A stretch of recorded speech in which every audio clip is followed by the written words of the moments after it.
Hi everyone, welcome back to the channel. My name is Peter Barber. I'm a professional singer and music producer, and today we are back with the first saga of Act 2 of Epic the Musical. This is the Thunder Saga, which many people have been very excited for me to watch because I am a professional operatic bass singer. So I am paid money to sing low and very loud and powerfully, and that is probably what this saga is all about. So really excited to dive into this and really dig into the voice of Zeus and what's going on there. This is a reaction and analysis, so I will be pausing primarily to talk about vocal technique and other audio engineering things, cool musical elements that come up that are worth talking about. And of course, big shout out to Jorge Rivera Herranz for writing this amazing piece of music. Shout out to Gigi for this animatic. Gigi's for sure one of my favorite animators for this series so far. This first one is called Suffering, and let's get into it, guys.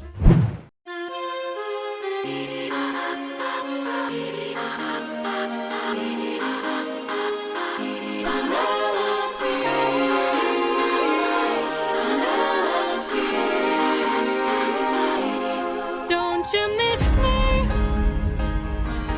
more than you know. Then jump in the water and kiss me. Penelope, I've told you this before.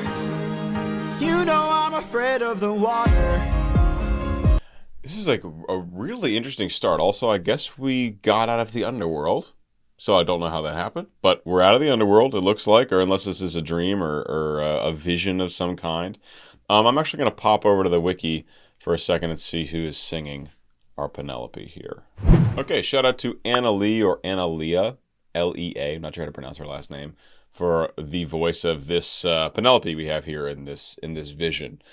We start off with all like a very electronic choir, like very synthesized sounds, which makes it feel dreamlike or weird or like, you know, some kind of separation from reality.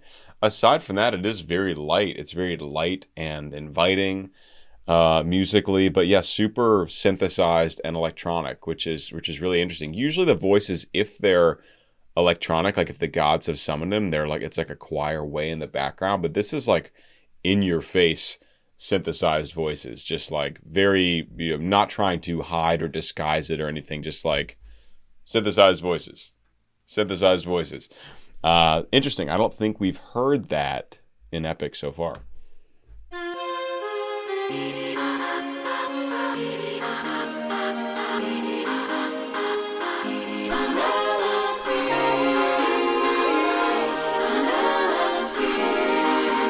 Some real voices. I mean, you can't really make a synth. Well, you probably can now, actually. I was going to say you can't make a synth sing like really like precise words. That certainly was not a thing when I started producing music 10 years ago. Maybe it is now. Maybe you could just chat GPT it. Hey, sing these notes with these words, and maybe it sounds decent. But these actually might be real singers for the parts where they're singing Penelope. But the others are obviously synthesized.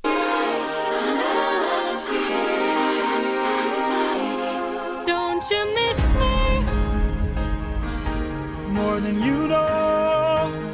Then jump in the water and kiss me. Penelope, I've told you this before. You know I'm afraid of the water. Okay, well, Penelope's obviously not just sitting out on a rock in the middle of the ocean outside of the underworld, so this is probably a trap. It's a trap!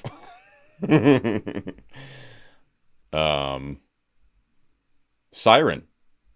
Likely a siren, just judging from the context here. So, Odie, be smart here, Chief. More than you know. Then jump in the water and kiss me. Penelope, I've told you this before. You know I'm afraid of the water. I'll make sure that you are safe and sound. Come play with me and our daughter.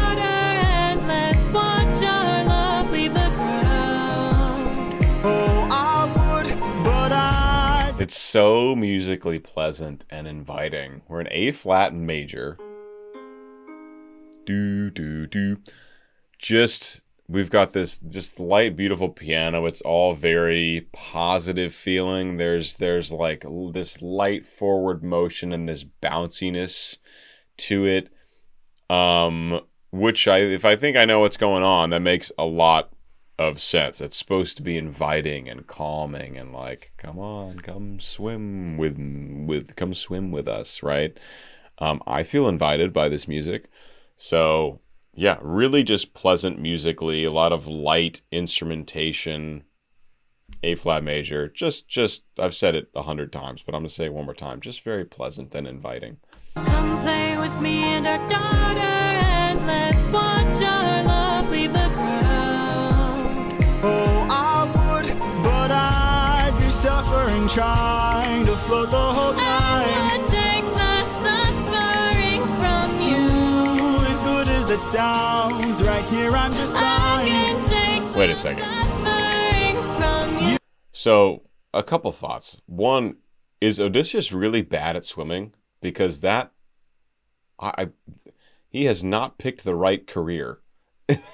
He's bad at swimming. One. Two, been working a decade or however long going through all these trials to get back to your wife and daughter, and they're like 100 feet away on a rock, and you're not willing to hop in the water and swim over to them? I mean, this is a good thing in this case because he doesn't get pulled under by this fraud. But, bruh, you're not gonna swim like 100 feet to see the people you've been fighting for 10 years? Oh, I am confused about both of those things. Take the suffering from you. As good as that sounds, right here I'm just fine. It's like, nah, I'm good. I'm good. You know that I prefer my feet on the ground. I will take the suffering from you. Fine, but only if you answer a question or two. Of course. Okay, so let's say I was on the run, or hiding, from, I don't know, Poseidon. And let's say he blocked the way home with giant waves and giant storms. Oh no. How am I to evade and how am I to get home? Which route should I take? Where am I supposed to go? I guess he must know something's fishy. He's testing the knowledge here. Musically, I like this. It's a subtle kick drum, right? It's not an in-your-face big kick drum. We don't have any war drums happening, which we often get when Odysseus is on the sea going somewhere. I suppose his ship is docked for the moment, but no war drums here. Just this light instrumentation, right? And I like there's like all these little percussive elements happening. Again, adding more forward motion, adding movement to the song. I love when Jay puts those extra percussive elements in to just add more. It just brings a little spice, a little flair to the story. You know that I prefer my feet. Also, nice high G. That leading tone right before the A flat. Really nice.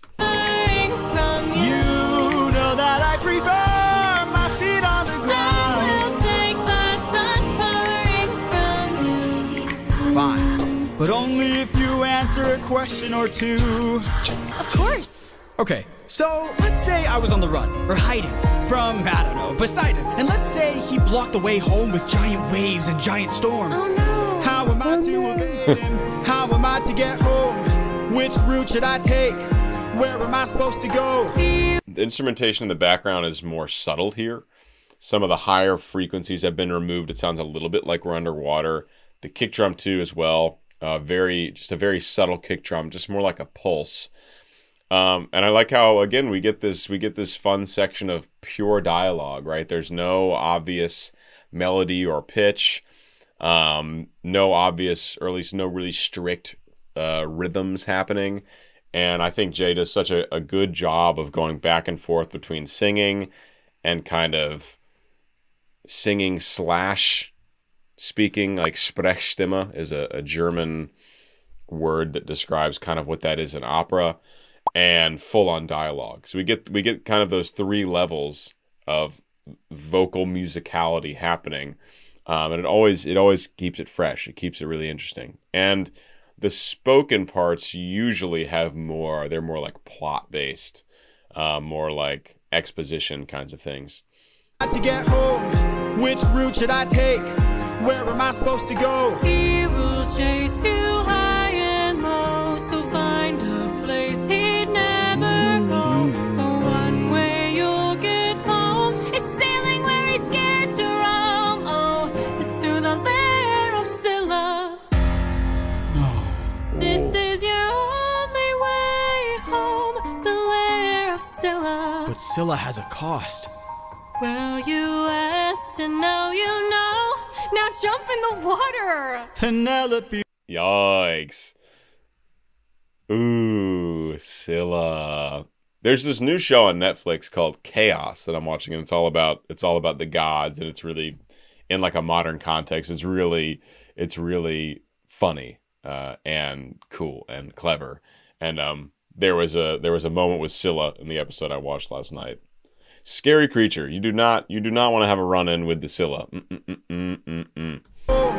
Which route should I take? Where am I supposed to go? He will chase you high and low, so find a place he'd never. Our singer here, Anna, this Penelope is like very arpeggiated, right? There's not much stepwise motion where it's like, there's not a whole lot of that. It's more like, it's like a very much arpeggiated and like jumping around a lot. I wonder if Jay wrote it that way to, I don't know, something about the character of the siren, that instead of being smooth and really, moving in a stepwise fashion is what it's called in music, as opposed to jumping intervals. Interesting.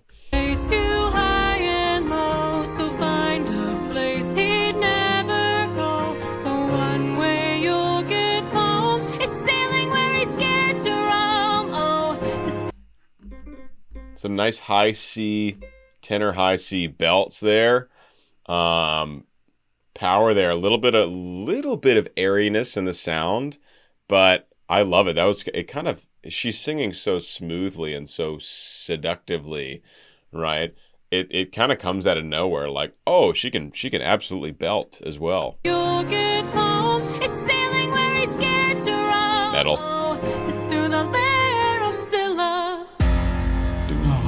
This is your only way home. Nice flip up at a head voice. But Scylla has a cost.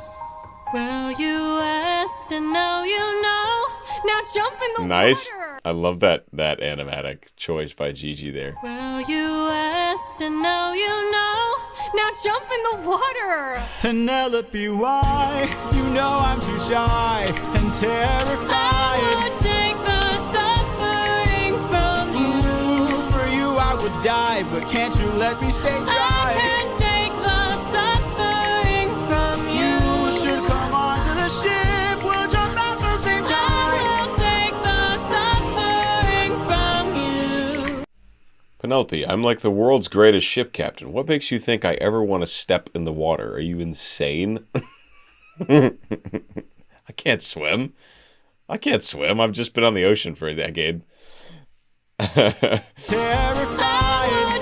Some great belting coming up here from Jay. For you I would die, but can't you let me stay dry? I can take the suffering from you. You should come onto the ship, we'll jump at the same time. All the way up to a high B flat, which we've heard Jay do it before. Up there, that's like the top of Jay's money zone, right? I think like F through B flat in the belting is really excellent. I mean, he gets really nice quality and power on those sounds up there. We love a belt from Jay. I would die, but can't you let me stay dry? I can take the suffering from you. You should come onto the ship, we'll jump at the same time. I will take the suffering from you. The things I do for you. Yeah, he knew. Yeah. I'd be suffering, trying to float the whole time. Ooh. Suffering from you. Are these Are these sketches from Gigi here on the right? Or maybe from people. Yeah, I don't know. Really cool. Really cool. Fantastic. All right, so we are into the Thunder Saga. Guys, hope you're enjoying so far. I'm actually going to jump straight into the second song, it must be Scylla, but I have recommendations for the animatic from my editor Mason, as well as Mortius and Casper. So I'm going to go find that recommendation, and I'll see you guys in just a second. All right, guys, we are here with Different Beast, the second song in the Thunder Saga of Epic the Musical, and this animatic is by Jimena Natzel. Yes, if I pronounced that correctly. And we're going to get straight into it. I'm doing Suffering and Different Beast in one video, then the next video I'll do the next two, and then the finale will be its own video. Let's do it. Let's cut the charade, you are no wife of mine. Okay, he knew what was going on. You've been trying to take my life this whole time. I know underwater there are packs of you hiding. Yeah, I know exactly what you are. A siren. My real wife knows. Dang, this is such a tough intro. We're in F sharp minor. Do, do, do, do, do, do, do. And we get this duet between Odie and this these distorted brass sounds maybe in the background. And it makes you feel some type of way. He is he knew what was going on. He knew he was being tricked. I figured he did. I was like, of course, Odysseus has got to be able to swim. Odysseus has got to be able to swim, right? Anyway, you probably just saw my commentary if you're watching this video. So you know what I just said. Yeah, really cool intro and getting grit in the sound. He's already up into his high, accusatory belting voice. Love it. Also, great sound design on that scream to make it sound really monstrous. Detuned. Charade, you are no wife of mine. Mine. You've been trying to take my life this whole time. You've been trying to take. Right, the minor third up to a really nice gritty high A belt. You've been trying to take. Hell yeah. You've been trying to take my life this whole time. I know underwater there are packs of you hiding. Hiding. That's, there's a couple moments where it's always in a speaking range where he goes lower than what I've definitely heard him sing. There was this moment in the Circe saga where I think it might have been the confrontation between them, done for, where he gets down to almost a low F in speaking range, but I've never heard him truly sing anywhere near that low, which is really interesting and makes sense. It is harder to sing and project a low note than just relax your voice down to it while you're speaking. But there's a couple moments, and this one here, it's he just gets down to a much lower pitch while he's doing the speech-like vocal production. Yeah, I know exactly what you are. I know exactly what you are. Again, the low F. He's getting all the way down to a low F in his chest voice, but in that speech-like manner. Hiding. Yeah, I know exactly what you are. A siren. A siren. I mean, even there he goes probably lower. It gets a little bit growly and gravelly, but... I know exactly what you are. A siren. A siren. A siren. For real, though. Low. My real wife knows I'm not scared of the water. And my real wife knows I don't have a daughter. But while you were so focused on turning my men into snacks, you didn't notice that your friends got snatched. What? Right, he has a son. Telemachus? Not a daughter. Should have called that. Didn't pick up on that in the last video. Love the war drums, right? This is Odie in revenge mode. Again, revenge Odie. I absolutely love it. It gets so hype. And yeah, I love this distorted brass that we keep getting. Really just evocative and is perfect for the vibe right now. And my real wife knows I don't have a daughter. That high A again. But while you were so focused on turning my men into... Really? Ooh, there's like a moment of chromaticism. Right there in the beginning of that line is just really nice. I've heard that motif somewhere else. I'm not sure where. But while you were so focused on turning my men into snacks, you didn't notice that your friends got snatched. What? We are a different beast now. We are the ones who feast now. No more of us deceased, cause we won't take more suffering from you. We are the man-made monsters. We are the ones who conquer. You are a threat no longer. We won't take more suffering from you. We've been... I was just gonna say, like, he has become the monster. He exclaimed that in the last video. He's like, in the end of the Act 1, I will do anything. I will become the monster to get back to Penelope and my son. And so now monsters that come across his path are kind of in trouble, more so than they would have been initially. Little did the sirens know what they were getting themselves into. Been away from home for about 12 years or so. Oh, whoops. Also, we have a nice low octave happening in this soldier's chorus here. Take more suffering from you. We are the man-made monsters. We are the ones who conquer. You are a threat no longer. We won't take more suffering from you. From you. Low E. From you. Yeah, so we've got a bass. We've got a bass in our soldier's chorus. We've been away from home for about 12 years or so. First we slayed in our own war, and now we're here with more foes, while on the run. This is so interesting musically. It's storytelling, right? We're focused on Odie and his recounting of these tales to this siren, but we have war drums and then like a really light piano pad in the background, which is that is an unusual musical makeup, right? Just war drums and like a really light piano pad. Usually when the war drums, there's a bunch of big instruments happening. Those two usually don't go together. If there's a pad, it would usually just be to fill out some empty space in the sound, but you usually don't get like the two primary instruments are the heavy drums and the light piano pad. I also just realized, I forgot my charger. For about 12 years or so. First we slayed in our own war, and now we're here with more foes. While on the run from Poseidon, we found a ship with no crew.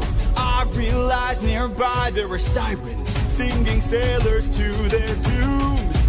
We filled our ears with beeswax, that's how we resist your song. You pretended to be my wife, so I just played along. That's right. Oh, it's such a great part of this epic story. Brilliant. See, Odie, sharp, very sharp guy. Notices the ship, puts the beeswax in. I think this is very much in line with the original Odyssey, if I remember. I know there are a number of deviations or slight changes in epic from the Odyssey, but I believe this one is pretty close, if memory serves. Leave a comment below if you remember the original story precisely. We found a ship with no crew. I realized nearby there were sirens, singing sailors to their dooms. We filled our ears with beeswax, that's how we resist your song. You pretended to be my wife, so I just played along. Yeah, Odie Jay sits, he can just sit up there and that I mean, right now it's F, E, F sharp, A, and that high range too.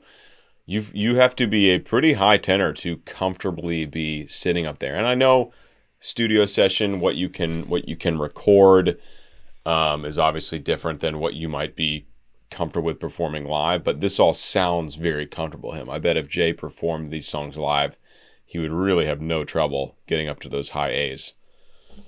I read your lips and phrases. See? Nailed it. Scanning for information. Sirens know about every route and horizon. Now I know how to get back to my island.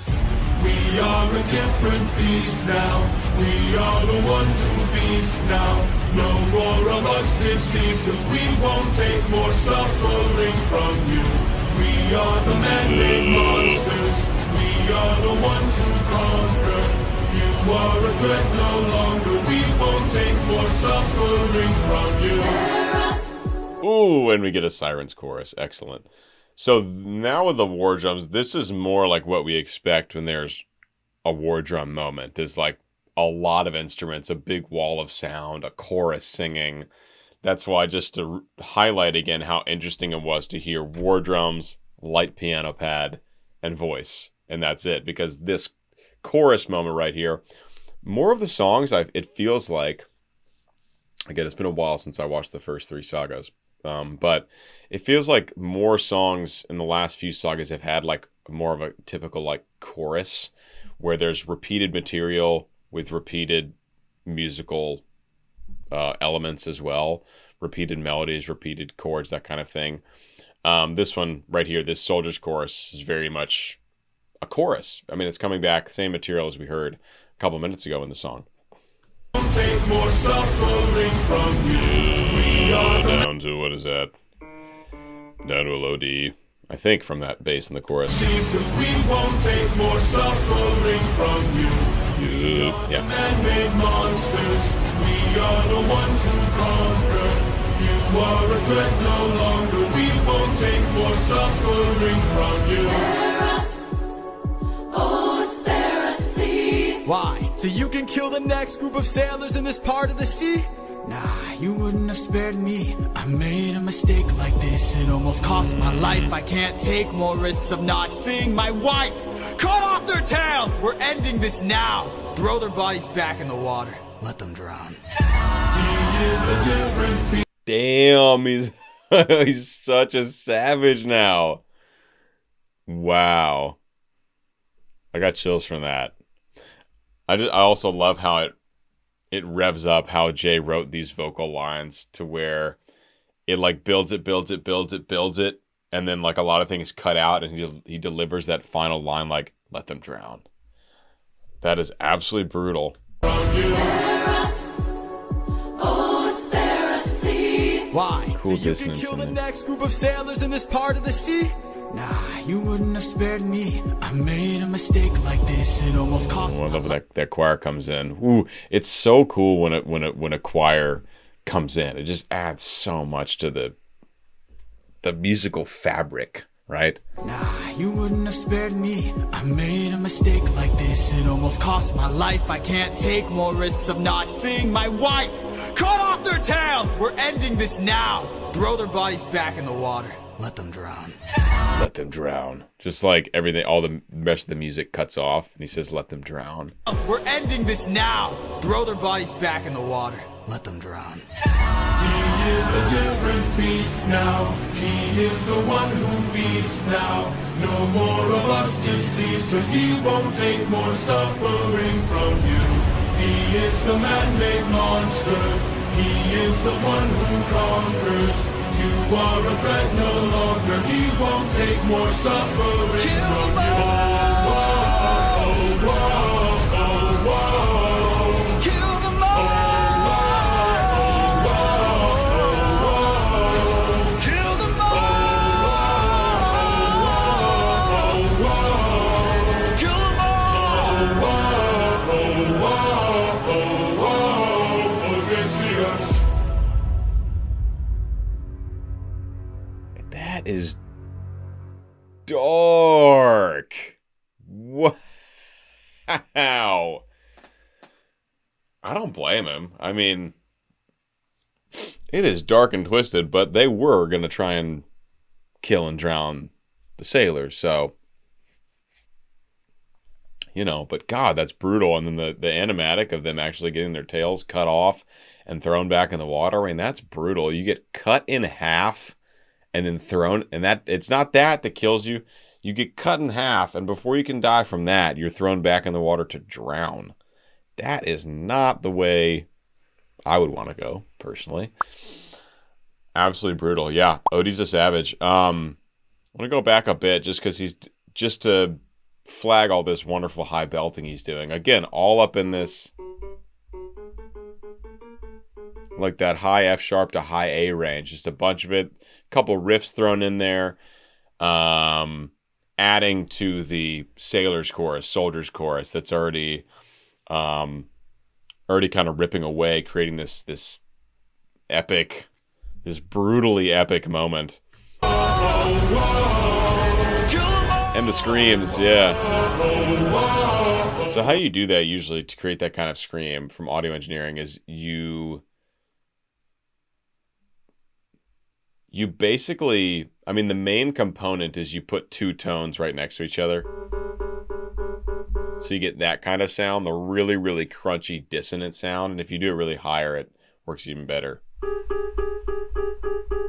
So if you sustain a pitch like that, you get someone's voice to sing a scream, like a pitched scream, and then you double it and then tune one of them a half step down. You get a really creepy, like, crunchy thing like that. And then you can do some other effects and stuff. But that's kind of the main component that makes it sound like, I don't know if you've ever seen any scary movies, but like usually when someone's like possessed by like the devil or something, or there's like an exorcism, they'll have like the multiple voice thing.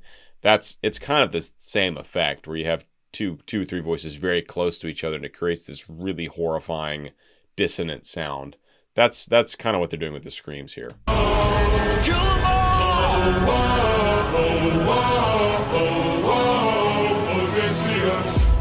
Whoa, whoa, Odysseus.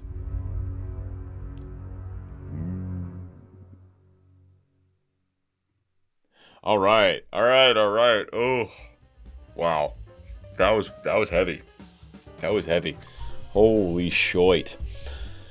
All right, guys, that was the first two, Suffering and Different Beast from the Thunder Saga. I will be back in the next few days with the next two in the Thunder Saga. I don't know their names yet. I think Scylla is next, though. I think Scylla's next. Hope you guys enjoyed. If you'd like to get early access to those videos, or if you'd just like to support me, please do consider joining my Patreon community. We'd love to have you over there, hanging out, interacting in the Discord server every day. Also, two things. Get your discount code to customize your own jersey. This is my custom Bass Gang jersey. Check that out in the description below. And also the Bass Gang EP, May the Bass Be With You Volume 4, either out now or recently or coming out now, around now. Keep an eye out for that. It's going to be super, super awesome, super epic. And I'll see you guys for the next two videos. Hi everyone, welcome back to the channel. Peter Barber here. I'm a professional singer and music producer, and we are back with the third song of the Thunder Saga of Epic the Musical. This is Scylla. Music, of course, by the great Jorge Rivera Herranz, and animatic by Gigi. Guys, thanks so much for joining me on this journey. It's been really fun watching these animatics for the first time, hearing the music, and then breaking it down and talking about the vocal techniques and talking about the audio engineering and all these amazing things that Jay has done in this piece, as well as the wonderful cast. And this is a reaction and analysis, so I will be pausing primarily to talk about vocal technique and other interesting musical elements. Without further ado, this is Scylla from Epic the Musical. Warning.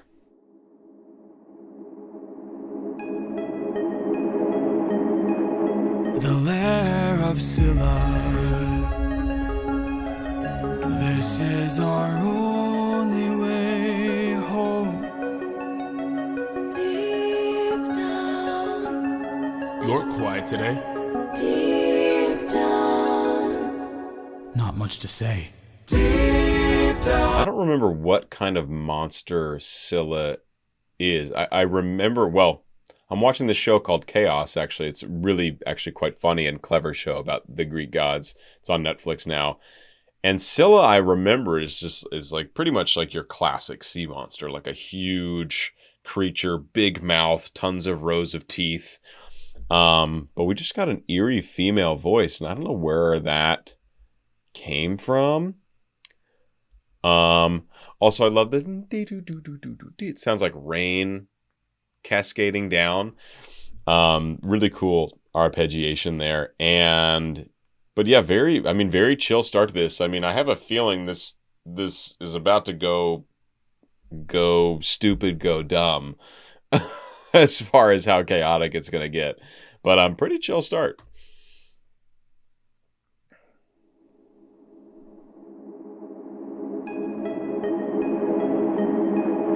The lair of Scylla.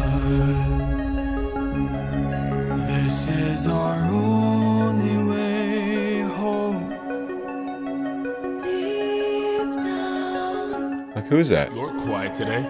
deep down, Not much to say. Deep down, you hide a reason for shame. I've got a secret I can no longer keep. Deep down, You know that we are the same. I opened the wind bag while you were asleep. Ooh, Eurylochus. Not cool, bro. After questioning your captain, you decide to just go on and betray him. Shame. Shame. Shame. So what is Scylla? A mermaid? I'm confused. I don't know what kind of monster Scylla is in the original story. Don't remember. We're gonna find out. You know what? We're gonna go with this GG animatic. So we got like a creepy mermaid. Creepy mermaid, Scylla. A reason for shame. I've got a secret I can no longer keep. Deep down, You know that we are the same. That's a good line. You know that we're the same. I guess she's talking to Odie. She's like, we're both monsters. Like attracts to like. What is it? Like beckons like. There's a phrase there. There's a phrase there somewhere. deep down, Like calls to like. Nailed it. no longer keep. Deep down, You know that we are the same. I opened the wind bag while you were asleep. F sharp. Yeah, high F sharp. That's stretching. You can hear our singer here for Eurylochus really stretching that voice to get up to that high F sharp belt. It gets a little pushed, but also fitting, right? It fits the vibe right now. Opened the wind bag while you were asleep. Probably like cringing a little bit to tell him, right? This like hurts. This hurts to tell him. That's how it feels. I opened the wind bag while you were asleep. Leaving them feeling betrayed. Breaking the bonds that you've made. I'm so sorry. There is no price we won't pay. Ugh. Forgive me. We both know Those eyes. what it takes to survive. With the fucking side head movement. She's very. I think the singer I just looked up in the wiki, KJ Burkhauser, I think, is the name of the singer for Scylla. Very light, whimsical, creepy approach. I mean, this is like the fucking girl from The Grudge. This is Grudge Girl in the water here, dude. I'm not messing with that. Turn the boat around. And no weird movements. Get me out of here the second that shit happens. Yeah, straight up creepy. Sorry. There is no price we won't pay. Forgive me. We both Look at this. know what it takes to survive. Full speed ahead. Full speed ahead. Full speed ahead. Deep down.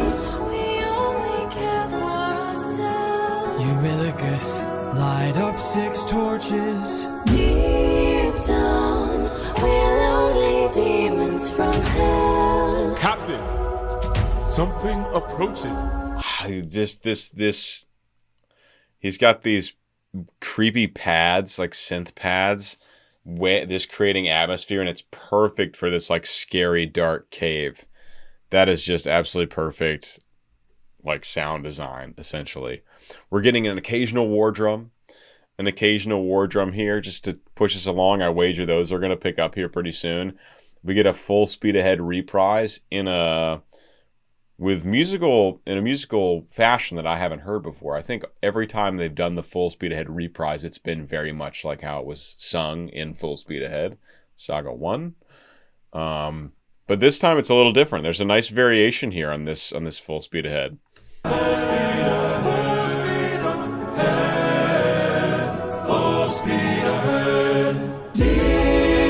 Okay, so I think Scylla is a big monster. Eurylochus, light up 6 torches. He's so, like, checked out. Captain, something approaches. Hello.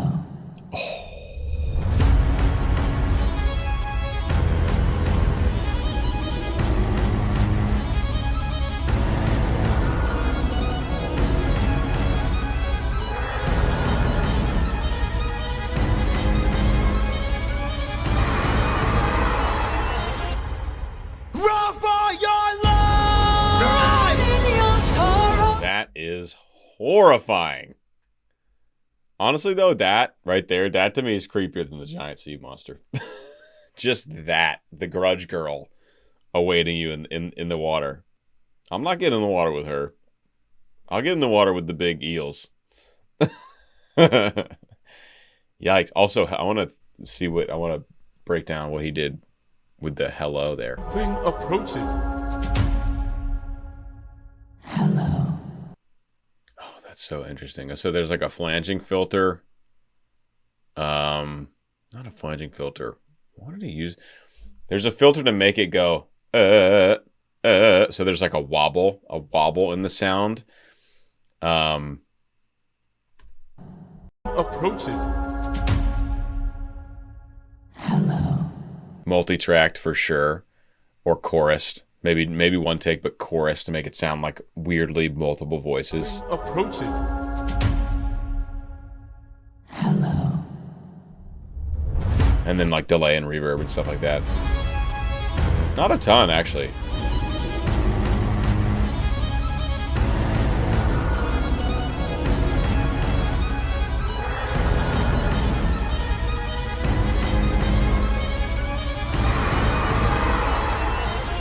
Okay, listen to that violin solo. Hello. Like crazy virtuosic. Listen to that violin absolutely shredding.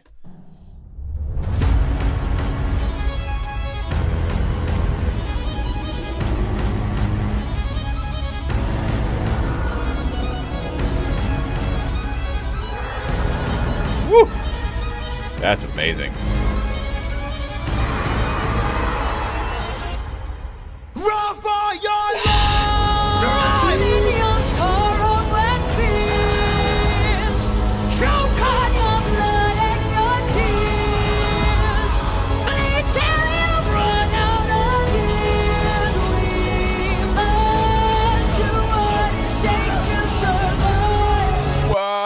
Okay, so first of all, we got a big high belt from Odie on his favorite belt note. That's a high A flat / G sharp in this case.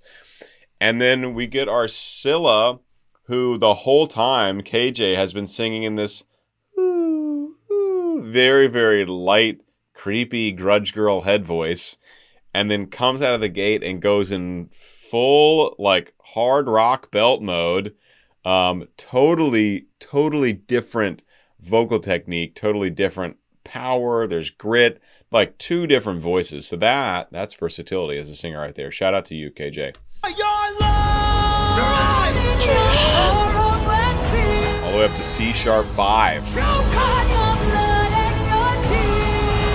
That grit.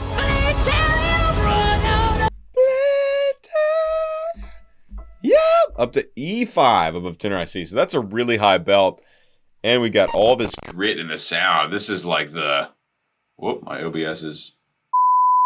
All right, my OBS / computer / whatever ran out of space in the middle. So here we are, back again. I'm going to try and pick up right where I left off. Hopefully, I mean, I noticed right when OBS gave me the warning and shut it down, so I don't think we've lost anything, but boy, fingers crossed.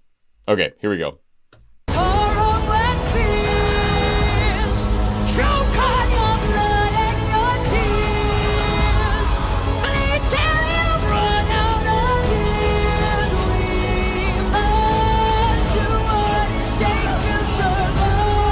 eel with long black human hair is a pretty harrowing look.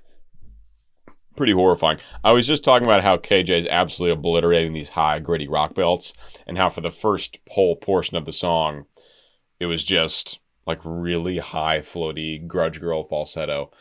That's a new term, grudge girl falsetto. We all understand. And now she's just been ripping it. So, also, this animatic is wild. This Scylla is just gobbling MFs all over the place.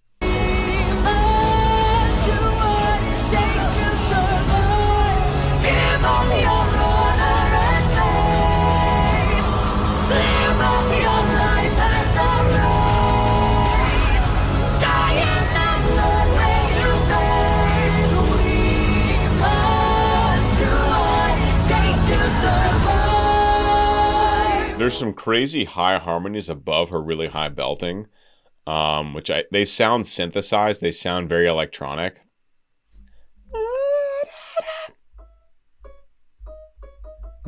I think it's just going up to that E again, so presumably our singer could sing that high, but it sounds like synthesized harmonies. Oh, look at all the crew getting wrecked.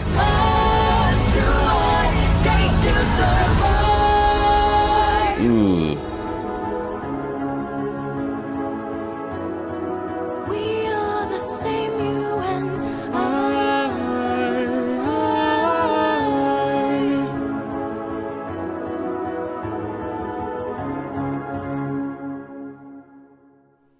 Why did Odie have to go through the Scylla's cave? Is it like a rite of passage thing? Clearly it doesn't take up the whole ocean. What happens if he goes around to the right? What happens if he goes around to the left? Let me know, guys. Why did he have to go through that cave and get absolutely gobbled by the Scylla? Okay, that was the third song of this Thunder Saga. We're going to go straight into the fourth, so I will see you momentarily.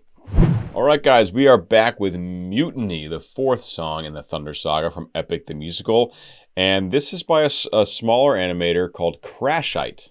So, shout out to you, Crash. I hope your subs go up from the amazing work. Well, actually, I haven't seen it yet. I'm assuming. I bet it's amazing because it was recommended to me by Mortius, Casper, and Mason. So, shout out to you. Guys, let's get into it. This will be the last one for today's video, and then the final song of this saga will have its own video, the finale. Here we go.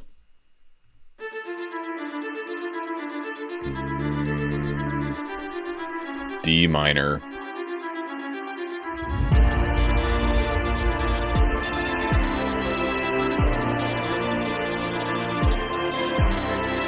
Tell me you did not know that would happen.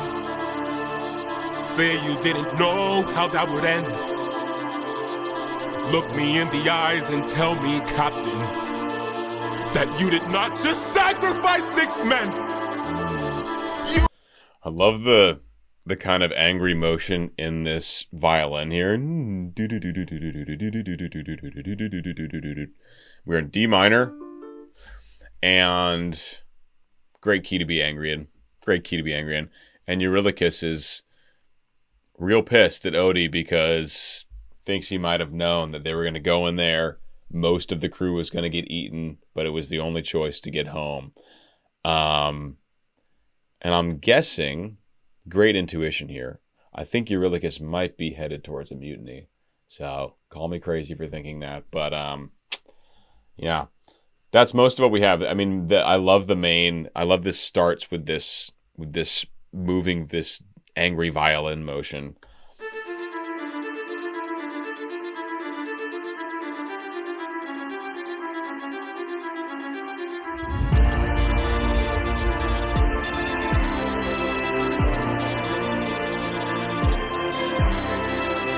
We get pretty heavy piano chords. We get a light synthy. Sounds choral, but I think it's just synth pad. And we also get a pretty big high treble string section as well that comes in there on that downbeat.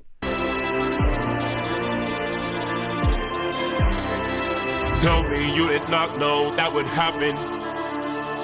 Say you didn't know how that would end. Look me in the eyes and tell me, Captain, that you did not just sacrifice 6 men. That is a full-on yell, and it's just wonderful. I mean, really lets the voice blow apart. He gets down to this low A, do do do for a second, and then I mean that.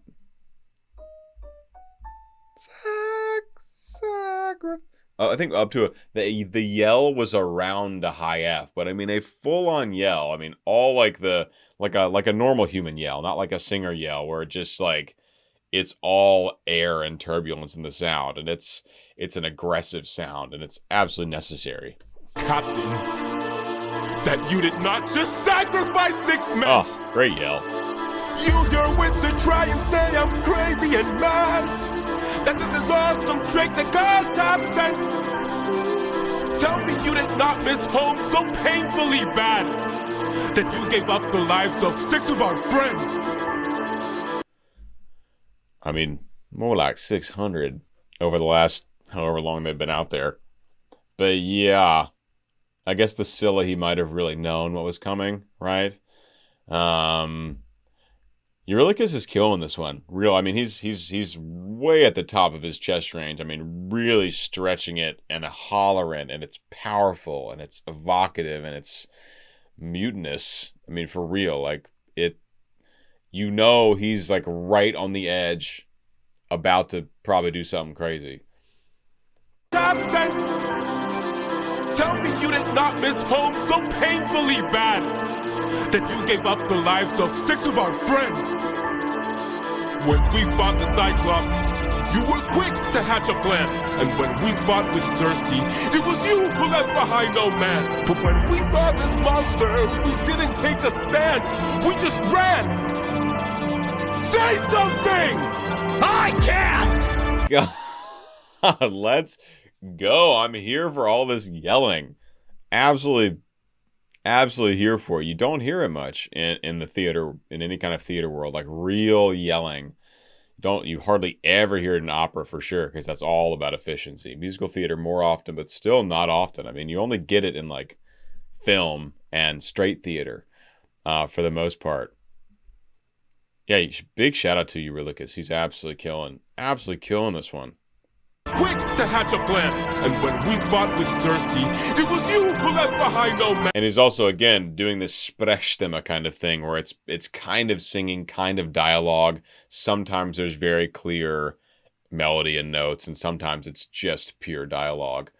A really nice balance. Really, really, really like walking that fine line beautifully. But when we saw this monster, we didn't take a stand.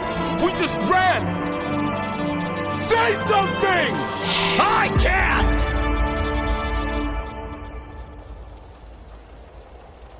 Then you have forced my hand.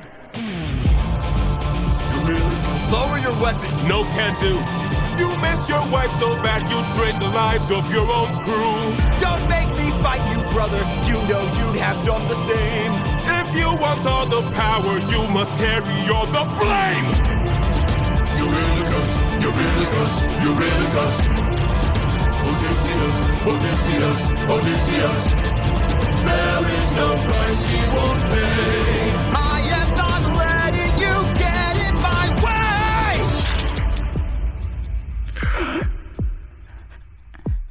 My brothers, why? How are we supposed to trust you? Wow, is this in the I really don't remember much about the original story, but I had no idea that was coming. Okay, props to Eurylochus for standing up for the crew. He has the world's biggest sword. It's badass. We got the Odysseus heavy guitar back, right, which makes a lot of sense for this moment. That kind of leitmotif, that kind of soundscape. Whoa, hold on, I need to go back and listen to this again. You miss your wife so bad you drained the lives of your own crew. We have this really light choir in the background. We still have this violin. This violin's been very present in this saga. Very virtuosic, very high above everything, very descanty. It's really interesting, and I wonder what that represents, because we haven't gotten a lot of that so far in Epic. My hand. Lower your weapon. No can do. You miss your wife so bad you drain the lives of your own crew. Don't make me fight you, brother. You know you'd have done the same. If you want all the power, you must carry all the blame.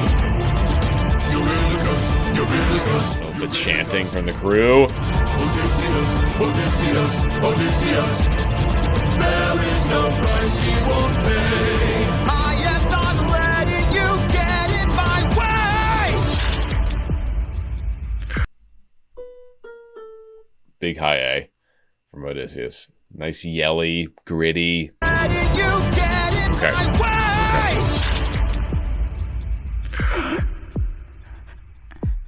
My brothers, why? How are we supposed to trust you now? Now your time is Luck runs out. run out.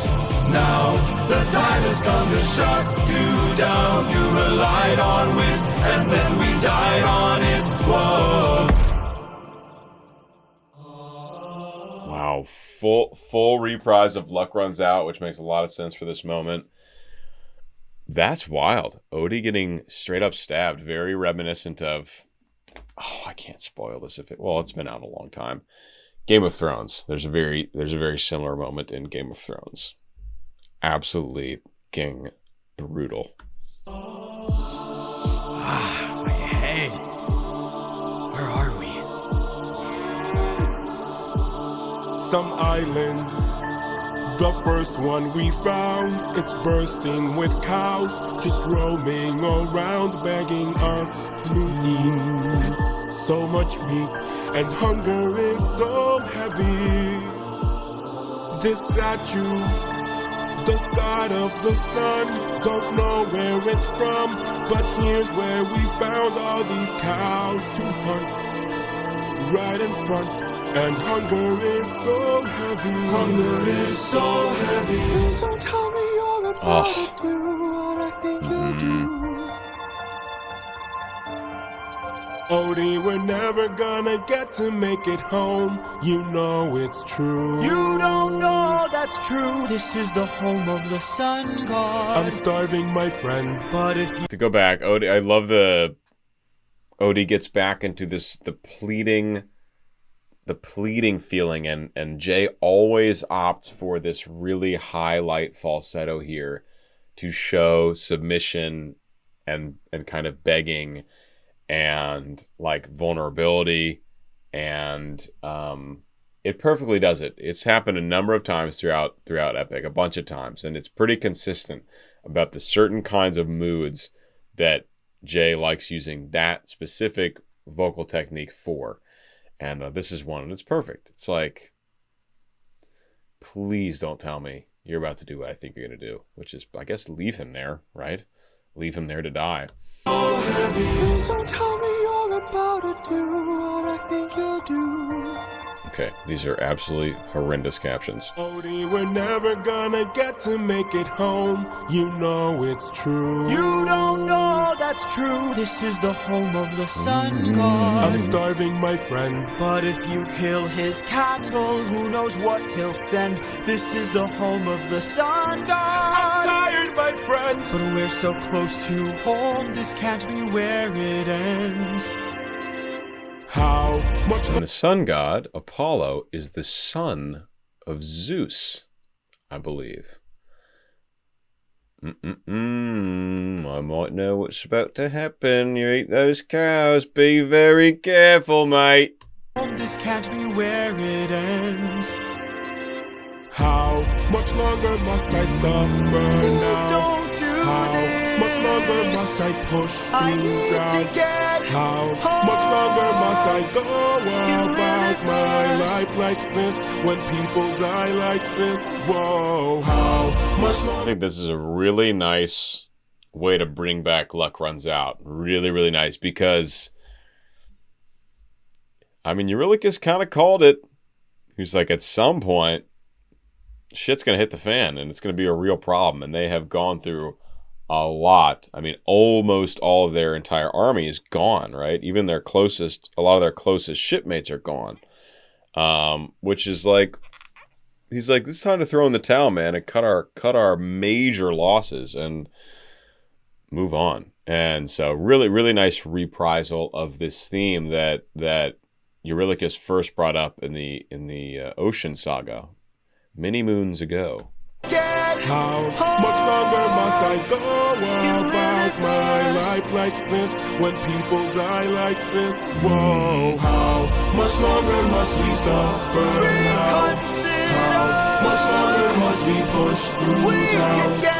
How much longer must we go about our lives like this when people die like this? Whoa. Eurylochus, no!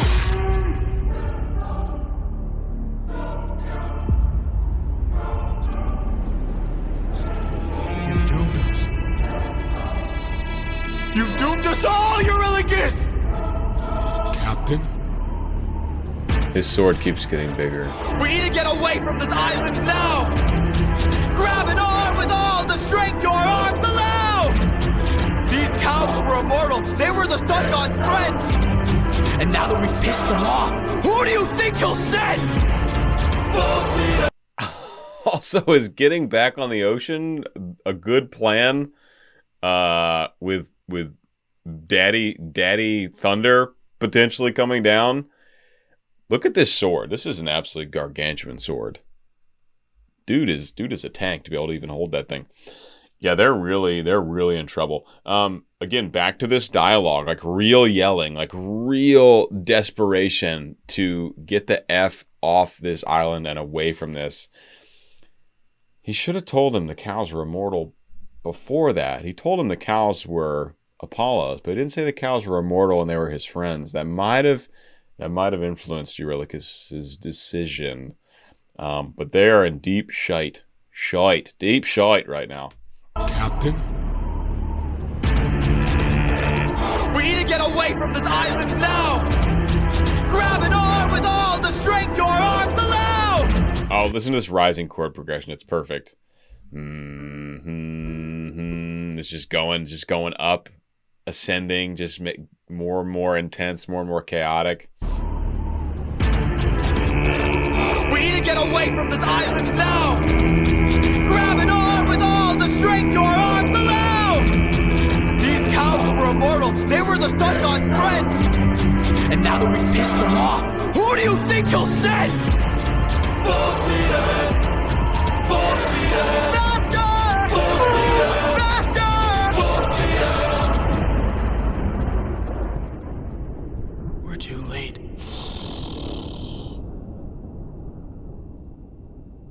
Look at this. Wow. Absolutely wrecked. That's wild. I guess it's time for Zeus. This is what many people have been waiting for me to see, because Zeus is a bass and I'm a bass. And I guess we both sing loudly and powerfully. I've done over 30 roles, 30 operatic roles at this point, which is just wild to think about. Very proud. All right, guys. Hope you enjoyed. Hope you gained even more appreciation for this awesome story and the music, which is really amazing. I know there are plenty of reactors out there that you know, react more to the story because it's such a compelling story. I hope I'm able to bring light on what makes it so interesting musically, whether it's vocal techniques or whether it's the audio engineering, the sound design, because a lot of the gold in this piece of music is actually the music. It's really fantastic. So it's a great marriage of really interesting musical creation and just a really compelling story as well. That's why there's so much made about Greek mythology. I mean, it's just like this endless well of cool stories and creations. Hope you guys enjoyed. Love to see you on Patreon. If you want early access to everything in the future, hop over to Patreon. Check out the Bass Gang's new EP. Get yourself a custom jersey in the description, DIYOJ. Use my discount code in the description. And I will see you guys for the final song very soon for this saga. Peace out. Hi everyone, welcome back to the channel. My name is Peter Barber. I'm a professional singer and music producer, and today we are back with the Thunder Saga finale. This is Thunderbringer from Epic the Musical by Jorge Rivera Herranz, and the animatic is by Neil Illustrator. Guys, this one people have been, I guess, waiting for me to see for a long time because Luke Holt, the singer of Zeus, is a lower male singer, like a baritone, bass, somewhere in there. And I sing as a professional bass opera singer, you know, as my main thing. So I sing very low and very loud. And I think that's kind of the vibe for Zeus. So I'm excited to check this one out and break down the vocals and other things. I will be pausing as this is a reaction and analysis to talk about vocal technique and audio engineering aspects and other cool musical elements. Guys, let's get into it. Thunderbringer, the finale for the Thunder Saga, Epic the Musical. Let's go.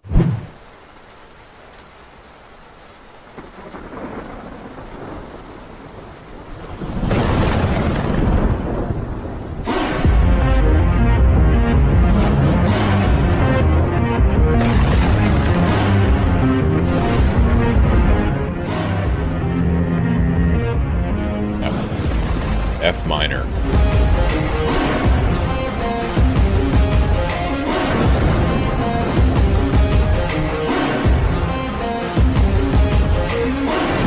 Oh man, I love the musical makeup of this. I know when there's gods involved, they generally have more electronic elements. When there's human mortals involved, it's generally more analog instruments, more like real orchestra.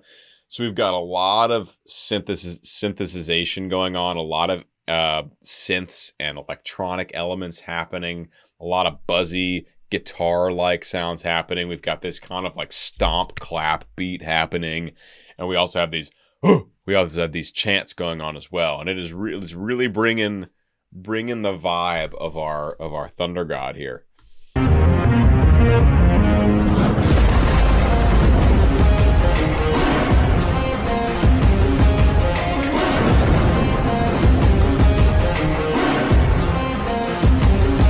Also, what a great guitar, like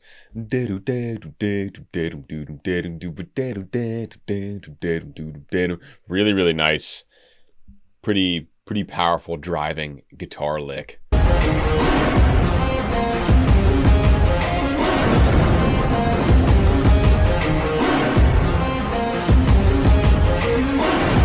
Pride is a damsel in distress, hiding away where only I can undress her. Trial she cannot to confess. In the end, it's all the same once I apply all the pressure. So far, he's keeping it pretty light. I mean, also, this is I'm loving this animatic. And shout out to Neil Illustrator. The characters are beefier. They're a little thicker.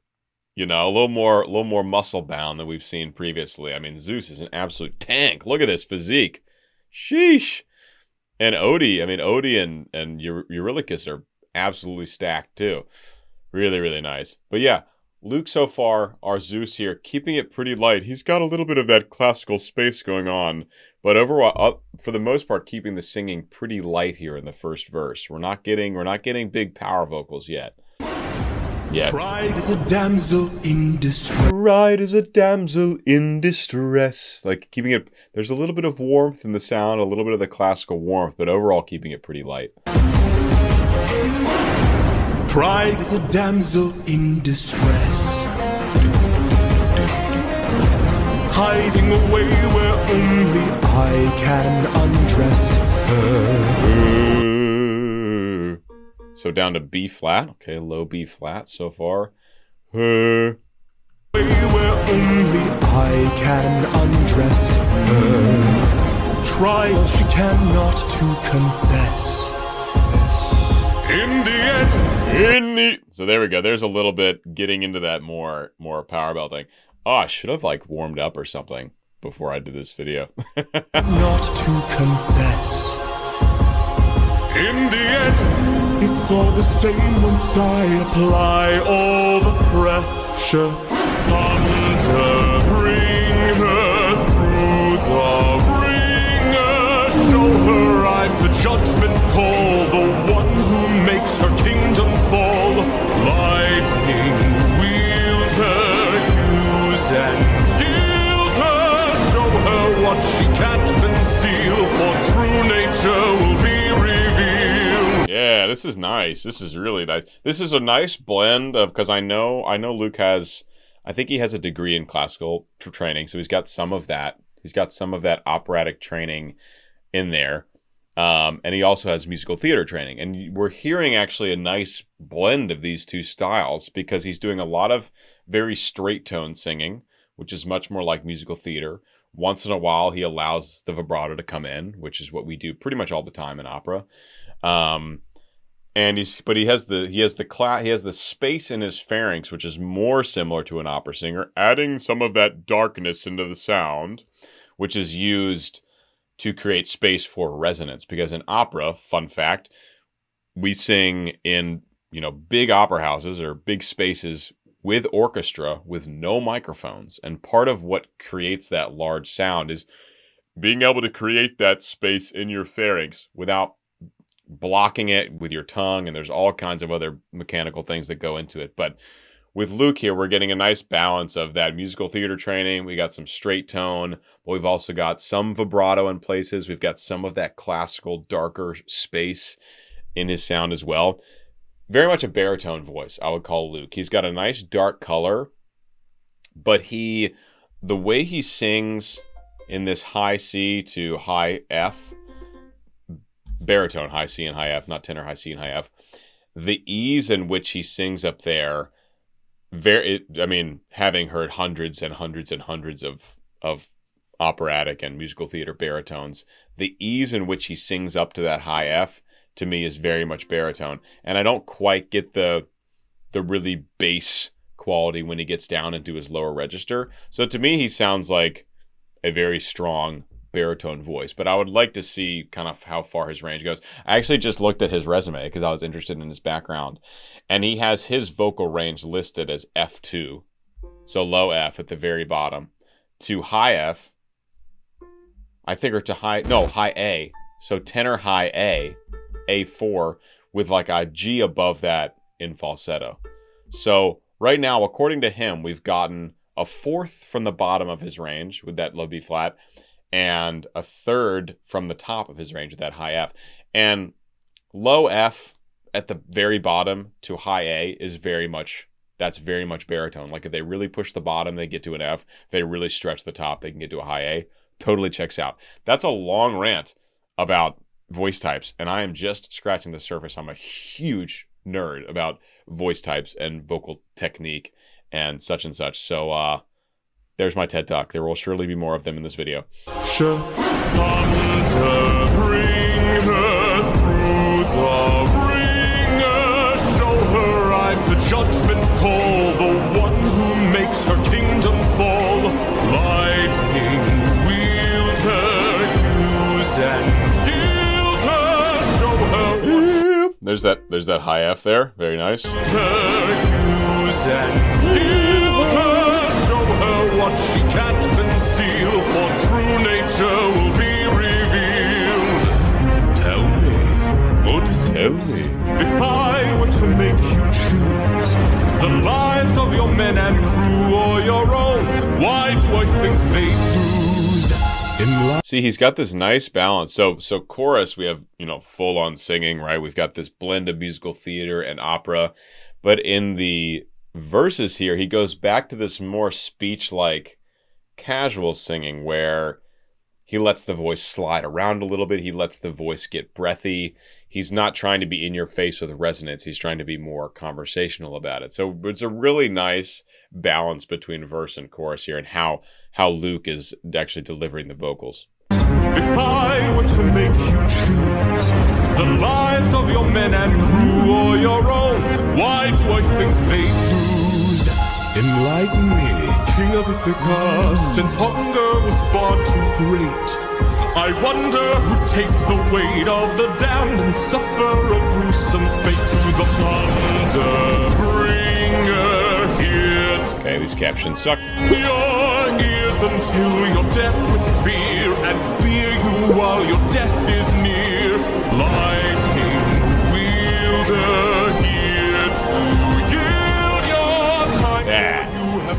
Nice. Sublime you for your act of crime. That was just a really nice belt on that high E vowel. And it's really, that's not a vowel you want to have to belt on way up in the top of your chest range. But he just absolutely nails it with that. Just really good vocal fold closure, very pure sound. And also, that's an octave and a fourth jump. Thunder, hip, then all the way up to that high F. So it goes towards getting towards the bottom of probably where he likes to sing and maintaining good sound and resonance, all the way up towards the top. I mean, an octave and a fourth, an octave plus a perfect fourth is a very long jump to make, and he really nails that high F. Here to yield, all the way up to that high F.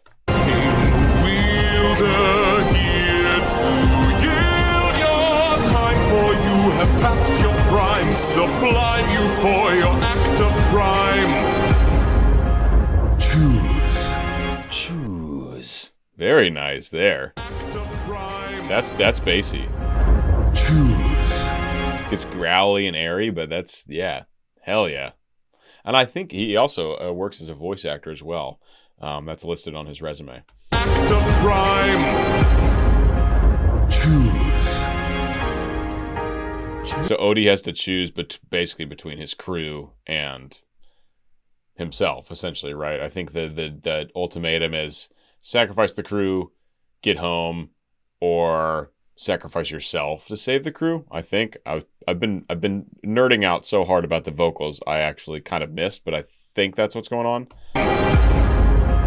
Choose. Someone's gotta die today, and you have got the final say. You or your crew. Please don't make me do. I love how gentle Zeus delivers this line. You have got a choice to make. Just very light and like, I'm leaving it up to you, man. That's pretty generous already. And just so light and just like, just pick. Choose your fate, right? Pick your poison. Someone's gotta die today, and you have got the final say. You or your crew. Please don't make me do this. Don't make me do this. When does a college become a media? When does a candle become a light? When does a man become This is wild because he's been kind of like indirectly sacrificing his crew members all along, but the idea of directly sacrificing your crew members is a whole different level of twisted, right? It's like, it's one thing if you're all in it together and you're trying to fight these monsters to get home, yada, yada, yada. The Scylla pushed that a little bit further where you kind of knew what they were getting into. But this is straight up like, all right, pick your crew or pick getting home, period. Like, it's one or the other. Ugh, brutal. do this? When does a college become a media? When does a candle become a light? When does a man become a monster? Does a ripple become a tidal wave? When does a reason become a rain? When does a man become a monster?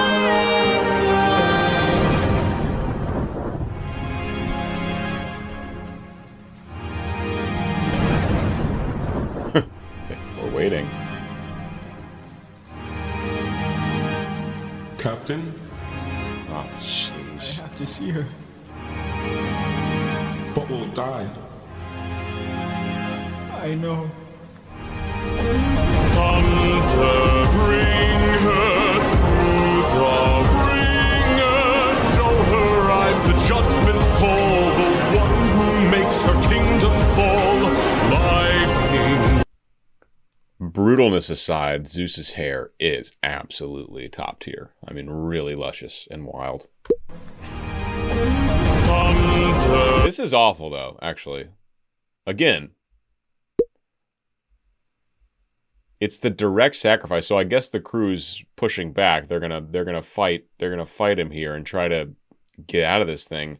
It looks like Eurylochus here is kind of like accepting the fate almost, just to, like we knew this was coming at some point. At some point your luck runs out, right? First guy to say it. I know. Thunder, bring her through the ringer. Show her I'm the judgment call, the one who makes her kingdom fall. Looking like Goku, Super Saiyan 3. Wield her, use and gild her. Show her what Great belt. conceal, for true nature will be revealed.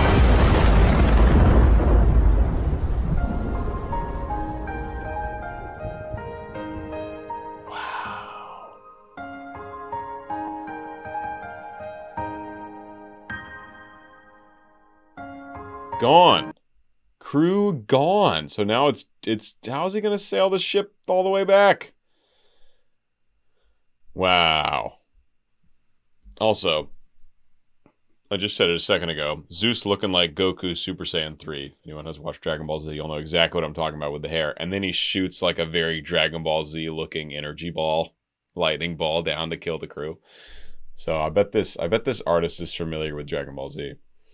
I used to watch it a lot as a kid. Back on Toonami. Shout out to my fellow 90s babies. Yeah, this is brutal. This is brutal. I don't know how Odie's going to get home alone on the ship. Notoriously very difficult to captain a ship yourself. Maybe impossible depending on the size of the ship, right? So I don't know how he's going to get back, but it looks like he chose Penelope and his son over his entire crew. So he officially made the full sacrifice. And it's wild to think that he was so close with so many of these crew members, especially Eurylochus. Friends, brothers in arms, all of that. And he made his choice. He made his choice. They killed the immortal cows. Zeus answered. Choice made. I can't believe there's, 3 sagas left in Epic? I really must not remember the story hardly at all, because I don't know what... I mean, he's got to get back to Ithaca and then deal with the fallout from being gone for a decade? I don't know. Kingdom fall, lightning wield her, use and... So just to give you an example. So, lightning wield her... Lightning wield, is that it? Is all straight tone, and then her, Luke allows vibrato to come into the sound. There's actually a little bit on the lower note as well. Lightning wield her. So it's like 2 straight tone, 2 vibrato. A perfect blend of musical theater and opera, really. Show her I'm the judgment call, the one who makes her kingdom fall. Lightning wield her, use and gild her. Show her what she can't conceal, for true nature will be revealed. Kamehameha.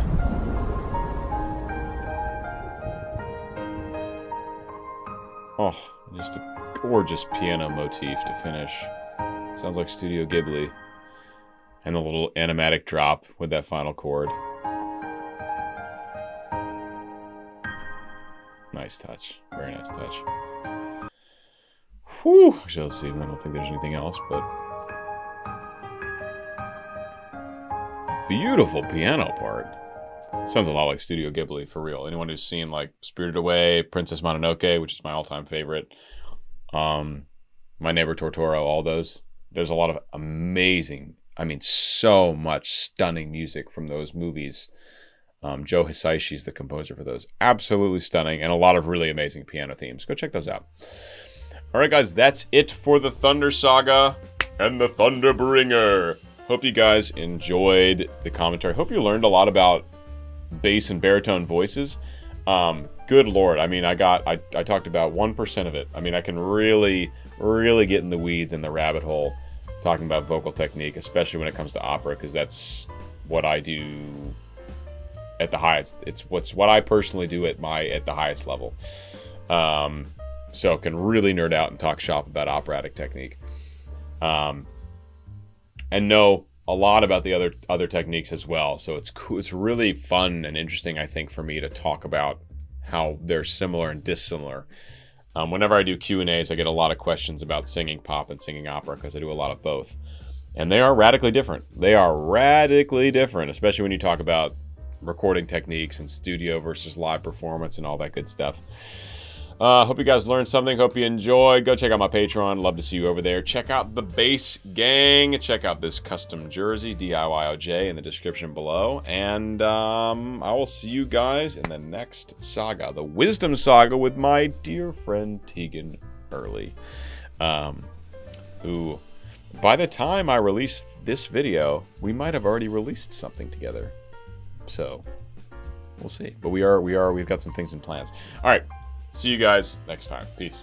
Hi everyone, welcome back to the channel. My name is Peter Barber. I'm a professional singer and music producer, and I just had the great pleasure of watching the first 3 songs of the Wisdom Saga of Epic the Musical. Full analysis. Had such a blast diving into this whole other part of the story, right? We get a look into Odysseus' life at home with Telemachus, Penelope, Antinous, this devil character with a beautifully smooth, silvery voice. Really wonderful. So much fun. I hope you guys enjoy my first time reaction and analysis to the Wisdom Saga.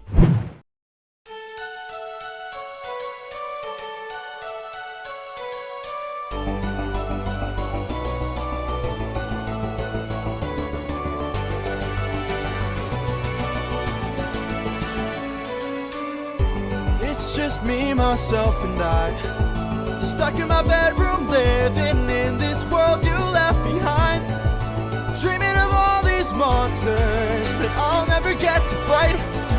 Bang. Let's go. So I could bring the world some light, 'cause I'm stuck with your story. Ooh, all right, so we have a heavy dose of our more electronic sounding instruments in this one. Do, do, do, do. D. So we're in D major, I believe. Yeah, we get this really cool plucked instrumentation happening at the beginning here.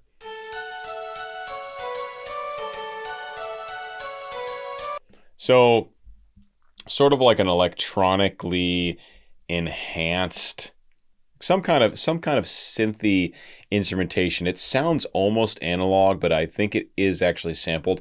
And we've got some nice reverb and delay happening to give it a nice amount of atmosphere. So it's not just the plucks. It's not a dry sound.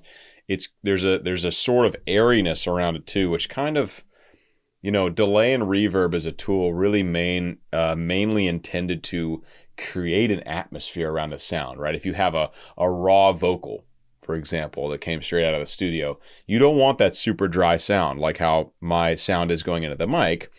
You want to create something around it. You want a dry sound to start with, but then you can, you know, manipulate and automate and add so much to the entire atmosphere using delay and reverb especially. So we've got a lot of that happening on this instrument, and then as well as the guitar-like instrument that comes in later.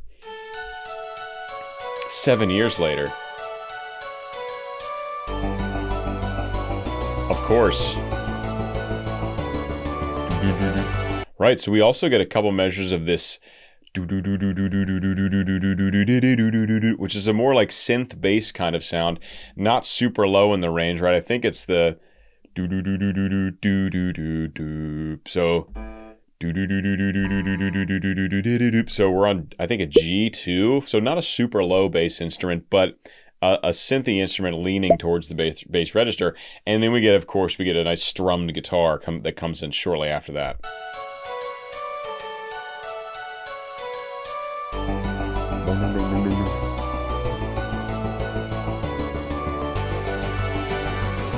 Nice acoustic guitar there. It's just me, myself, and I, stuck in my bedroom, living in this world you left behind, dreaming of all these monsters that I'll never get to fight. But boy, I wish I could, so I could bring the world some light, 'Cause I'm stuck with your story. So I believe this is Telemachus, which is Odysseus' son, voiced by Miguel Veloso, I believe. Yeah, Miguel Veloso. This is really nice. This is giving like a 90s alternative vibe, what's the group Semi-Charmed Life? Oh, come on. Blink-182? Like a Blink-182 vibe. Not quite that high, not quite that, rock, not quite that pop punky, but a tenor voice. We've got some breathiness. We've got some edge to the sound, right? It's not a pure tone. There's extra air escaping through the vocal folds, giving it a little bit of that breathiness, right? That kind of impurity in the sound, which is so well representative of like an angsty teenager, which I believe Telemachus is supposed to be in this case. Also, 7 years later, 7 years after Thunderbringer? Is that the deal? 7 years? You can leave a comment if I have that wrong, but I mean, that's where we left off, and it says 7 years later, so I'm going to trust the storytelling here. So Telemachus has had a lot of time to grow up without his daddy. So chances of being an angsty teen, also, people, very respect for the earrings, Telemachus. I feel you, bro. Yeah, it's a perfect sound for like an angsty teenager. And in this world you left behind, dreaming of all these monsters. That's all the way up to high G already. So that's already getting pretty high even in the tenor range. And you can feel as the voice stretches up in that direction, right? A little bit of effort needed by the singer to get up there. Sounds great. Sounds angsty. Sounds like he's got some emotion behind it, which is what we need in a character like this. That I'll never get to fight, but boy, I wish I could, so I could bring the world some light. 'Cause I'm stuck with your stories, but no clue who you are, and no idea if you're dead or just too far. Somebody tell me, come and give me a sign. If I fight those monsters, is it you I'll find? If so, then give me sirens and oh wow, and then it comes down, So all right, so this pre-chorus, we get a shift away from the heavy pulse bassing. We get a shift away from the higher plucked atmosphere. It really pulls back and goes into a string ensemble, a string quartet or a chamber orchestra type of feel. Lower frequencies in orchestras are more present. Their spectral envelope, which is the layout of the frequencies, leans much more towards the bottom, right? They taper off a lot per octave. This is why, actually, fun fact, in opera, it is particularly hard for a bass voice to cut through the orchestra because we are right in the middle of it. We're fighting the biggest body of the sound. So the way we cut through is by sheer volume, one. More importantly, in a big space, is the overtones in our singing. Is having a lot of cut, and it's difficult to do that as a bass singer, but that's just a quick fun fact, but it helps subdue the sound. So we go from the higher plucked instruments, and then it pulls way back. All we have for drums is just a kick here and there, and then strings. And so it frees up space for the voice to be heard clearly, and really pulls the sound back to a nice place for this pre-chorus. And then more drops out during the chorus, which is not what I was expecting. who you are. See that? Strings and kick. Just too far. Somebody tell me, come and give me a sign. If I fight those monsters, is it you I'll find? And another thing, we get a nice balance of the pop punk type singing, the alternative rock type singing, and musical theater, where generally this is a really common thing about musical theater is you hit a note with straight tone, and then you allow vibrato to come in.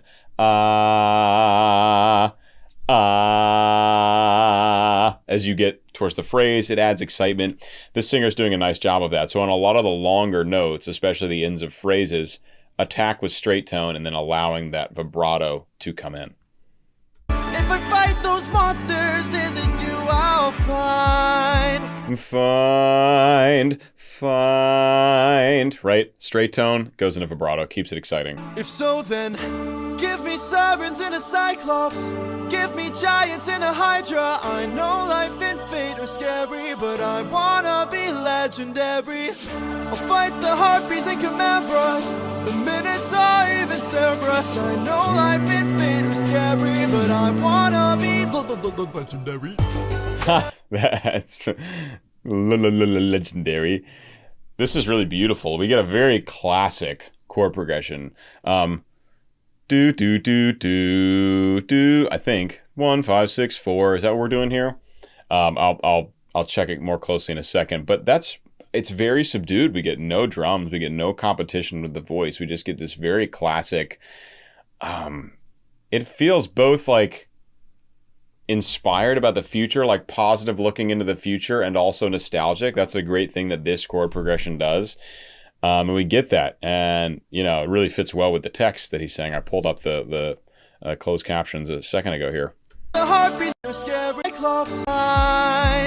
If so, then give me sirens and a Cyclops. Give me giants 1 and 4 a Hydra. I know 6 life and fate are scary, but I wanna be legendary. Yeah. So D major, G major, B minor, A major. So 1 4 6 5.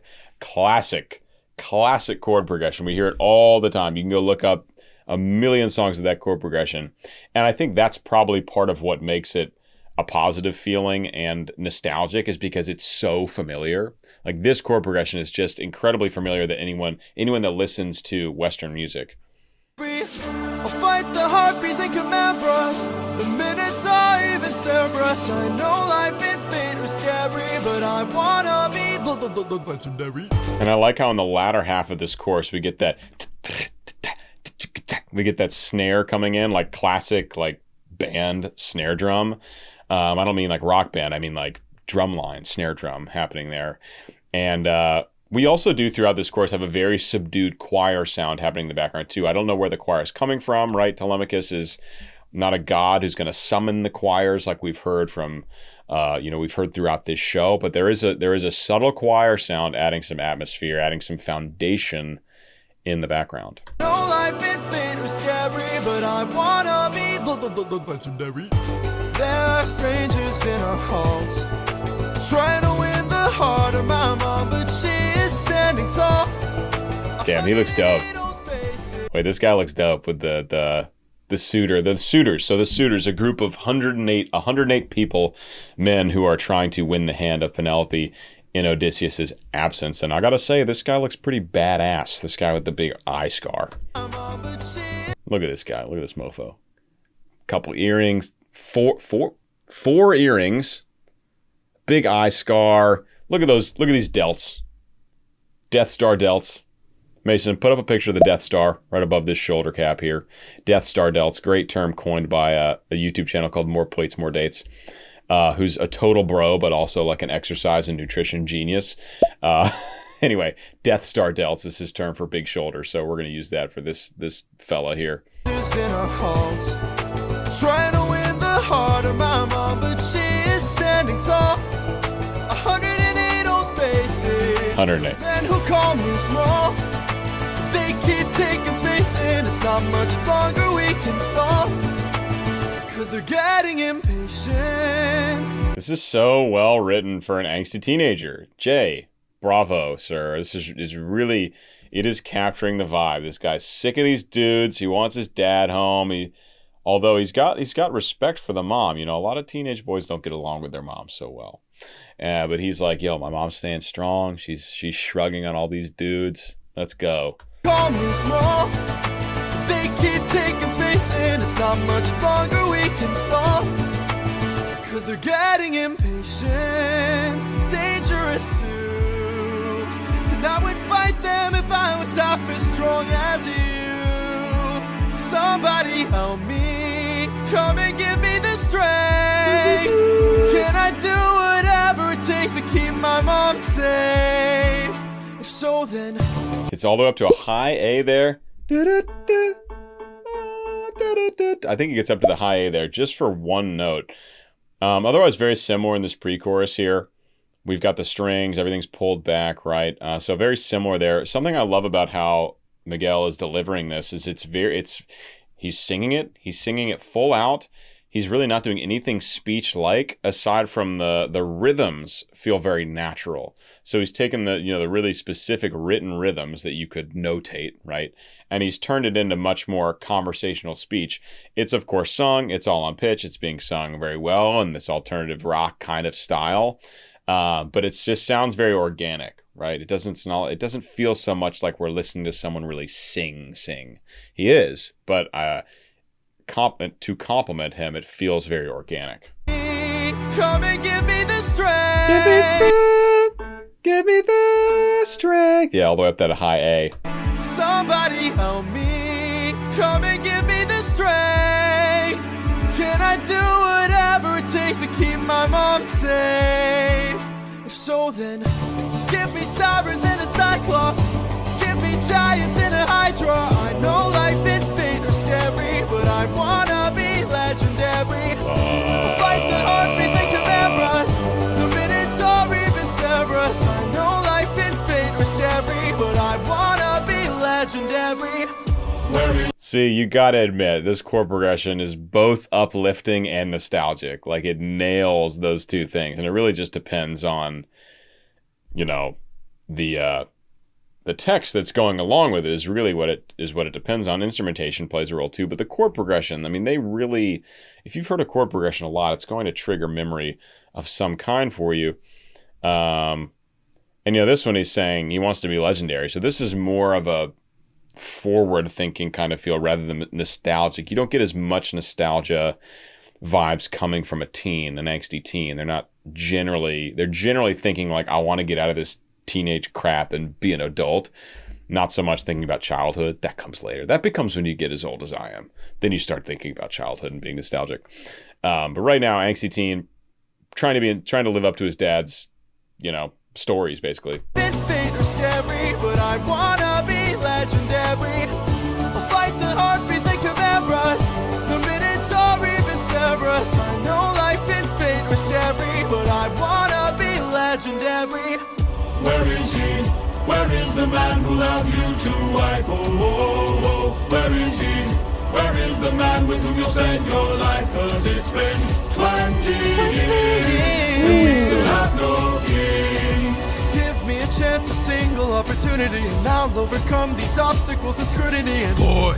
So was Odysseus gone by the time his son was born, or was his son a little kid? I just really have a feeling this kid's a teenager. If it's been 20 years, he would be early 20s. If Odysseus had been gone for 20 years. So leave a comment below. I don't remember the story exactly. So this is the Suitors Chorus. Suitors Chorus asking why Penelope won't allow them in. She waiting on Odysseus. Goddamn, 20 years. Whew, that's brutal. I thought it was 10. Why did I think it was 10? Where is the man with whom you'll spend your life? 'Cause it's been 20 years and we still have no king. give me a chance. I think just octaves for the Suitors Chorus. I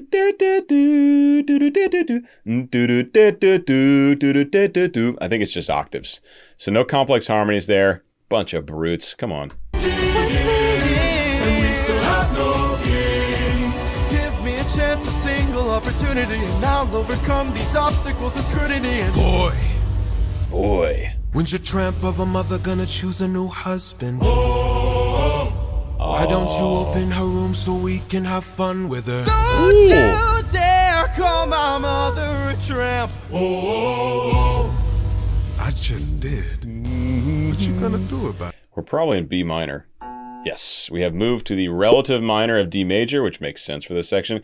This must be Antinous, the leader of the 108 suitors. He just looks like a nice guy, doesn't he? There's nothing about him. Not the scar, not the cheeky goatee he's got going on there, not the bunch of earrings. I love earrings. I'm not going to hate.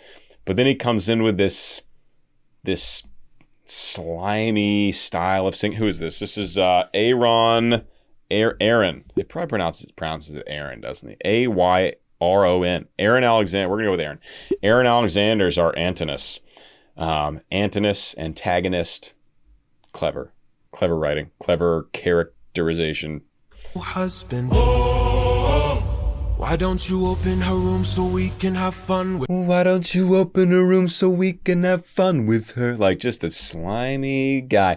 So he's accomplishing this by being really both smooth and breathy with his singing. Those are two qualities that you know. Da da da da da da da da da. Then you get more to like bel canto singing if it's very pure tone and smooth legato. But he's like he's gonna just weasel his way in. Boy, when's your tramp of a mother gonna choose a new husband? And just like an 80s bass synth, that really buzzy, bassy, like lo-fi synth that just pops like very synth wavy in the B minor is like a very clear shift that like, this is a bad dude, you don't want to mess with this guy. Single opportunity and I'll overcome these obstacles and scrutiny. And boy, when's your tramp of a mother gonna choose a new husband? Why don't you open her room so we can have fun with her? Don't you dare come. Yeah, it's a high B, tenor high B, really stretching that voice up there. Teenage angst and rightful anger in this moment, fully captured. Why don't you open her room so we can have fun with her? Don't you dare call my mother. Don't you dare. I love that. Dare. Sorry, Mason, just destroyed the microphone. Her room so we can have fun with her. Don't you dare call my mother a tramp. I just did. What you gonna do about it, champ? I just did. What you gonna do about it? Like, he's a Shady Shin from Legend of Korra. Just a shady guy. Real shady, this one. Just did. What you gonna do about it, champ? Tough guy with different pupils. Somebody tell me, come and give me a sign. If I fight this monster, is it you I'll find?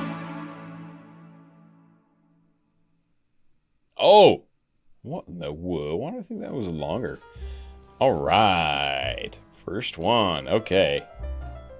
Sweet. If I fight this monster, is it you I'll find? Alright, guys. Alright, we got a nice introduction to this saga. We've got no Odysseus. Odysseus is off. This is a saga mainly about Telemachus, his boy, and dealing with the suitors and Antinous and, of course, Athena, because it's the Wisdom Saga. So I'm very much looking forward to seeing my girl Tegan.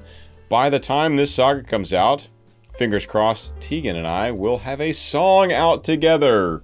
We have a cover of Zombie by the Cranberries coming out, and it's absolutely epic. And we have another song hopefully coming out early 2025. Keep an eye out for that. Don't know if I can announce that yet as I record this in September. But guys, let's go on. Little Wolf. Number 2, Little Wolf. Here we go. Otis by Duvet Box is the both of these are by Duvet Box. Shout out to Duvet Box. Forgot to give a shout out there. So that's our animator for both of these. Holy. Came out 1 day ago? Well recommended, Mortius. Well recommended. He sent me these recommendations yesterday and he said, this one is coming out and I think Gigi's Will Be Fine. Yeah, Gigi's Will Be Fine came out yesterday as well. Oh, subscribe. Alright, Little Wolf. Let's do it. Fight, little wolf, fight, wanna entertain me. Bite, little wolf, bite, let's see how you take this. Strike, little wolf, strike, wanna be a man then. Fight, little wolf, fight, little wolf, fight. You've made... Alright, we got like hard rock background now, and those drums, dude, those are like big room, like power drums. Super dope. Great vibe. I mean, they're about to tussle, right? What's our chord progression here? We're in E minor. Fight, little wolf, fight, wanna entertain me. Bite, little wolf, bite, let's see. Was that C major? Yes, so major 6, C, E minor, C major. How you take this? Strike, little wolf, strike. 7. Oh, we're about to get an Aeolian cadence. Wanna be a man then. Fight, little wolf, fight. Yeah. Now, it's not technically, I don't think, an Aeolian cadence, because in E minor, the 6th chord and 7th chord are already going to be flat major chords. E minor, C major, D major. Usually an Aeolian cadence would be in a major key, when normally 6 would be minor and 7 would be diminished. You put 6, flat 6 major, flat 7 major. It would sound like this. So let's just play a game. If we were in E major and you went, it's my favorite chord progression in the world. Because we're in E minor, we already expect the C major and D major, but dope. I love an Aeolian cadence in whatever context. Fight, little wolf, fight, wanna entertain me. Bite, little wolf, bite, let's see how you take this. Strike, little wolf, strike, wanna be a man then. Fight, little wolf, fight, little wolf, fight. You've made your worst mistake here. Might be your last one too. You'll have run out of bones to break when you and I are through. I'll teach you all the lessons your daddy never could.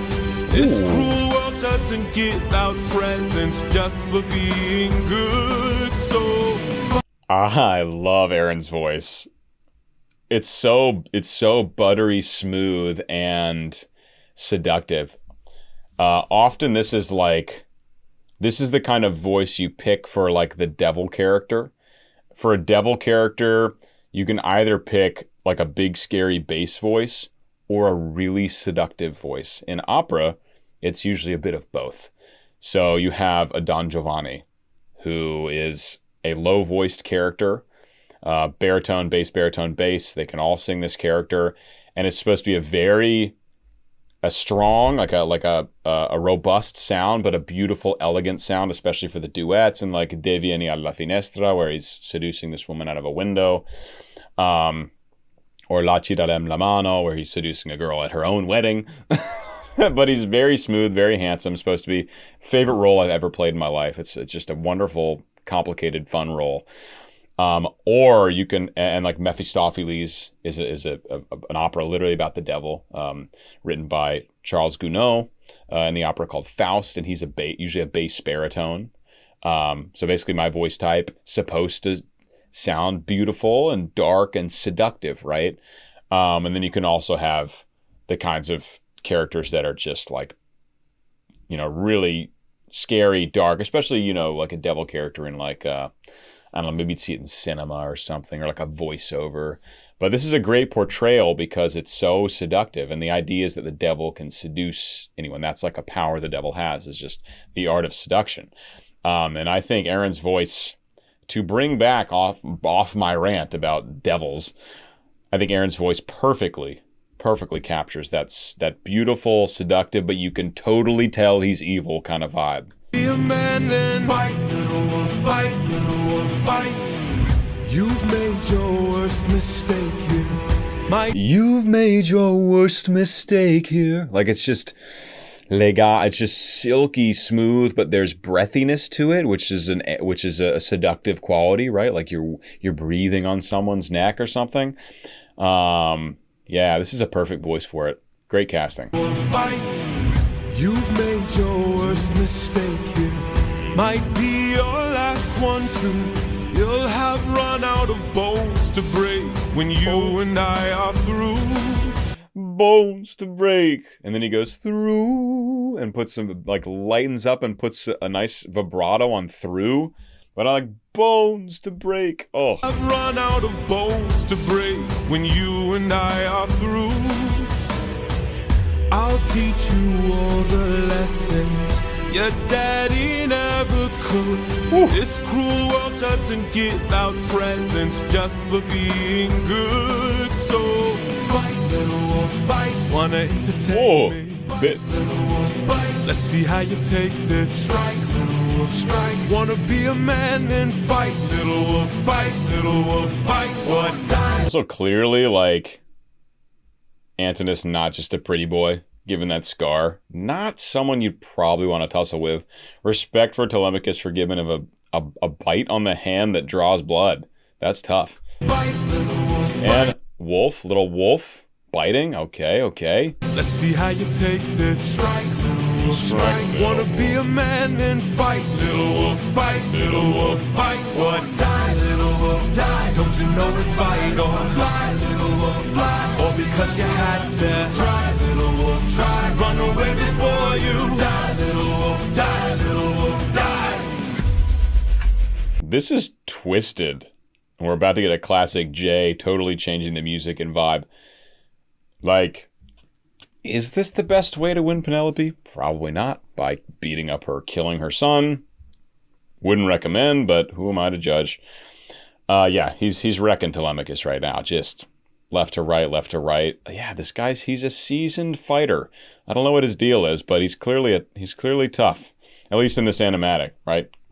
Could be different, but got the suitors cheering him on. Like, yeah, let's all beat up this woman's kid. That seems like a great idea. Fly, or because you had to. Try, little wolf, try. Run away before you. Die, little wolf, die, little wolf, die. Need some help? Hey! What's going on here? Let's go. Is your plan to stand around? Cause I suggest you fight back. I don't know how. Uppercut. So good. Okay, so we get the Athena theme. We get our girl Tegan back in the mix. Tegan, I believe, is, if not the strongest, one of the strongest singers in this entire cast. Really just world-class talent. Time and wisdom, right? So we get the agility with the piano, and we get the time slowing down, both with the animatic and then musically the so she's going to come in, control time, give him time to respond to each punch coming in from Antinous. Really, really nice all around. With the clock ticking too. What's going on here? Is your plan to stand around? Cause I suggest you fight back. I don't know how. Uppercut him. Now. Whoa. How did I do that? This time now moving slow. No, I just made your thoughts quick. Whoa, that is so sick. Oh, we get like a properly spoken dialogue line, but that is so sick. Really cool. This is fantastic. What was I gonna say? How did I do that? This time now moving slow. No, I just made your thoughts. Right. Miguel's voice really sounds like a slightly higher version of Jay's voice. Like there are a lot of similarities. That's really, again, great casting where you have Odysseus played by Jay, you have Telemachus played by Miguel. Literally sounds like a younger version of Odysseus singing. That's a very nice addition. It didn't need to be like that, right? Father need not sound like son. That's like definitely not necessarily a thing. It does happen, but I think good for storytelling and good for just cohesion through the storyline. Whoa, that is so sick. All right, now, let's try this again. I've no respect for bullies, those who oppose their will. I've seen plenty enough to truly understand this kind of filth. God, we got Tegan belting way up there. What are we in again? So she starts on the tenor high B, but goes higher than that. Now, let's try this again. I've no respect for Glottal attack. That really is great for getting those vocal folds together, keeping them together, get that good vocal fold closure throughout the line. Start with a coup de glotte or a glottal onset. bullies, those who oppose their Up to high D above tenor high D, staying in that chest connection. I've no respect for bullies, those who oppose their will. I've seen plenty enough to truly understand this kind of filth. Let's teach this dog a lesson. You can hear how much she's biting the apple when she sings that. In front instead of, it's of. It's like big open mouth, big bite the apple motif. It's a great way to sing those really high belts. And of course, Tegan knows her voice in and out, so she knows what's going to work best for her.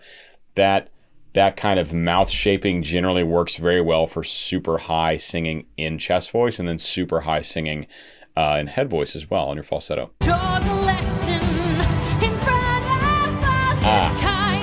One young wolf has a larger heart than all these men combined. That's a tough line to sing up there. One young wolf has a large one. All the way up in the high C's. One young wolf has a larger heart than all these men combined. Five little wolf. Let's get a look at that piano agility and the nice drum fill as well. Wolf has a larger heart than all these men combined. Fight, little wolf, fight. Show them that you've got some fight. Little wolf, fight. Take advantage now and strike. Little wolf, strike. Don't go down without a fight. Little wolf, fight. Little wolf, get up and fight. I love the theme now taken over by Athena. The fight, little wolf, strike, little wolf, strike, little wolf. That's also cool there. Da da da da da da da da da da da. That's cool. Keeping the note in the bass. Keeping the note in the bass the same. Why can you do this? Because you're going from B to E while we're in E minor, and then you go to C major. So in C major, you still have an E, you just have to move that B up to the C.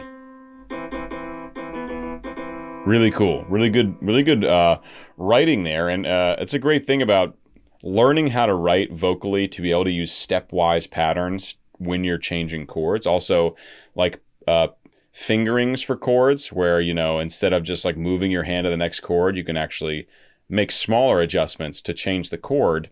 And you do what's called chord inversion. So this is a great one. So da da da da da da da da E minor, C major, without changing that note in the bass. Fight, little wolf, fight. Show them that you've got some fight. Little wolf, fight. Take advantage now and strike. Little wolf, strike. Don't go down without a fight. Little wolf, fight. Little wolf, get up and fight.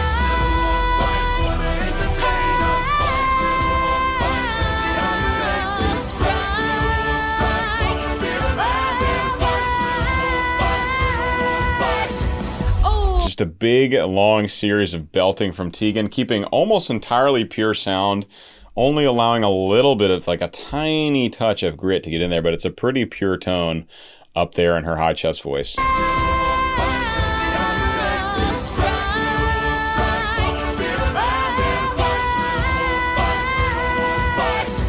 Oh, maybe I pushed you a bit too hard.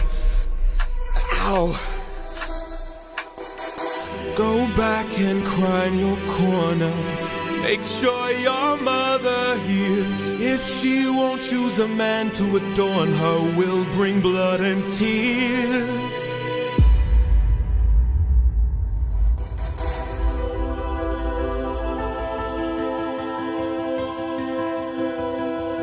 Tell me, Athena, why you came to my aid. Ooh, he's really leaning into this, like really connecting one song to the next. He's done that so far with both of these, where like you listen to the first one, you've got to listen to the next one. And then this one too, asks Athena a question, open-ended question at the end of this song, roping us in for a third, which we will do. We will do it right after this. You're about to see. Athena looking like Telemachus here. I don't know why she's doing that. Comment below. Yeah, so Antinous is like, yeah, go tell your mom. I don't give a shit. Like, go cry in the corner. Tell me, Athena. One more up. There it is. So, we've talked about the falsetto use throughout Epic, and it's usually done for like naivete or pleading or submission, right? So this is an interesting choice. I mean, he clearly feels defeated in this moment. So this is like he feels weak. So that could be an indicator of the falsetto there.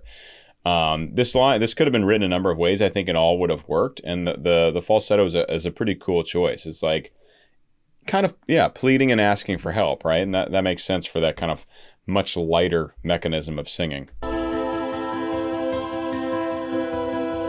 Tell me, Athena, why you came to my aid. Right, because Athena's relationship with Odysseus is kind of cooked, right? I mean, isn't that the idea? Was it end of second saga, in the Cyclops saga? They kind of broke it off. Last goodbye, right? Anyway, all right. Awesome. Little Wolf. Now, we have the GG animatic that just came out yesterday, as pulled up. All right, so this is, of course, by Gigi, who is an animator who we have come to absolutely love throughout the epic journey. This is the third song now of the Wisdom Saga. We'll be fine. This is also apparently the shortest song in Epic. This is song 28, by the way. This saga is song 26 through 30. It's a bunch of songs. It is so much writing. Shout out to Jay. I'm actually going to put this up just a little bit. Oh God, my head keeps popping out. Oh, there we go. That's a little bit better. All right, here we go. We'll be fine. GG.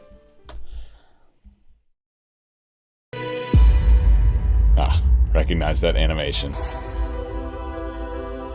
All right, very much keeping the musical theme we just left off. We've still got Athena. This is like classic GG animatic, something I've become so accustomed to and used to, and I just love it. Oh, it's the owl. Tell me, Athena, why it's literally the last line of the previous song. Oh, okay. That's why. She literally put in a transition for the animatic and literally included the last part of the last song. So this song is actually even shorter than 2:35, isn't it? It's more like 2:20. 2:15. I had a friend before and he was a lot like you. I helped him fight through war, but he had his demons too, and then we grew apart. Then his light went dark. Okay, obviously talking about our boy Odysseus here, Odie. We get this nice combination of the classic Athena, agile, virtuosic piano, and we have some nice strings as well. And this does feel, as she's talking about memory, she's talking about memory of her relationship with Odysseus, friendship, relationship, whatever you want to call it. And it is bringing nostalgia, is it not? The piano and the string combination, making us think back to a simpler time, a better time, perhaps. I had a friend before and he was a lot like you.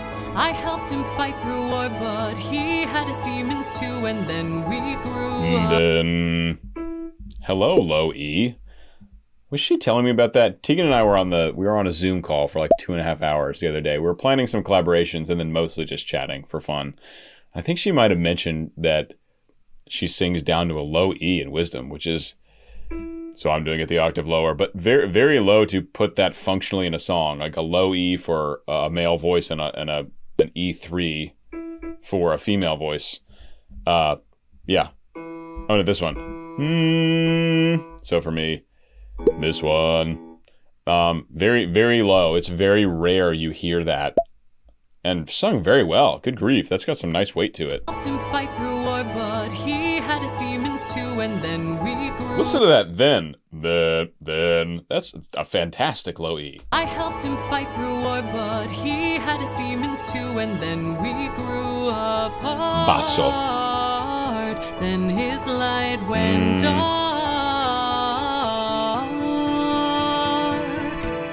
And so I thought maybe if I'd made a different call, maybe if I hadn't missed it all, maybe he he'd be fine. Maybe we'd unwind.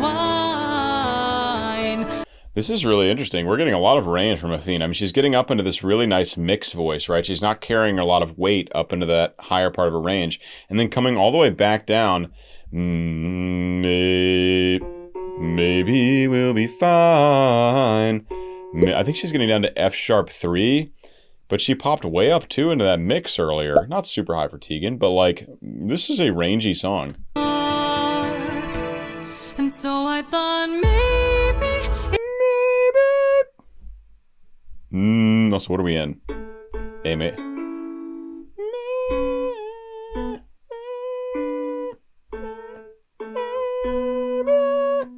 Okay, up to C. Sorry, it took me a while. Just up to C sharp 5. So Tegan can easily belt up this high, fully chest connected, but this is clearly a mixed position where she's keeping it lighter, which makes sense, right? This doesn't feel like a power belting moment. So it's very well sung, of course, by Tegan, and like all the colors make sense. The floatiness of the vocals make all the sense in the world.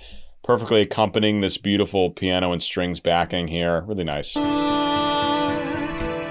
And so I thought maybe if I'd made a different call, maybe if I hadn't missed it all, maybe.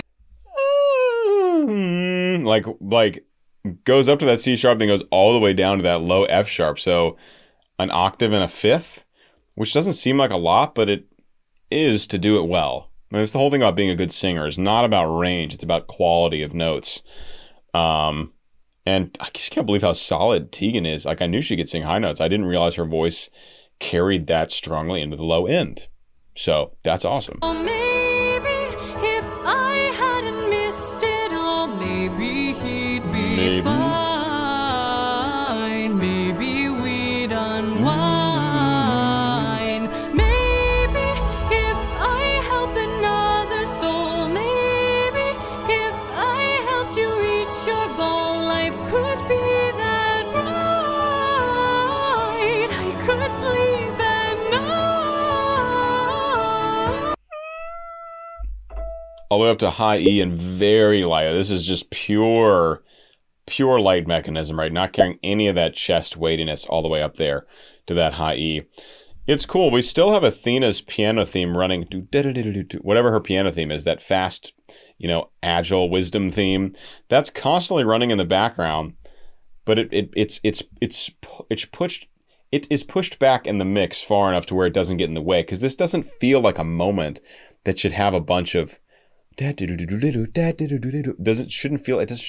feels like it shouldn't have much movement, but the theme is still there, but it's just mixed in a way that the theme is there without distracting or without giving the piece too much movement, despite movement happening in that one instrument. Reach your goal, life could be But it's going. that bright. I could sleep at night. So that's just very light mechanism from Tegan there, which makes sense. I mean, at this point, Athena, goddess of wisdom, is questioning her decisions. This is a time where it really makes sense for her to be lighter, not like Athena the powerful and brilliant and agile, right? That's when you get the power belting. But this is a much more intimate kind of song. Athena, I don't know who your friend is. It sounds like Jay. It really does. My time with you's been splendid. The best day of my life, cause I got in a fight and I didn't die. I've never felt strong before. You're my friend, I couldn't ask for more. And so I think maybe Got a lot more. So this has really shifted from like Athena questioning decisions to a much more positive, forward-thinking feeling, both coming from Miguel singing and also definitely coming from the instrumentation as well. So we really get that positive forward motion, taking us out of the previous section and moving us forward. I don't know what he's like, but my time with you's been splendid. The best day of my life, cause I got in a fight and I didn't die. I've never felt strong before. You're my friend. It's a great voice. Ask for more. And so I think maybe if life wasn't spent as planned, maybe it's time that you lend a hand. I don't think you mind. If not his friend, then mine. Oh, and then we get a duet coming. Yay. Okay, so we get some really nice, really high floaty falsetto. Of course, Telemachus doesn't know that they're talking about Odysseus, which is interesting. Pretty cool. And some beautiful. I'm loving Miguel's voice. It's really, really, there's a lot of versatility, but it's a very well controlled voice. Of course, everything's tuned and edited and stuff, but you can tell when a voice is more or less accurate while they're singing. And this is an accurate voice. This is really nice. I had something else to say. Let's see.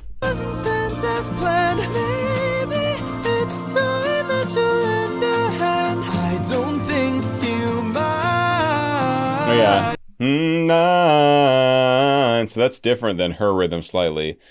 I think she was like, mine. I'd have to go back. Mine. That just feels more jagged than when Athena was singing it. And then he adds a little embellishment here on the next time. I don't think he'll mind. If not his friend, then mine. So that's like almost a totally different melody there. Really nice. If not his friend, then mine. Maybe to fall is to learn one way. Maybe it's all gonna turn out great.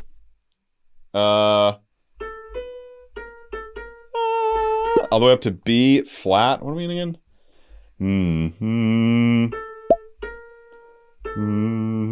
Are we in B flat the whole time? Maybe they key changed at some point. I think we were in A major earlier. One way, maybe it's all gonna turn out great. I know we'll be fine. I know it's light, you'll find. Hey. You're a good kid. I love how he extended that cadence. And then like ended on a more suspended chord, so it wasn't resolved. And then gets a little boop from Athena. Good boy, good kid. I know we'll be fine. I know it's light, you'll find.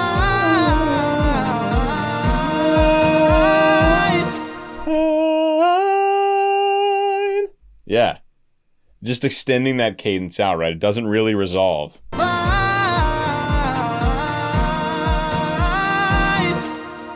You're a good kid. Thanks. Thanks. Oh my god, extremely short. This is a 2-minute song. Best day of my life, cause I got in a fight and I didn't die. I've never felt strong before. You're my friend, I couldn't ask for more. And so I think Okay, I think we're good. Alright guys. Fantastic. I hope you enjoyed this triple feature for Epic the Musical. I think it's my first triple I've done. So next video that comes out in a few days, releases in a few days, will be the last two from this, which will be, I can't remember the fourth one, but the last one's God Games. Everyone's talking about it, so I remember that one. Yeah, guys, if you enjoyed this analysis, if you enjoyed hanging out with me for the last 50-something minutes, please do consider joining my Patreon community. Like, you can join this one here too. You can join Gigi's Patreon. I also have a Patreon, about 800 members strong. Would love to have you over there interacting in the Discord every day. Another way to donate to my channel is to do Buy Me a Coffee. All this is in the description below. That's a one-time donation, no commitment. Always like, subscribe, and also check out my affiliate links. Do you guys want to get a super cool custom jersey like this? This is the Bass Gang, which is a musical group I'm in, and has my name and number 2 on the back. Really cool. You can get a custom jersey with a discount from DIYOJ. That's another affiliate link. Check that out, guys. Thank you so much for the support, and I will see you back in just a few days for the last of the Wisdom Saga, which is currently the most up-to-date saga. So thanks for the support. See you guys. Hi everyone, welcome back to the channel. My name is Peter Barber, professional singer and music producer, and I'm now caught up. I'm caught up with Epic the Musical. I just did a full reaction and analysis for the last 2 songs of the Wisdom Saga. As I record this, that is the last songs to have been released. So exciting. Really enjoyed it. Wow, God Games was incredible. Just like a new game show style song. So much fun. Guys, I absolutely loved it. please sit back and enjoy my first time reaction and analysis to the last two songs of the Wisdom Saga. All right, we know Athena's in here. It's been 10 years since I last saw you. Remember me, I am the infamous Odysseus! Oh, wait a second. Let's see where you've been. Friends close and your enemies close. Hey, wow, okay, it's a reunion. It's a reunion tour. Also, what, Brit Pow Pixel. Really, really cool animation. Really loving this so far. Totally different art style from what we've seen in all of the epic animatics I've seen so far. So this is really fantastic. Okay, so this if it's going in the direction I think, we're about to get a refresher for all of these wonderful voices in the epic cast. I've already heard like 4. Very cool. I'm enticed. I'm very enticed. And that also sounds like the Athena theme on piano, but slowed down in a way. So I don't know why that is, but I think it's the same theme or a very similar theme, but slowed down, not nearly at the really virtuosic pace we generally hear her theme. But that's a dead Athena giveaway right there, that piano motif. Old friend, Yeah, it's Tegan. it's been 10 years since I last saw you. Remember me, There's Jay. I am the infamous Odysseus! All right, we're in D. D minor, I think. And we just got a nice big high belt, full chest connection from Jay, letting it rip. It was weird not hearing Jay in the first 3 songs of this saga. We really got to look at his home life while he's been away for, Telemachus said 20 years. I didn't realize it was that long. And Athena just said it's been 10 years since they've seen each other, Odysseus and Athena. Wild. Okay.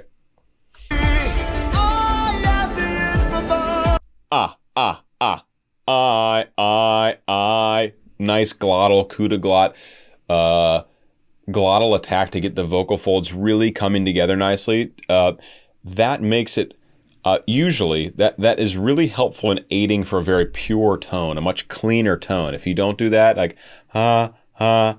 sometimes we get a little breathier tone or a little grittier tone. The is a really great way to get those vocal folds together in an efficient way, especially going up for a high belt like that. Remember me, I am the infamous Odysseus! Let's see where you've been. Friends close and your enemies close. Yeah. This is mercy upon us here. On the wrong move and you're done for. Anything like Song of past romance. Okay, we got Aeolus, we got Steven, I can't remember the name of the Aeolus singer, but we get Steven Rodriguez, I think, as Poseidon. Of course, we get the theme. So we're getting motifs from all these songs we've heard before in the series.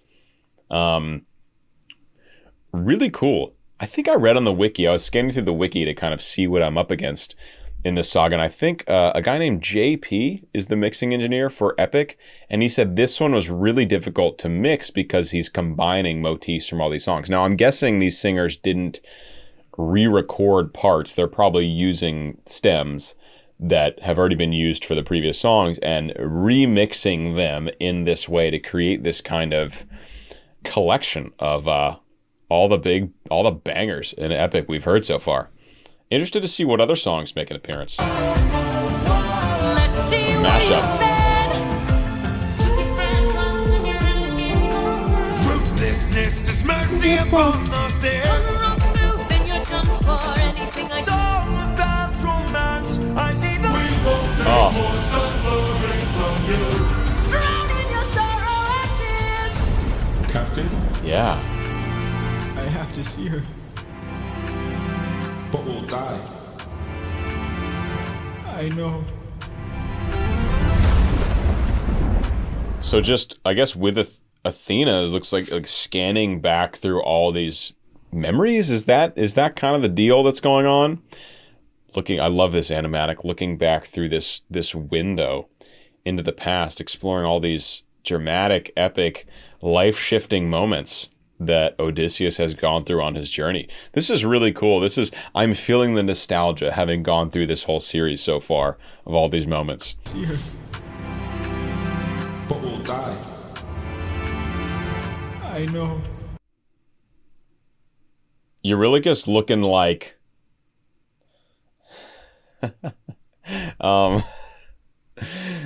wait, what's his name? The big dude in like Endgame.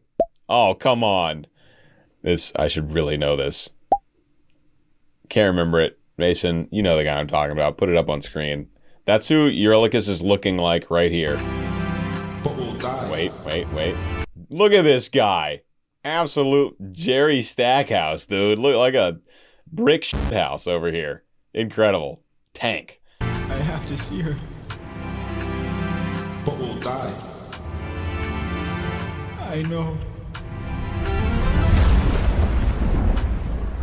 Odysseus, where did you go?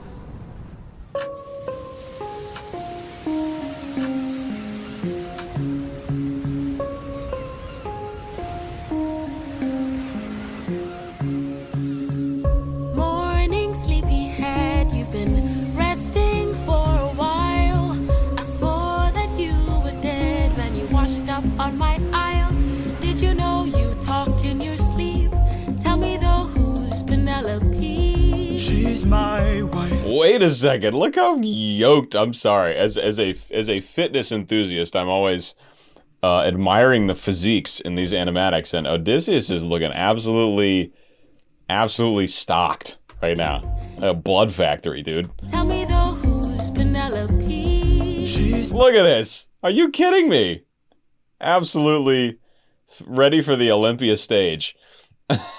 Okay, this must be Calypso we're dealing with, right? So this is a new voice that we haven't heard before in Epic. Beautiful. We've got this Caribbean tropical vibe happening. Just like give me a pina colada and put me on a white sandy beach with this playing, and I'm gonna be so keen to hang out. We don't know how long he's been there. I think seven years, right? It says 7 years later at the start of this saga. So 7 years hanging out with Calypso, I guess. TBD.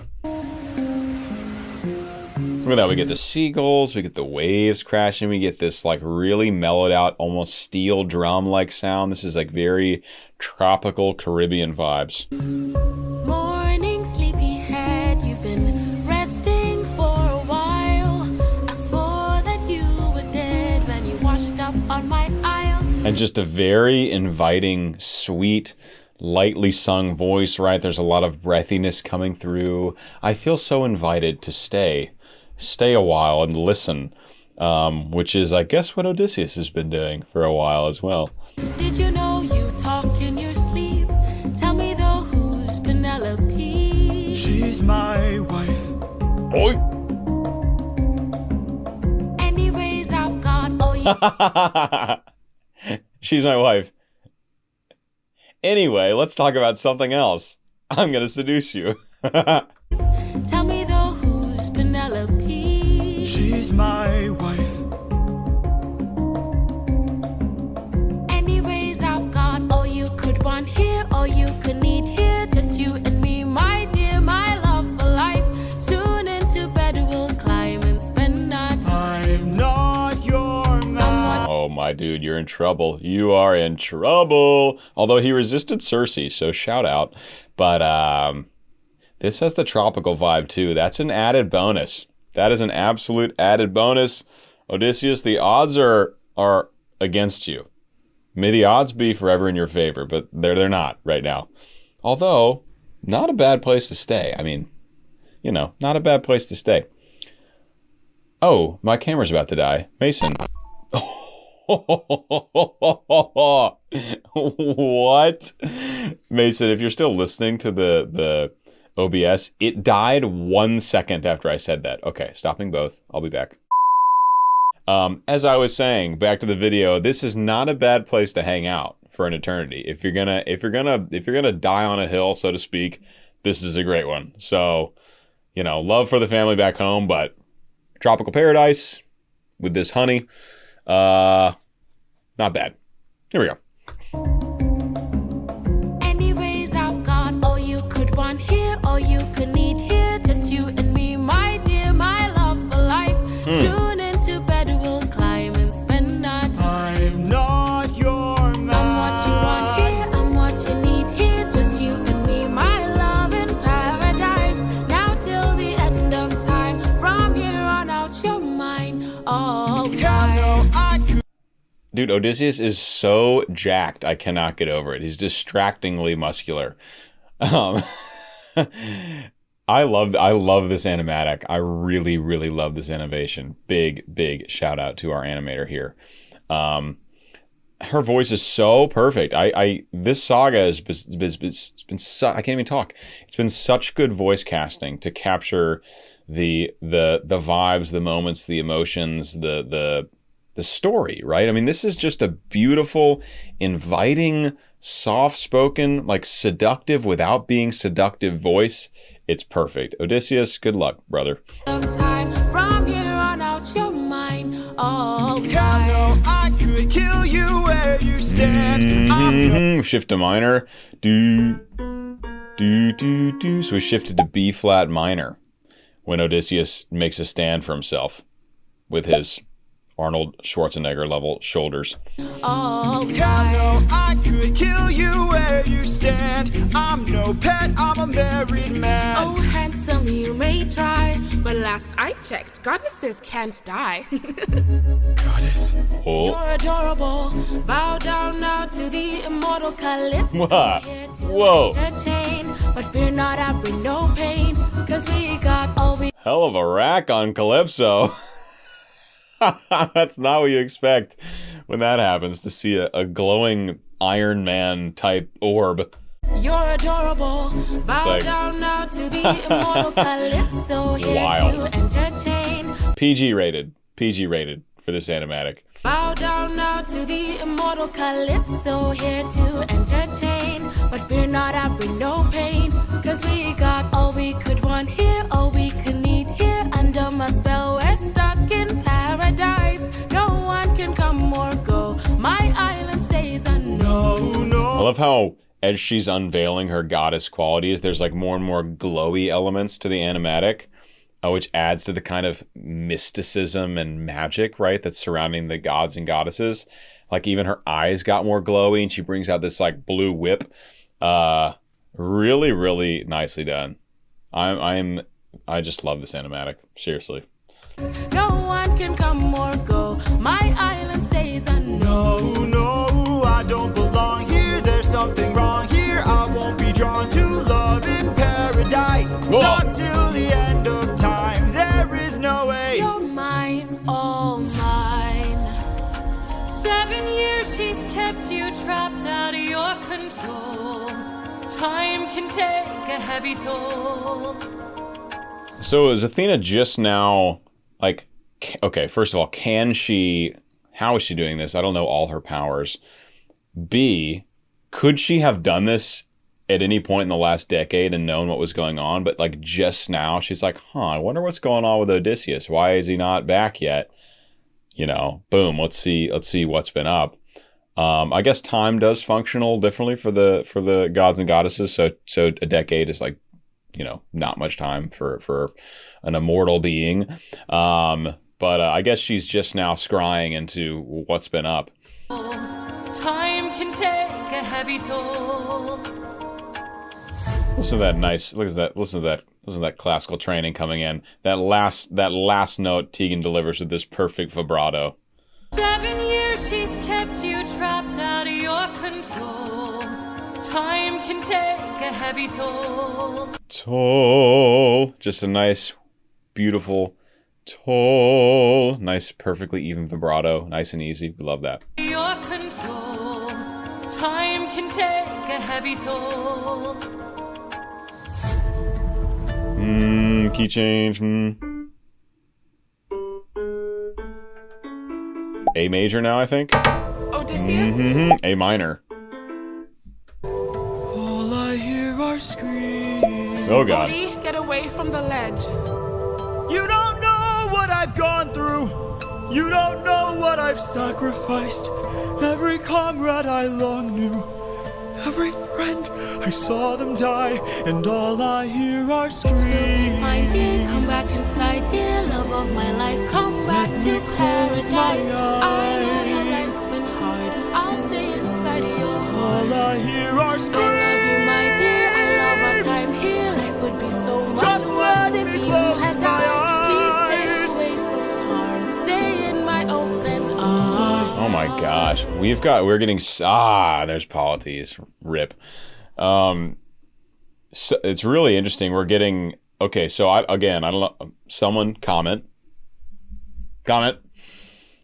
Like, how is Odysseus now having these memories come back? He's been under her spell for 7 years, supposedly, or 10 or whatever. How is he now remembering these things? We're getting a hearkening back to the Underworld saga musically. We're getting a hearkening back to Open Arms. Saga 1, first saga, all the way back. Something else about this musical, and this makes sense, right? The further we get, the more we build our catalog of recognizable musical motifs, and Jay in Act 2 has been using a lot of them. There's a lot of hearkening back. There's a lot of memory spun into these songs. Very less so in the first few of this saga. Certainly a lot in... I think there were a lot in the Thunder Saga. There were a lot in Circe and Underworld of hearkening back to just previous moments in the show, in the journey. So it's really like equal parts What's Up Now and the, talking, singing, writing about the journey that Odie has been on. It's just interesting. Makes sense, right? As we go through the show, we have more memories that have accumulated from this journey to write about. But I'm really enjoying the bringing back all these motifs. This is something I would have maybe expected more in like the final saga, like really kicking us in the emotional nards with the journey and all the motifs we've accumulated. By the time we get there, it'll be like, 9-10 sagas when the show's done. But there's a lot more has been happening in Act 2 because more memories have built up. So really, really cool. We love the motifs. Our time here, life would be so much Just worse let if me you close had my died. Please eyes. stay away from harm. Stay in my open arms.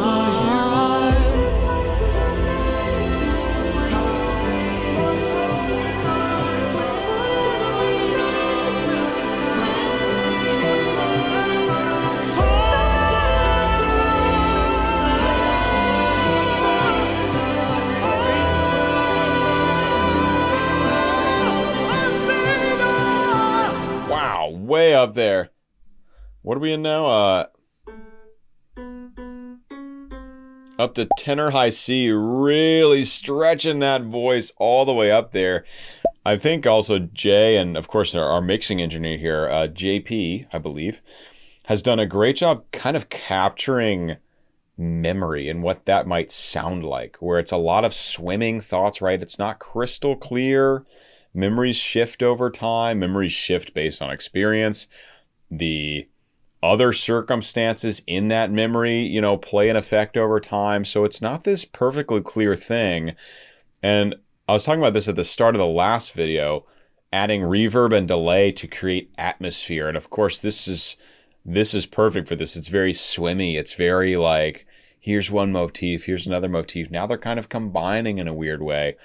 An interesting way. So this is really cool to hear these motifs and to hear how really our mixing engineer, our sound designer has woven them together.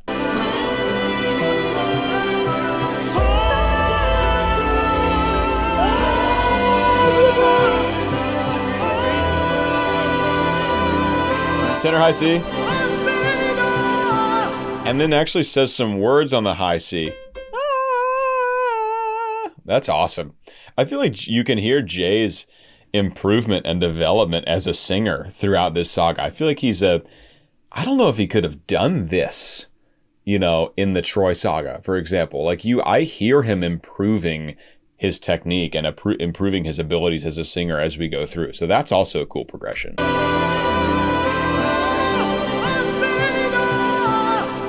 Chesty, it's chesty too. He needs my help. Hey, I love this. You know what? Watch me work. Let me cook.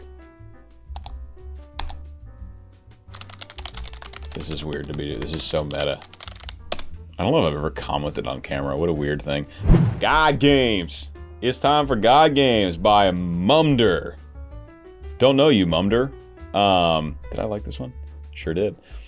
Here we go. God Games. Heard a lot about this one. So this is like the full cast of God. So we'll get Luke coming back. We'll get Steven coming back as Poseidon. I read that Jay's father voices Hephaestus, so that's dope. We get the whole squad. All right, let's do it. God Games. I've heard a lot of good things about this one. Father, God, E minor. rarely do I ask for favors. Now I'm knocking on your door with hopes to save a friendship with one who's a prisoner far from home. Odysseus. All right, so we have God's conjured choir in the background, and we have Athena, aka Tegan Early, belting. We love that. This is a great combination. Epic choir sound with big belting. Fantastic start to this. It's what I would have expected for God Games. To save a friendship with one who's a prisoner far from home. You can tell what vowel Tegan likes using on that high B. It's a very open, kind of bite the apple vowel.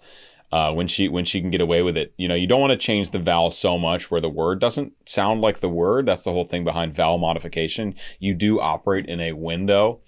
But the big open bite the apple vowels, Tegan loves on those high belts. One who's a prisoner far from home. Odysseus. Divine intervention, is that what you seek? To untie apprehensions that were placed on that Greek. You are playing with thunder for a man full of shame, but if he's worth the risk of going under, why not make it a game? Luke's back. I just was put in touch with Luke via Mortius to also come for a chat on the pod. So hopefully by the time this comes out, or probably in the near future, a podcast episode with Luke Holt, the voice of Zeus, will also be on here. His voice is really wonderful for this character. I mean, he's got the musical theater training background. I think he's got some classical training background too, and you can hear that in the spaciousness of his baritone voice. There's a nice warmth to it and a power to it. Now we can't tell true volume or true power in an acoustic setting in a studio version of something, but you can really hear the training, and that kind of training lends itself towards bigger, powerful singing. So again, great casting on Jay's part, and Luke just does a great job with this. And also I love we get that really nice, more operatic-like vibrato at the very end of this phrase from him. Untie apprehensions that were placed on that Greek. You are playing with thunder for a man full of shame, but if he's worth the risk of going under, right? Get that more classical. It's not, vibrato is not classical, but if you are also adjusting your laryngeal position, it's like under, that's more like musical theater. Under, that's more like opera, right? And the change in laryngeal position and tongue position and some other things really changes to how much a voice carries.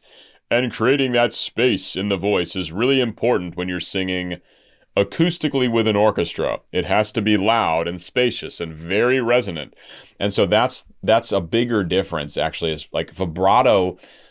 And you see this all the time in pop culture. Someone literally just sings with vibrato and people go, oh, an opera singer. No, not it. I will be very passionate about this. But a change in laryngeal position and very, very nice, even vibrato is a tiny portion of what is more operatic about a singing style than if you do it without those things. And that's as far as I'll go right now. But Luke does a very nice job with it here. For a man full of shame, but if he's worth the risk of going under, why not make it a game? Why not make it a game? I love that, going into like that movie trailer kind of growl at the end of that. Really nice. And flexing the range too. I mean, that pitch-wise, that gets very low in his range. Why not make it a game? Convince each of them that he ought to be released, and I'll release him. Who's that? Yes, voiceover. Apollo! Hephaestus! Aphrodite! Ares! Hera! Or me? Yeah. This is so good. It's literally like, and in the left corner weighing 537 pounds, right? It's like, this is fantastic. And I love it. The me at the end is so good. Oh, Luke, bravo. Bravo. This is really, really well done. And I'll release him. Who's that? The gods. Apollo! Apollo! Hephaestus! Hephaestus! It's so good. Aphrodite! Ares! Hera! Or me? So listen to that range. Hera! Or me. That's like a probably almost 3 octaves right there. Hera! Or me? Also, that Hera, that's a very like healthy yell position that you really use as an operatic baritone or bass. Hera! I can literally hear my microphone like getting absolutely obliterated right now. And that's why it's breath support, it's space, it's getting the tongue out of the way, it's maximizing resonance. This is more speech. Like, of course, this is not a big sung, dramatic baritone line, but you can tell that the setup is very similar to that. Hera! Or me? What Perfect. do you say? Perfect. Very well. All right. Bring it. Groovy. You all know I'm a fan of catchy songs. So with so many sirens gone, I think Cody's in the wrong. They were trying to do him worse. All he did was reimburse them. Now they'll tread with caution first to live another day and sing another verse. If that's true, release him. Isn't that funny when you think about the gods? Like you can imagine voice types, and I feel I absolutely feel like an Apollo would be, even though he's like the god of the sun or light and whatever, god of the sun. But no, I would think of him as being a tenor, like a higher voice for sure, brightness to the sound, right? Because he deals with light and the sun, so there's like a brightness to the sound, lightness to the sound. It's great casting. I love it. Cody's in the wrong. They were trying to do him worse. All he did was reimburse them. Now they'll tread with caution first to live another day and sing another verse. If that's true, release him. Hephaestus!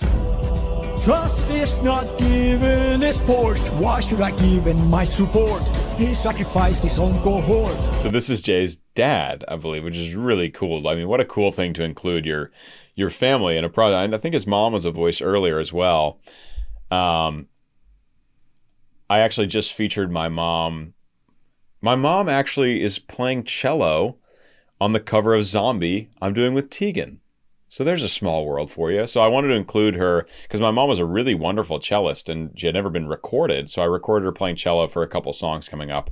It's very cool to include your family. At some point, my brother is also a bass singer. He's not like in the bass singer community, but he's very much a bass singer. His voice is just as low as mine. And I'm going to include him in one of my bass singer covers, or include him in a bass gang song or something someday, because that's just such a cool thing. And like, it's really cool to include your family, include your friends in projects. If that's true, release him. Hephaestus! Trust is not given, is forged. Why should I give him my support? He sacrificed his own cohort. Did you forget they failed to listen? He was betrayed and then imprisoned. But if you make the right decision, he can still build a future with those who miss him. Fine, release him. Release him. I love this motif that's like, it's like a round 3 fight. It's like adjusting for each part of this game. It's like a little game show jingle for the gods, though, so it's bassy and cool. He can still build a future with those who miss him. Fine, release him. You're a little high and mighty. Odysseus claims to love his mother, but let her die of a broken heart. He was busy fighting, More like busy spiting. The Cyclops let him feel the pain that his mother felt and wrought. Wait! That's a very seductive voice, right? Very breathy and smooth. There's a lot of legato singing. Not a power voice, right? A whimsical voice. Is this Hera? Yeah, a very seductive voice. I think breathiness, going through this Epic the Musical, I think breathiness and legato singing, those two really combine for that seductive quality. With those who miss him. Fine, release him.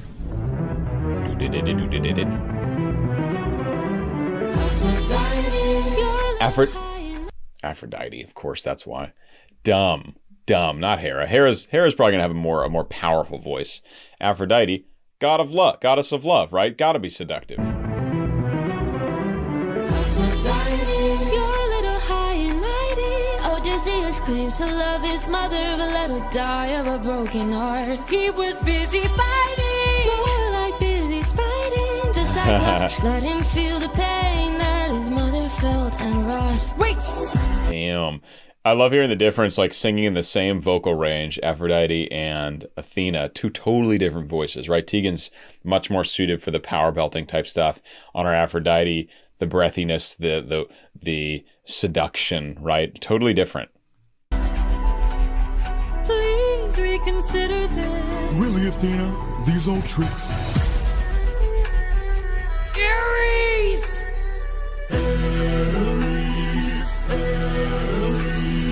What kind of sick coward holds back his power while his friends get devoured? He didn't even fight Scylla, didn't even try to kill her. Hides inside a wooden horse to get the job done. Never handles things up front, pathetic and weak like his son. I was questioning the voice until I heard all that growl and grittiness come into it. That makes a lot of sense for Ares. I was gonna say, if it's gonna be more of a pure tone, I would have thought like low bass for Ares, but then the growliness and grittiness totally changed my mind. This makes sense. And Athena and Ares are like, right? I mean, given this animatic, I think that's just like loose memories of whatever I know about Greek mythology. Athena and Ares are like, they don't get along, I guess. Comment below. Ares! She's like, What kind of sick coward holds back his power? See this? While his friends get devoured. He didn't even fight Scylla, didn't even try to. Oh, okay. God of War. Got it. To get the job done. Never handles things up front, pathetic and weak like his son. Hold your tongue now! Hey. Stop, my friend! And tell your lover that a broken heart can mend! that's a theme, isn't it? Is that from Troy Saga? Like the first, was it War of the Mind? There's so much music, and I haven't gone back to like listen, like to really just listen for fun. And all my experience has been through these analysis videos. So if I'm trying to reference something from the Troy Saga, I heard it once 5 months ago. So forgive me. I don't know the themes as well as you guys, for sure. I love the growl in Athena's voice right when she comes in. Hold your tongue! On your, hold is a nice pure tone, your is a growl, and then tongue is more pure again. Like his son! Hold your tongue now! Here's sounds, my friend! And tell your lover that a broken heart can mend. You want more bloodshed, then set him free to get back to his homestead. He'll make everybody bleed.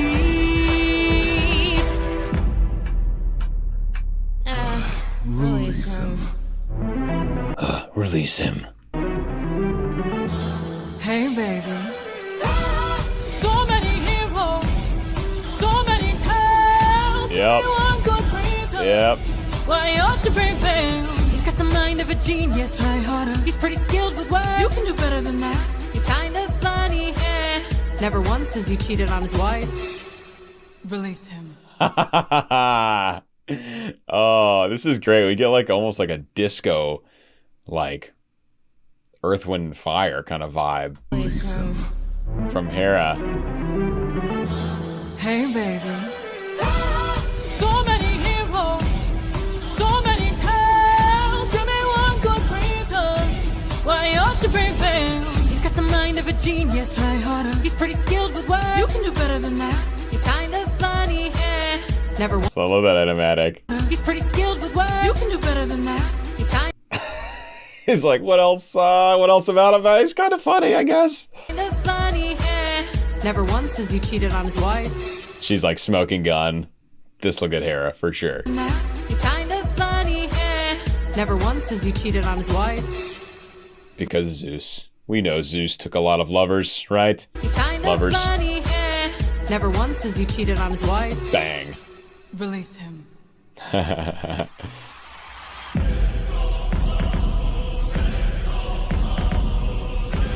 I played your game and won. Release him. You dare to defy me, to make me feel shame. No one beats me. No one wins my game. Thunder, bring her through the ringer. Show her I'm the judgment call, the one who makes the kingdom fall. Way, Luke's vocals are overpowered here. So sick. He's got like the classical stuff I was explaining earlier, maintaining that space and what would be like a pure resonant tone, and then introducing a lot of growl into the sound, which is so cool. It's like the power of Zeus, and then using that, vocal technique, using that vocal texture to introduce anger into the sound. A really great combination. I'm the judgment call, the one who makes the kingdom fall. Real angry. Is she dead? Oh shh.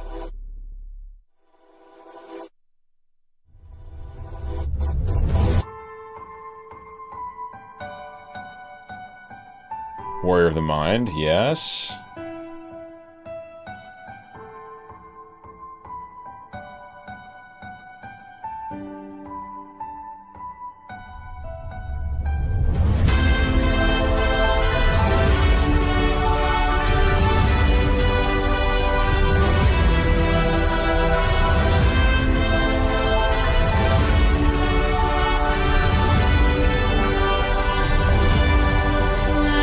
So cool. Her getting back up after being struck down by Zeus is like these big chords. We got the choir, we've got strings, we got these huge arpeggiations happening in Athena's instrument, the piano.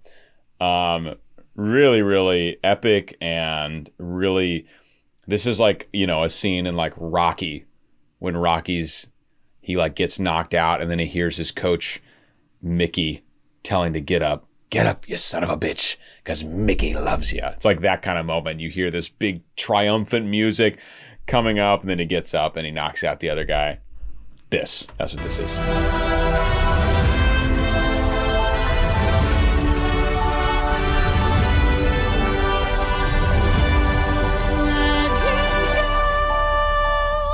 Please let him go.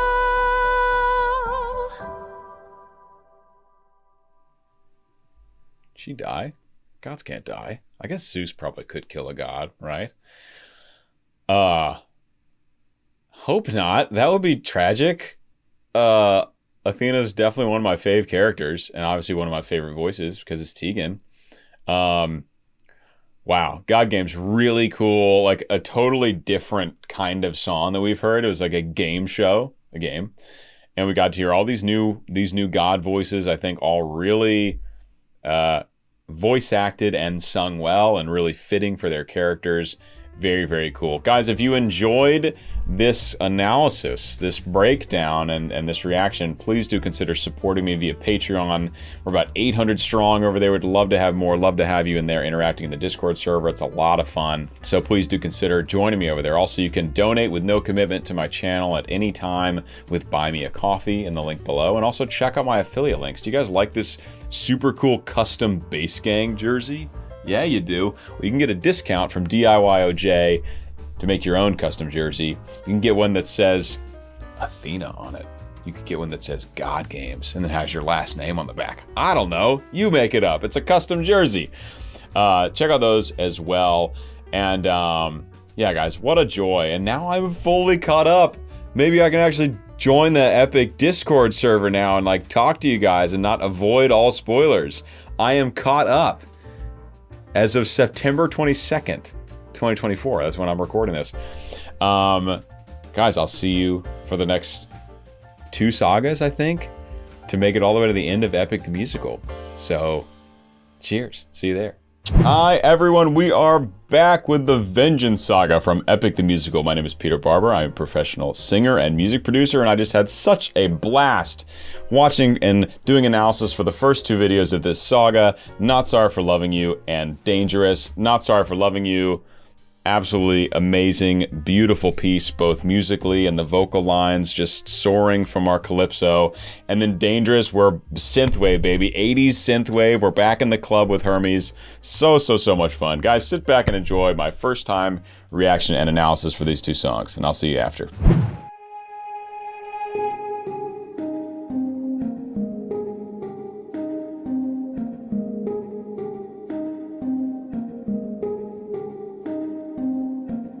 Someone arrived today. They said they're taking you away, that you're not mine to save. And soon I won't get to see your face, so I came by to say you're unlike anyone I have ever known, 'cause you're all I've ever known. I love the fabric we have musically here. We have this beautiful plucked whimsical instrument. It kind of reminds me a little bit of the moment we had with Aeolus long ago in Epic. It's different. That was more flute, you know, pure wind. This is like a plucked instrument, but it has that kind of whimsical feel to it. It does feel very much like it's coming out of a tropical sort of environment, kind of like a steel drum, but not really. And then we also have this really lovely foundation of choir happening in the background as well, and that's really all that's happening. Dum, dum. So A flat major here, and yeah, we're just getting nice light foundation from kind of treble choir, and this, of course, this plucked instrument before our Barbara Wangui, not sure. I have no idea how to pronounce that. That's my best attempt. She is our wonderful Calypso here, and let's talk a little bit about the voice, shall we? They said they're taking you away, that you're not mine to save, and soon I won't get to see your face. It does have this pleading feeling, which I think we can get thematically as well, but it's a lighter, almost like seductive kind of singing, but like puppy dog eyes is like the vibe I'm feeling. Like she is singing, the voice sounds like puppy dog eyes. There's some added air coming through, so there's a sense of intimacy about it. It's not aggressive, right? There's not a lot of vocal fold closure or bite in the sound. And yes, it feels very, very pleading, very, very sweet, very like, you know, wanting him to listen. And that's all just, I'm just talking about timbre of the voice here. So I came by to say, you're unlike anyone I have ever known, 'cause you're all I've ever known. And if I pushed you, or if I came on too strong, or if I ambushed you, for that I'll say I was wrong. And if like this nice sweeping descending bass pattern, we have all the way down to C sharp, or I guess in this case it would be D flat. And we also get the male choir coming in, or the bass choir. So you have the treble choir, altos, sopranos, then you have the what you could call the bass choir, perhaps, when you've got the tenors, baritones, basses. That very clearly comes in, and this, I'm guessing, is like the chorus moment. All I've ever known. Adds more foundation. And if I pushed you, or if I came on too strong, or if I ambushed you, for that I'll say I was wrong. And also, we do get some strings as well. So we get a lower sound from our choir. The plucked instrument is still going. We have Calypso actually singing higher in her range now, contrasting this lower foundation that's just come in. And then we get strings. And strings just go such a long way to fill out any kind of arrangement. And sometimes it's really nice to not have them in the beginning, so that when you get to a chorus or a bigger moment, you can add them and really flesh it out, as Jay has done here. And if you hate me, then I am sorry, my love's too much for you. But I'm not sorry for loving you. So that's up to D flat 5. Very pure chest connection. There's still just naturally in the singer's voice and Barber's voice, there's a little air, so it's not like it's not a super pure tone like you might hear a Tegan Early do up in her high belt range. Is like a little bit of added airiness to the sound, which I think is really wonderful for this character in particular. Good casting, very good casting here. For that I'll say I was wrong. And if you hate me, then I am sorry, my love's too much for you. But I'm not sorry for loving you. I'm not sorry. This singer, Barber, does a very nice job keeping a legato smooth line. Legato is a word we use in opera all the time. Basically means smooth singing, having one note really connected one to the next so it flows nicely. And there's potential in this chorus for it to be kind of choppy. She's singing a lot of words. It's not like she's holding one word for a bar and then another word. Like it's a little bit speechy, a little bit texty, and it's way up in her belt range, and it's really easy for that to get really choppy. But she has a really nice way of keeping the voice flowing throughout all of her singing here. It's really wonderful. On too strong, or if I ambushed you, for that I'll say I was wrong. And if you hate me, then I am sorry. Hate to me. So we should go, instead of hate me, hate to me. That at the end of hate is what's called a shadow vowel, I think, unless these lyrics are wrong. Let me listen one more time, but it could be a giant shadow vowel she's putting on that word. And if you hate me, hate to me wouldn't make much sense. And if you hate me, so we'll do that a lot in opera because you have to make sure the person, hundreds of feet away in the back of the opera house hears exactly what you're saying. And so you'll add a shadow vowel to highlight the consonant you've previously done, something like that. And so we get this on hate me. So it's, and if you hate me, which in this setting, in this studio setting, sounds pretty bizarre. But in a live performance, this would be actually really nice performance practice. I'll say I was wrong. And if you hate me, then I am sorry, my love's too much for you.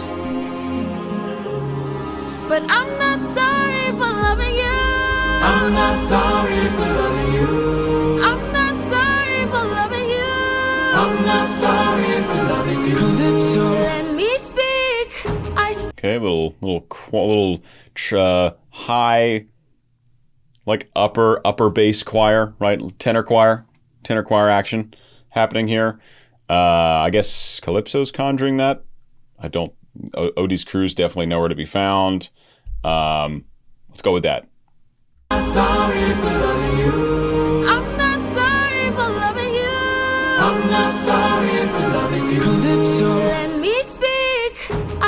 She said, "Shut up, bitch. I'm trying to talk." I'm not sorry for loving you. Calypso, let me speak.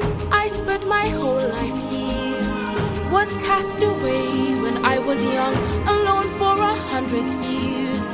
I had no friends but the sky and sun. So All right, second verse, we're filling out the foundation a little more. There's a few added elements, and we're also getting a lot more movement because of these percussive elements we have. That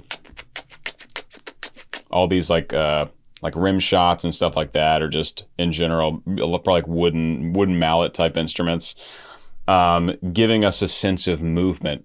Again, this is just great songwriting, and this is like songwriting 101, where the second verse is going to be similar to the first verse in a lot of ways. You're going to have probably very similar melodies. You're going to maybe have a similar rhyme scheme, depending. You're going to have the same chords. But generally, you want the song to build, and so you need to add things. And so Jay has added a little bit more foundation in the background musically, and he's added some motion with the percussion. And it's doing its job. We're feeling the motion. We're feeling like, okay, we got through our first chorus. Odie tried to talk. She didn't let him. Where are we going now, right? We got a little momentum. Let's get the end of this first chorus. let me speak. I spent my whole life here. Was cast away when I was young, alone for 100 years. I had no friends but the sky and sun. So when you washed ashore, I thought for sure that you were my dream come true. I thought I knew. That would be tough to be alone forever. She probably was pretty pumped when he showed up. Yeah, I mean, I love the sun and stars as much as the next guy, but you want to have some you want to have some company on your journey, especially if your journey is eternal. I thought I knew. So if I pushed you, or if I came on too strong, or if I ambushed you, for that I'll say I was wrong. And if you hate, So I think we're in chorus number 2, but I think the text is different, right? I believe it is. wrong, for that I ambushed you, came on too strong. And if I pushed you, No, it's not. It's just different because of the background material, and I have the lyrics up now, which, of course, you're going to pay more attention when those are available. I thought for sure that you were my dream come true. I thought I knew. Chorus number 2. So if I pushed you, or if I came on too strong, or if I ambushed you, for that I'll say I was wrong. So it's actually it's similar. It's quite similar. I think having the text up kind of threw me off. But we have the added percussion that was added during the second verse. We also have more of the backing harmonies. We have them going, was wrong, or whatever. They're like this choir is chiming in certain moments to accentuate parts of the text. I pushed you, or if I came on too strong, or if I ambushed you, for I like that. I'll say I was wrong. And if you hate me, then I am sorry. My love's too much for you. I love that belt. I love that line. I am sorry. Do do da da do do do do do. All the way up to, I think, the D flat. Yeah, all the way up to that D flat.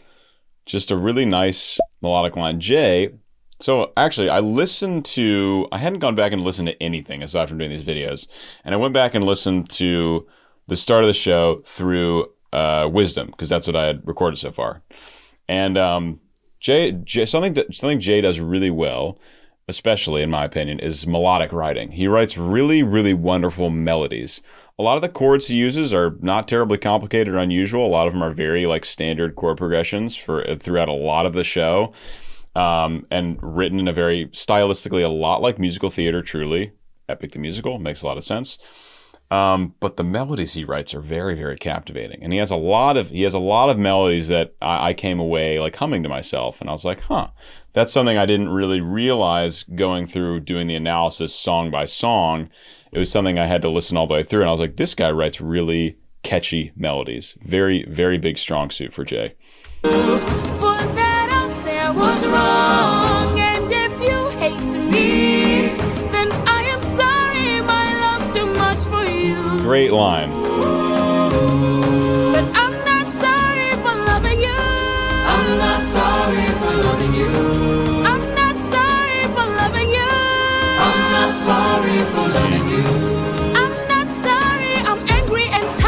go into a bridge. Nice big belting here. Again, it's got that little bit of that airy quality. It's got a little bit of like what I would call like soft grit.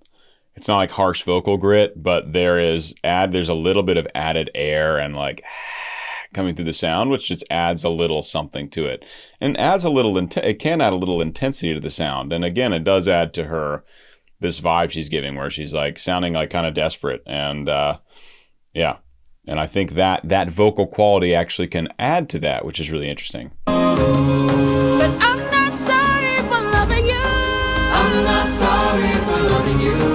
I'm not sorry for loving you. I'm not sorry. You can literally hear the. If you pay really close attention, because her voice it's almost a pure tone, but there's just a little bit of added air. And if you really focus on it, you can actually hear that added air coming through. You might need really nice headphones like these, which pick up high frequencies really well. But you can actually zone in on the kind of hiss coming through her voice. You can do that with any voice that has air in it, but I'm just noticing it in this one in particular.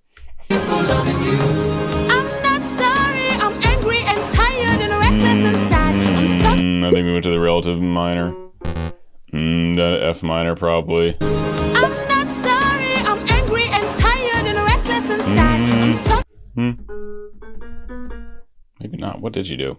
Normally, it would make a lot of sense for a bridge to go to relative minor in this song especially, but I don't know if we went there. I don't think we did. I'm not sorry, I'm angry and tired and restless and sad. I'm stuck in the moments I swore that we had. I wish you. Good Lord. There's a lot of action happening. Sorry, I'm angry and tired and restless and sad. I'm stuck in the moments I swore that we had.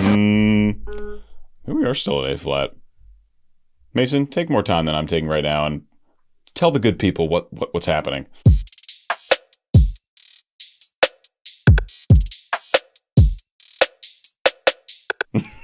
or what key we moved into? What relative key we moved into? I'm not sorry for loving you. I'm not sorry, I'm angry and tired and restless and sad. I'm stuck in the moments I swore that we had. I wish you would chase me or try to embrace me. Okay, I was thinking about it again. Do, do, do, do, do, do. He's just staying. Sounds like it's staying right in A flat major, but with some movement happening around it. But we are still getting a core of the A flat major with the do, do, do, do, do, do plucked instrument. I'm not sorry for loving you. I'm not sorry for loving you. I'm not sorry, I'm angry and tired. But we're also getting that note. I'm stuck in the moments I swore that we had. I wish you would chase me or try to embrace me for once. I wish you would lie and say I love you. Whoa. Whoa. you do. The L word. But not in the way that you want me to. Oh. Aww. That's brutal. Something else Jay does here. He has this, I think we heard it first in the Circe saga, which is my favorite saga, by the way, so far. I really think he nailed that one. There's this kind of like side chaining effect where the sounds are coming like in and out. I don't think he actually used side chaining, but it is a similar kind of effect where the sounds are coming in and out. Bop, bop, bop, bop, bop, bop. It's like one sound, but it is coming in and out of existence, and that is happening in the background here as well. Another cool way to add kind of movement into a soundscape. In the moments I swore that we had, I wish you would chase me or try to embrace me for once. I wish you would lie and say I love you. you do. I like when he says that everything drops out, so we're just back to the plucked instrument and the choir. Really nice, kind of takes the air out of the room. And say I love you. you do. But not in the way that you want me to. I hate that I fell in love with you. Hate that I fell in love with you. Why did I fall in love with you? Why did I fall in love with you? What do I do with this love for you? What do I do with this love for you? How am I supposed to get over you? How am I supposed to get over you? Why in the world won't you love me too? She being sincere. I mean, it seems pretty sincere on her end. I'm reading through the entire Iliad for a reason right now, and I haven't finished that and gotten into the Odyssey yet, which I'm going to reread. So I don't remember what her deal is, but this seems genuine. She seems like she's in a whole lot of pain about this. In this section here, we got some nice added, like, kind of like war drum-esque, like ethnic drum kind of, not super intense, but like well outside your standard kind of drum set sound, and it does add a lot of intensity to what I'm assuming is the final section of this song, when she's getting, you know, even more pleading and intense with the dialogue here. Really nice to go from, we kind of had the tropical house kicks and the tropical house percussion going on for a while, and now we're getting into like more intense drums, more intense percussion. I hate that I fell in love with you. Hate that I fell in love with you. Why did I fall in love with you? Why did I fall in love with you? What do I do with this love for you? What do I do with this love for you? How am I supposed to get over you? How am I supposed to get over you? Why in the world won't you love me too? Also big, like, just tons of high belting here from Barber. Just tons of high D flat belting. Really, really nice. Sustaining up there. To get over you. Why in the world won't you love me too?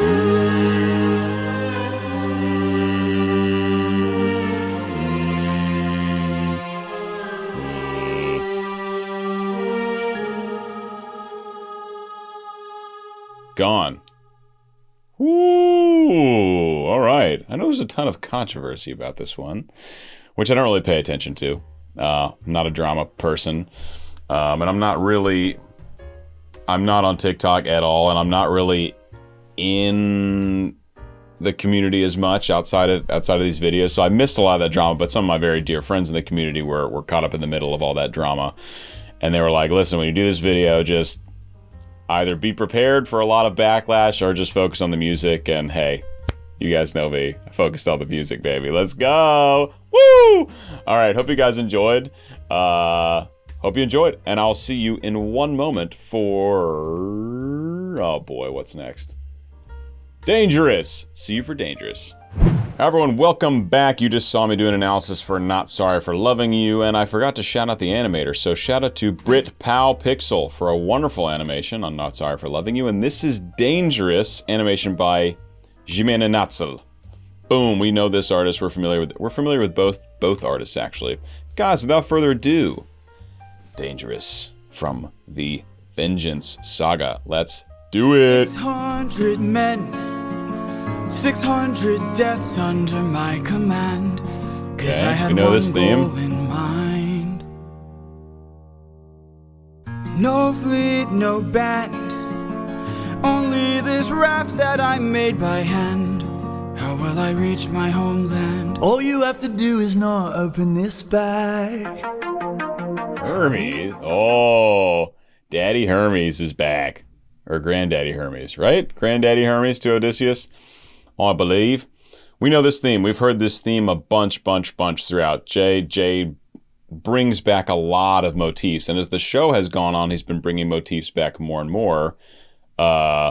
Continuing to harken back towards how the story was started. And of course, as new themes are introduced, those start making a play. So a lot of the last couple sagas, from what I can remember, have been a lot of recycling themes, reusing things, harkening back to the start of the story, while of course mixing in all this new music as well. And it's a nice blend. It works well. What did this one come from eventually? Originally. 600 men. What was this? This has got to be we first heard in the Troy Saga, I think. Good Lord, that was a long time ago. 600 men, 600 deaths under Full speed ahead, right? 'Cause I had one goal in mind. And of course now it's the same theme, same melody, same chords, but now he's speaking in past tense, so that much has changed. 600 deaths under my command because I had one thing in mind. I can't remember what he said originally, but that's obviously different. My command, 'cause I had one goal in mind. No fleet, no band. I love that chord. That's freaking sick. No flute, no band. Yeah, just got that and then so you go from minor and then minor with a major 7. Love the crunch, baby. No flute, no band. Only this raft that I made by hand. How will I reach my homeland? All you have to do is not open this bag. Hermes? Barcelona club rave, baby. Hermes is back with some dancing. Circe Saga is my favorite saga of the show so far. And wouldn't you like, absolutely slaps. Absolutely slaps. This bag. Hermes? Give me a kick drum. Hello, old friend. So you're the one who talked to Calypso. Why are you here? You're being given a final option. Consider this your one last chance. Straight up 80s synthwave. Oh my god. Hell yeah, I love synthwave, man. I'll listen to it sometimes if I'm like working around the house, I'll put on like a Nintendo synthwave mix. So good. Was not expecting synthwave. To Calypso. Why are you here? You're being given a final Stranger Things. option. Consider this your one last chance to make it back home and abandon caution, washing away like the blood. So we have B flat down to the 6, G flat, then we have the 4, E flat, F. Yeah, so that's a pretty standard minor chord progression. It's pretty epic sounding. I love it. I've used it before. So we have B flat, or B flat minor. So we have a B flat minor, G flat major, E flat minor, F, and I think he'd go, let's see if he goes to F major or F minor. Make it back home and abandon caution, washing away like the blood. I think he goes, that sounds like F minor to me. So he's keeping it natural minor instead of, I think melodic minor is the one with the raised 7th. So you would get B minor and then G flat major, E flat major, and then F major. So that A leads nicely back to that B flat. I'm preferential to that for some reason. I like that. I like having that leading tone in there. But I think he uses the F minor here. Get back home and abandon caution, wash it away like the blood your hands have known. I know if you dance with fate, then I know you'll enhance your state. If your plan's so great, then why'd you wait to say it? Well, it's a little bit dangerous, my friend. You need a mindset change for this. You cannot get away with playing safe for this. You wanna get home, put it all on the line and put your hope. Yeah, dude, straight up synthwave. Straight up synthwave. I love it. I love how this melody that Hermes is singing, it mostly stays in the same pitch for a long time, which you can do. Like, think about it. If you're in the chords I was just highlighting, you have B flat minor, and then you go to G flat where the 3rd is B flat, and then you go to E flat where the 5th is B flat, and then he doesn't have to change pitch until he goes to F. And then he has to change pitch, or there's going to be some dissonance there, which you could do, but it would be weird if you wanted to resolve. Anyway, so he can stay on that, and he can just stay on that B flat through those first 3 chords of the chorus. You need a mindset change for. And he actually might be even staying on. He might be staying on that E flat, which is going to be a little dissonant for the first chord, and then let me see what he's doing actually. If your plan's so great, then why'd you wait to say it? Well, it's a little bit dangerous, my friend. You need a mindset. Oh, the chord progression changes. Do, so he goes. So it goes flat 6 major, flat 7 major. Well, it's a little bit dangerous, my friend. You need a mindset change for this. Yeah. You cannot get away. You guys know my favorite thing in the world is an Aeolian cadence, which is what he's doing now. So we're in B flat and it goes da, G flat major, A flat major, B flat minor. Love it. Aeolian cadence. So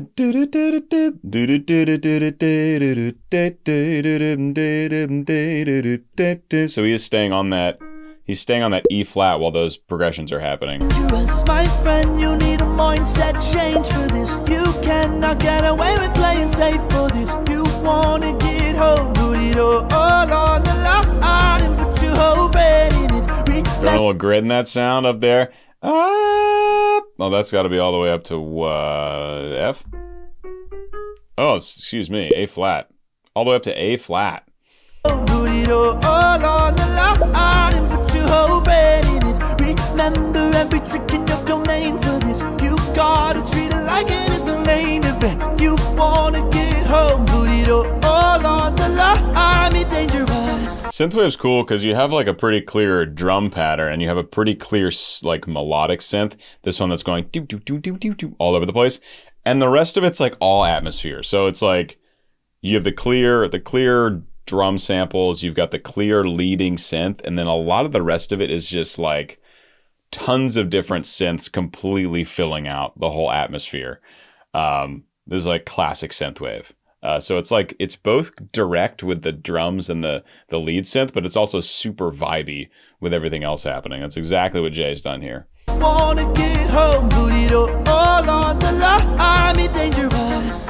All right, I'm in. What do I do? Yeah, shut up, I'm in. Uncharted waters, when lost, look towards the sky. Follow the North Star, no matter how far you think you're going, you keep on rolling. Up to A flat again. I love the grit that's coming into Hermes' voice. This is so nice. I don't remember hearing much of that in Wouldn't You Like? But there's like some very intentional grit coming in some of these vocal passages here. It really adds a lot to it. It's like Hermes has changed since they last were together. Something about him, but still bringing those dancey vibes for sure. When lost, look towards the sky. Follow the North Star, no matter how far you think you're going, you keep on rolling. Go and you. There's some added like grit and like turbulence in the sound, especially on you're going. How far you think you're going, you keep on rolling. It sounds like it's not like an intense kind of grit. It's almost like a relaxed kind of grit in the sound. Pretty cool. No matter how far you think you're going, you keep on rolling.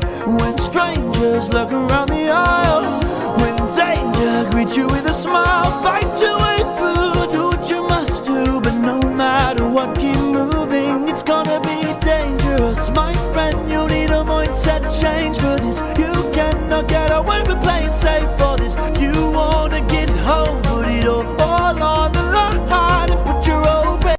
The bass has become a little more prevalent, but aside, pretty much everything else is the same. I mean, it's just like I said, you got samples, drum samples right down the middle. You've got the leading synths, the plucked, buzzy synths. We've got bass really filling everything out a ton, and you've got the lead vocal, and like that's it.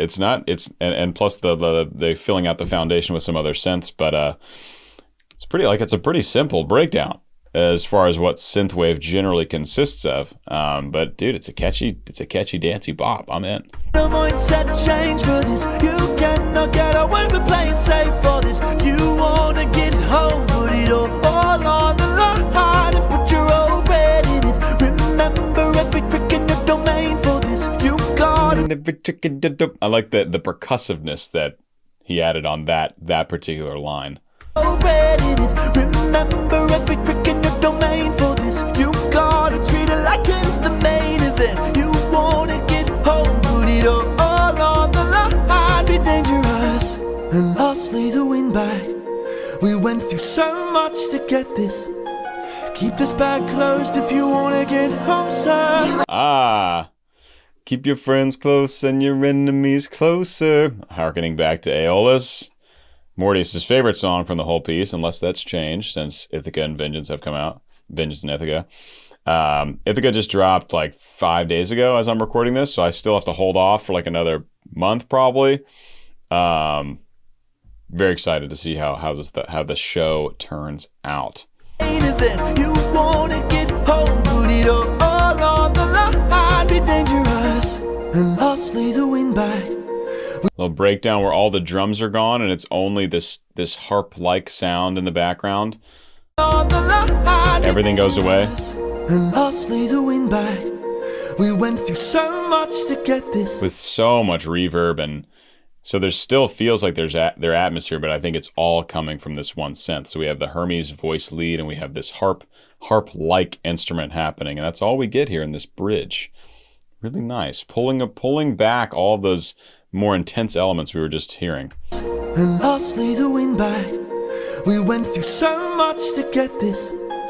Keep this bag closed if you wanna get home, sir. You won't get another time to try. The Winions. Inside won't let you get closer. It was meant to stop you by design. Cause no mortal can pass Poseidon's storm. Open this bag and you'll never make it home. You'll never make it home. Don't. Did they revamp the windbag? I thought they used it all. Is this another windbag that is now being gifted by Hermes? Comment below. You'll never make it home. Don't you know that danger is my friend? My whole life I've trained for this. I cannot tell you how much I have paid for this. I have to get home, put it all on the line. I'm gonna use Ruth. So I believe that it's an Andalusia guitar pattern, and it sounds like, unless this is a live guitarist, it sounds exactly like the plugin that I use called Session Guitarist, where you can do a bunch of different strumming patterns on tons of different guitars with different like room settings, and I mean all played by an actual guitarist playing, but just sampled in a way where you can use it how you want to. It sounds exactly like the Andalusia pattern, which I have used a number of times in this piece that I'm actually writing right now. And it's such a good plugin, and this Andalusia that does so much to drive the song forward. This is probably the fastest tempo I've ever heard it in. This is like maniac fast guitaring right here, but it sure does drive the sound forward, and it presents a nice change when Odie comes in. You'll never make it home. You'll never make it home. Don't you know that danger is my friend? My whole life That's ridiculously fast strumming. Tell you how much I have paid for this. I have to get home, put it all on the line. I'm gonna use ruthlessness, every trick, every skill put to use for this. I plan to put an end to all the foolishness. I have to get home, put it all on the line, or be dangerous. Like there's like some added syncopation kind of thrown into this vocal line to the point of being like line instead of line, or like instead of having line be connected by like a vocal line, it's actually like disjunct. It's kind of like chopped up intentionally. So there's a cool kind of added like percussiveness, and that's really been present through the whole song. Some like syncopated moments, some just like added percussiveness in the voice and the vocal delivery.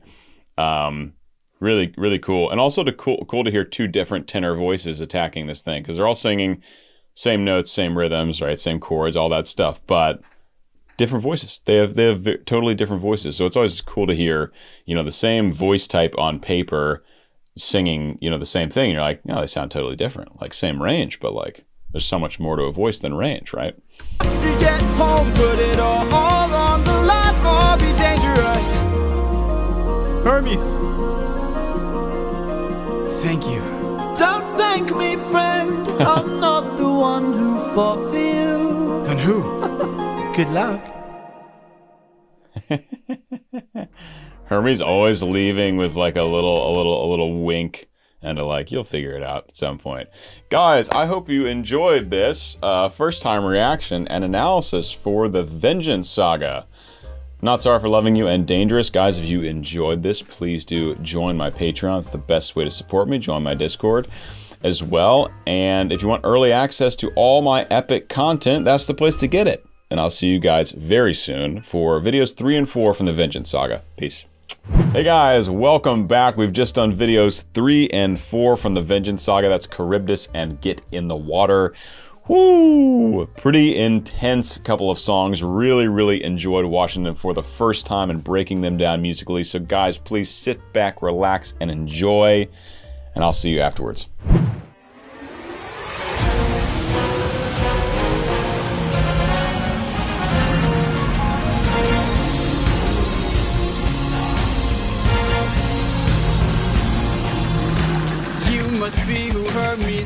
mentioned. A monster here to block my way. I'd like to hurry up and end this. So if you don't have much to say, then What are we in 10-8? Yeah, 10-8 here from Jay. I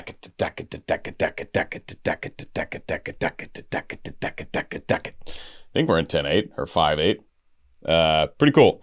Pretty cool rhythm. Nice driving rhythm. Chaos here in the beginning as we approach the Charybdis whirlpool monster worm thing.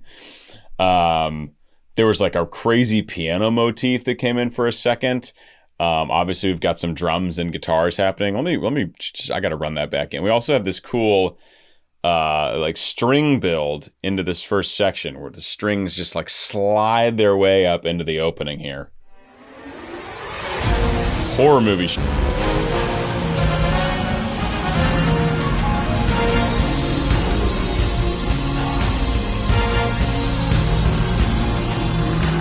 Yeah, we've got some big brass strikes, da-da-da, da-da-da, and like sounding like triplet, yakata-da, big brass strikes. We have that one piano motif which kind of comes and like runs away, and of course we've got some drums and guitars and everything laying out this absolutely chaotic foundation, which, given what's happening in the story, makes a lot of sense. I figured this would be pretty chaotic. You must be who Hermes mentioned. A monster here to block my way. I'd like to hurry up and end this. So if you don't have much to say. So we have B flat. So I think we were just in B flat with Hermes a moment ago for Dangerous. I think we started at least in B flat minor. Do do do do do do do do do do do do do do do do do. Yeah, so I believe B flat minor again, navigating around these minor scales. We're getting a lot of these, major 6, major 7s, the 4s. Hopefully we'll get an Aeolian cadence in there somewhere because that's my favorite. And all really being highlighted most prominently by this heavy guitar, these heavy guitar chords. You must be who Hermes mentioned. A monster here to block my way. I'd like to hurry up and end this. So if you don't have much to say, then proper like rock drum kit where it's like kind of big room sound, right? It doesn't really sound like small studio. It's like big space, which, we're out in the open ocean. I think that fits the vibe pretty well. And then like proper rock metal guitars too, with all that distortion happening on it. Otherwise, there's not a whole lot going on. There's like a little bit of atmospheric stuff happening, but it's mostly Odie vocals, rock drums, rock guitar, and that's pretty much it right now. Pretty simple after that chaotic intro. If you don't have much to say, then bring it on. I'm not dying here, I'm still fighting here. I'm holding on till I see it through, till I've beaten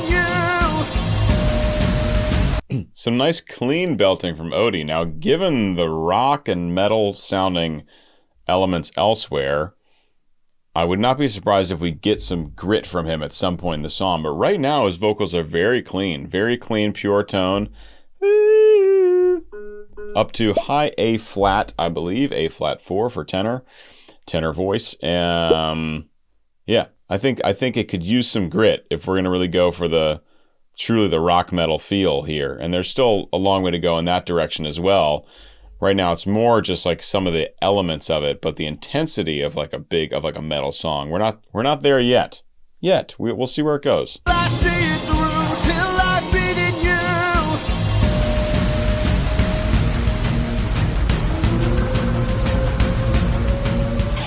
I already know. It's messy, right? There's a lot of things happening. I mean, it kind of does invoke like the chaos of a whirlpool in a way, where like all the sound elements aren't totally like crystal clear, which I assume is intentional on the side of the mixing engineering, because it sounds messy and chaotic. Like the whole thing itself sounds messy and chaotic. Got some weird like alien sounds could sound like it's like a whale or something. I don't know how they're gonna give Charybdis a sound, but you hear that like kind of like moan coming from the whirlpool, I assume. Yeah. I already know your tactics. When you swallow, you attack with whirlpools that attract prey. But I see a disadvantage, cause I don't even have to kill you. I just have to avoid you. See if you don't spit it out soon, all that water will destroy you. Oh, bring it on. Okay, so quick second verse and back into our second chorus here. So far looking like pretty A-B as far as the structure of the song. I'm sure we'll get a bridge somewhere in there, but it also is a relatively short song, right? 2:29 compared to some of the longer ones in the show. This is a pretty short one. A disadvantage, cause I don't even have to kill you. I just have to avoid you. See if you don't spit it out soon, all that water will destroy you. It's like very speech heavy too. I mean, like Odie's really yapping at this whirlpool monster. Not quite to the point of like rapping, but it is very speech-like, hearkening back to all the things I've said about musical theater being more speech-oriented, you know, trying to convey speech rhythms really accurately. And we're getting that here to a level. It's a nice balance of the speech and singing happening at the same time, because obviously there's pitch. He's being very accurate with pitch, but the delivery and the timbre, it's got a natural kind of feel to it. Like he's really talking at this thing. Fools that attract prey, but I see a disadvantage, cause I don't even have to kill you. I just have to avoid you. See if you don't spit it out soon, all that water will destroy you. Oh, bring it on, till you're out of breath, till there's nothing left. I'm holding on, till you hear his resonance shift actually up higher in his head. So he's gone over his second passaggio, getting up to that high A flat, which is absolutely how it needs to be navigated. You're not going to want to sing that high A flat without navigating that, unless you're on probably a more open vowel, like a proper belt vowel. Oh, and you can hear his voice, what we call turn over, as it goes up to that high A flat, and the resonance shifts. He doesn't go out of chest voice. It's not a registration thing.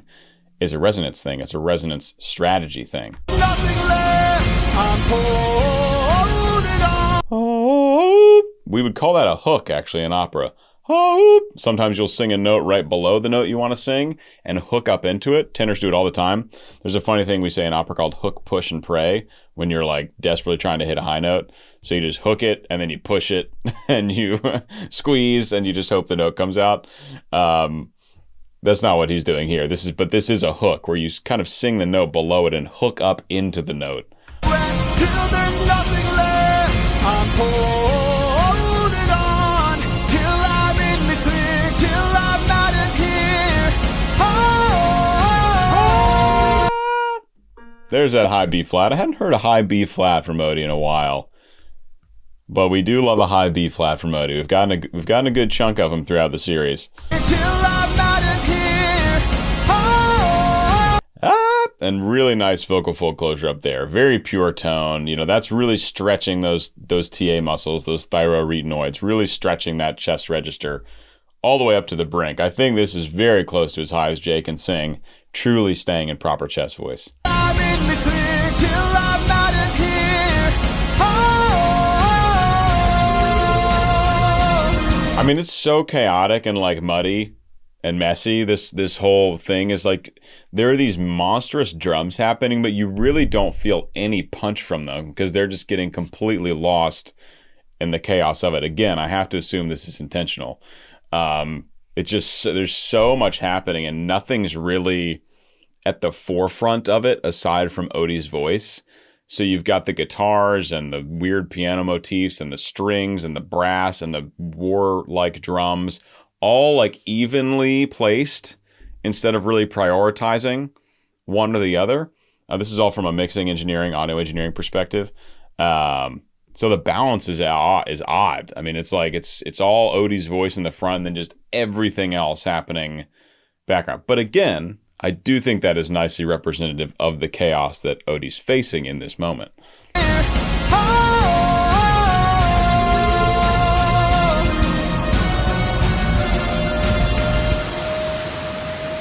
It's madness. There, I see it. The island I've been searching for. Home. Oh, shit. My wife and son are past these shores. Home. Dang, Ithaca on the horizon. So Charybdis was mad short. That was like minute 20. Minute 20 of the Charybdis battle. And I guess he ends up somewhere. Well, actually, I don't know. This is the animatic, so it's not definitely telling the story of what's happening. But I like to follow the animatic. I like to think they're all doing an absolutely killer job.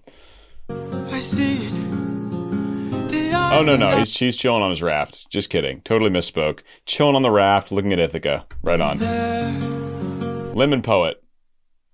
At the beginning, I was like, Mason, hopefully I remember to say it this time. Lemon Poet. Shout out to the animator.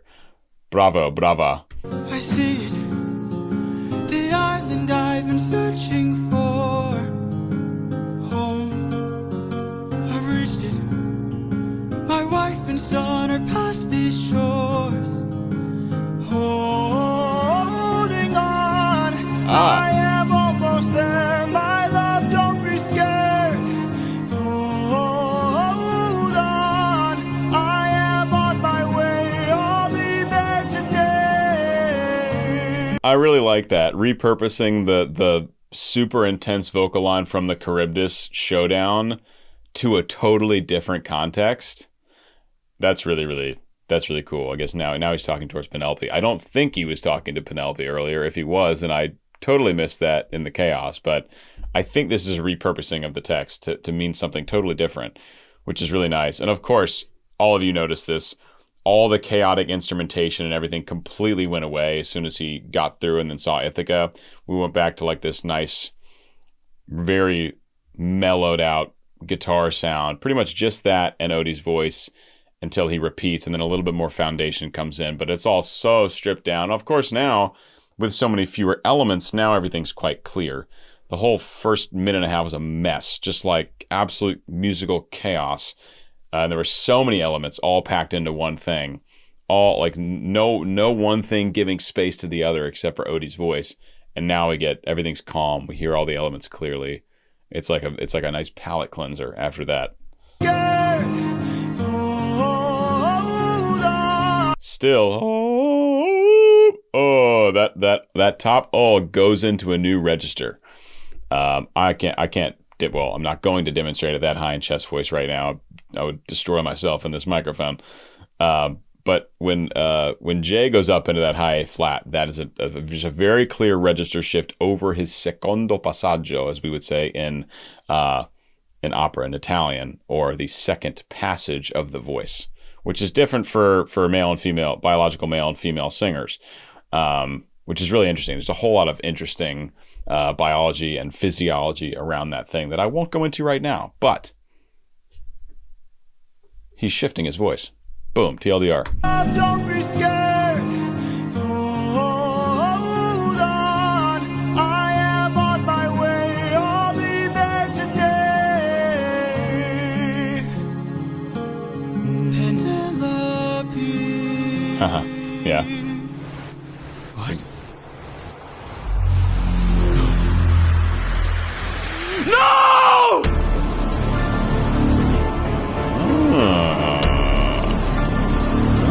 Oh boy, what are we about to get into next? I do like the Transformers dubsteppy synth that just came in. Big fan. You guys know that by now. Big fan of that. Big fan of that stuff. All right, I will see you back momentarily for Get in the Water. See you in a second. Hi everyone, if you're here, you probably just watched my first time reaction and analysis of Charybdis, and now we are on to Get in the Water, the fourth song from the Vengeance Saga of Epic the Musical. This animatic is by Messy Moon Mess. Of course, it's written by Jorge Rivera Herranz. Let's do it.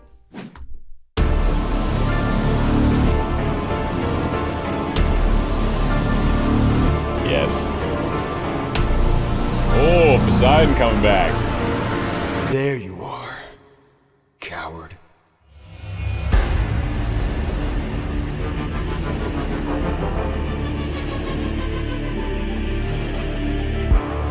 I've been like the soundscapes a lot. I like to hear Jay like continuing to experiment as he goes on throughout the show, because there are a number of things where there's a lot of themes being recycled. There's a lot of things we've heard before in a different way. So I like it when we get something new and novel this far into the show. For me, that's very exciting as a analyzer and as a songwriter, you know, keeping things interesting as it goes throughout. It's probably, close to 2 hours by the end of ITHACA Saga, probably close to 2 hours for the whole show. So it's a lot of music to write, you know? It's a lot of music to write, and it's hard to keep it fresh. And if you've done something that works, it's hard not to keep reusing that. So we've seen some of that, but it's nice to see him continuing to be novel. And I'm loving the sound design. This is very cool, very dark, and Poseidon back, aka Wet Hades.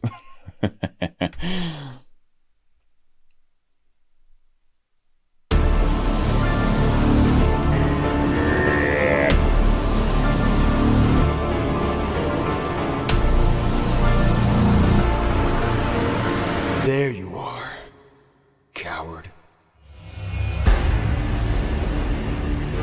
There's a lot of like cinematic, like trailer type designs. You've got these, you've got like big risers, downshifters. You've got impact booms. Things are cutting out so the line can come in. This sounds a lot like how you write for a movie trailer. And I have a number of friends that write for movie trailers, big movie trailers, video games. And this is the kind of, it's not exactly the same, but this is the kind of style Jay is leaning towards with this song so far. Coward.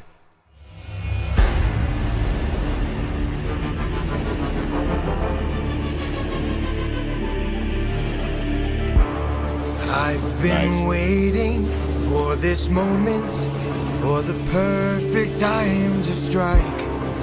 When you're home so close and you've reached your coast, that's when our paths collide. This is going to be Steven Rodriguez, our Poseidon. The uniqueness of his voice really comes in with that grit. It's a really interesting kind of grit in the voice when he invokes it. It's really, really cool. Perfect time to strike. When you're home so close and you've reached your coast, that's when our paths collide. I've got a reputation, I've got a name to uphold, so I can't go letting you walk, or else the world forgets I'm cold. Now get in the water. I love this low frequency drum kick we get, which really feels like a heartbeat, just like, which makes a lot of sense. Really cool, really nice. And also, you know, this song, how it's being delivered and the tempo is so different from Ruthlessness. It's like the vocals it's a similar approach to the vocals actually, but with a totally different tempo, different vibe to the whole song. Like Ruthlessness was all like in your face, and this is much more like, a much more laid back, a quiet intensity is what I would say, a quiet intensity about it. Name to uphold, so I can't go letting you walk, or else. Of course, I say quiet intensity right before he belts his loudest notes. Very nice. Name to uphold, so I can't go letting you walk, or else the world forgets I'm cold. Now get in the water. Get in the water. Get in the water. Or I'll raise the tide so high, all of Ithaca will die. Get in the water. Wait. Get in the water. Stop it. So interesting how little is happening right now. There's, again, we've got soundscape in the background. Pretty much that. It's really soundscape. It's not super melodic. It's just get in the water and then soundscape. Again, it's more like a trailer where sometimes movie trailer music is not super melodic. It's usually like it's more intense than this, right? Like big war drums, big booms. It's gotta really hook your attention for a couple minutes. But this is cool. Again, like I was saying at the start of this is a new thing that I've heard from this show. It's a little bit like some of what we heard in the second saga, the Cyclops saga, some of the darker, less melodic, more sound designy themes. But this is different. This is new, and that's awesome to see this late in the game. Wait. Get in the water. Stop this, please. I'll make tidal waves so profound, both your wife and your son will drown. No! Get in the water! Get in the water! Don't mistake my threat for blood. Really slow changes in chords. I mean, you got do twice and then do. And I can't remember if he's going to go to Aeolian cadence or not, but really slow chord progression, right? Again, so much of this is just atmospheric. There's some melodic thing, like we can feel what the chords are doing enough, but overall, it's much more based on like sound effect and sound design. It's really cool.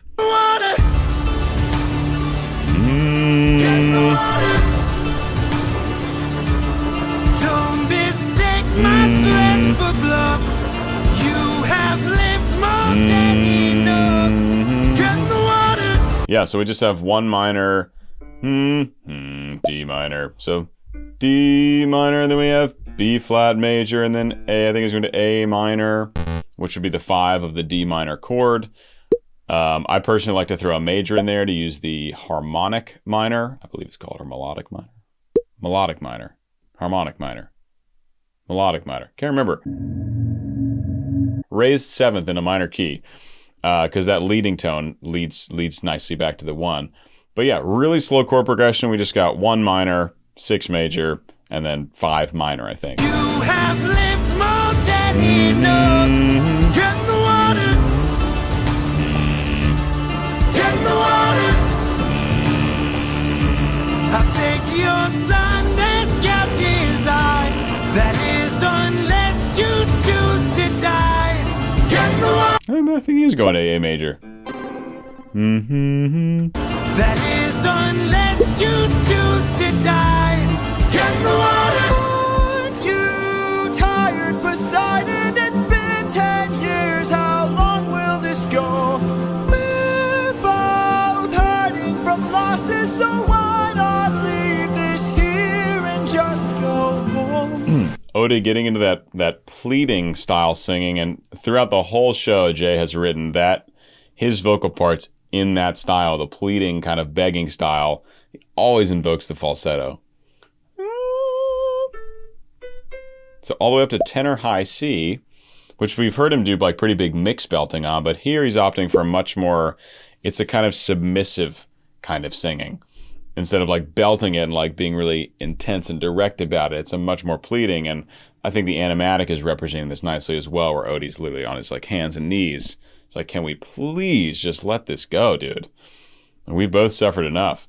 So really nice use of that particular vocal registration to invoke these feelings. You tired, Poseidon? It's been 10 years. How long will this go?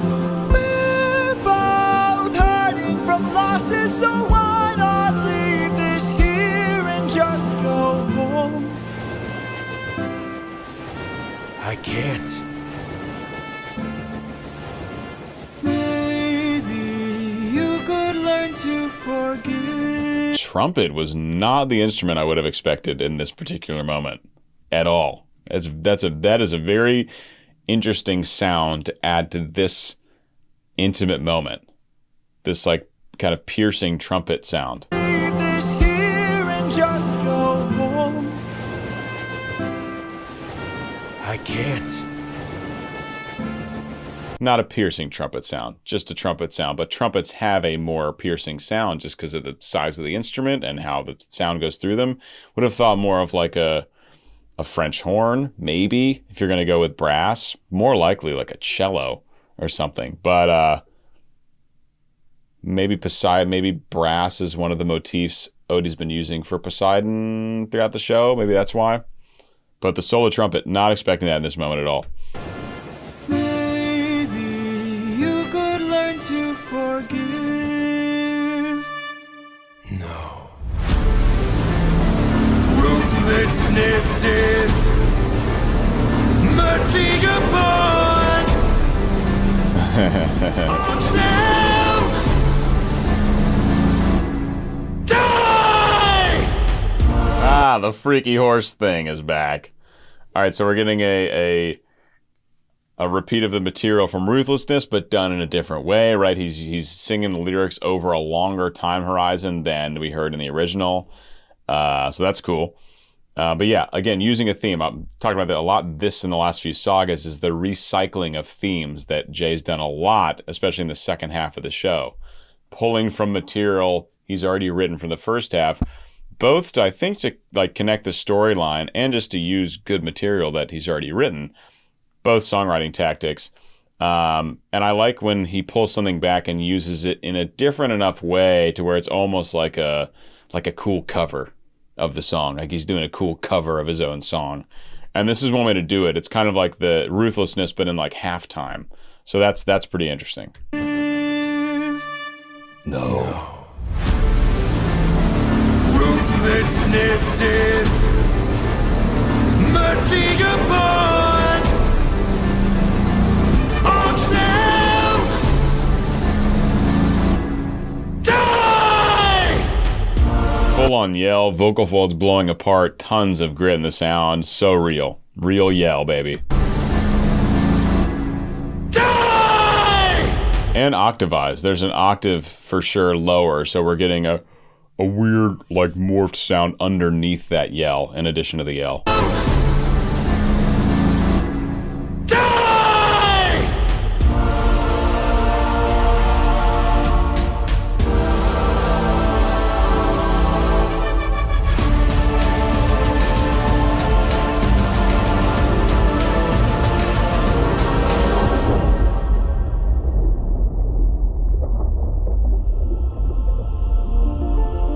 That's cool. The actual use of underwater sound effects in a concept album or in a musical. That's pretty cool. So it really is like you're really making sure the listener knows what's happening, right? And you're really trying to be clear about storytelling.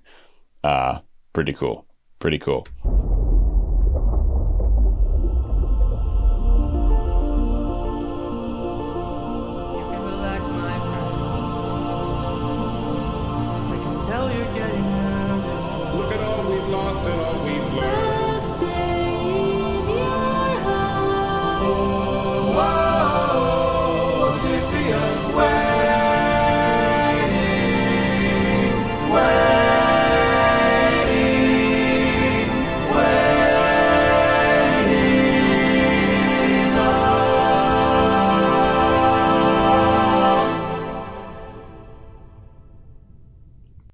All dead. All of them dead. Absolutely nuts. You know what also is still crazy to me is Polites was just not around very long. Everyone deeply impacted by Polites, but he was in like a few songs. Like he was around for a hot second. Eurylochus was around for most of the show, right? And then that ended tragically with Thunderbringer, if memory serves. Polites was not around very long, but had such a lasting impact on the community and the people paying attention to this story. This is a cool section, totally different from what we've heard, like the Odie going in the water after Poseidon dunked on him with a giant wave or whatever, represented a nice shift in everything, like thematic material different, like the story's changing, the literal soundscape is completely changing. He's literally underwater. And so it's almost like we're getting two songs in one, like one 2.5 minute song and then, or 2 minute, 45 second song and another like kind of 1 minute song, which is cool. And we get this kind of like hearkening back, I guess, while Odie's basically dying in the water, he's having these memories.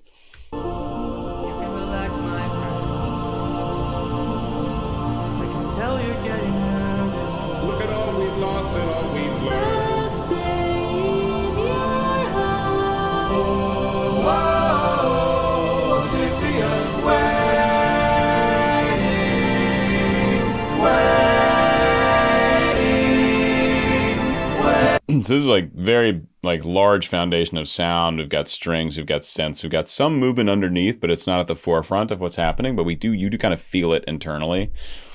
And then of course the harmony, the voices in some number part harmony as well, and it's all kind of swelling and building. Waiting.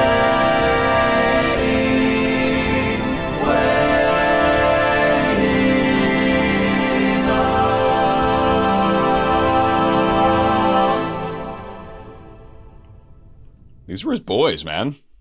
These were his brothers. 600 of them. Gone. Absolutely nuts. Oh. All right, guys. Thank you for tuning in once again. I hope you enjoyed my first time reaction and analysis of both Charybdis and Get in the Water back to back, and we have one more to go in the Vengeance Saga. If you guys want to get early access to any of my epic content, please do consider joining my Patreon community. That's also just the best way to support me in general, and I will see you in the next epic video very soon. Bye-bye. Hi everyone, welcome back to the finale of the Vengeance Saga. This is 600 Strike from Epic the Musical. I just did my first time reaction and analysis. Super intense. Odie really has become a badass monster, if you will. I really enjoyed it, guys. I hope you enjoy my first time reaction and analysis for 600 Strike, and I'll see you after the video.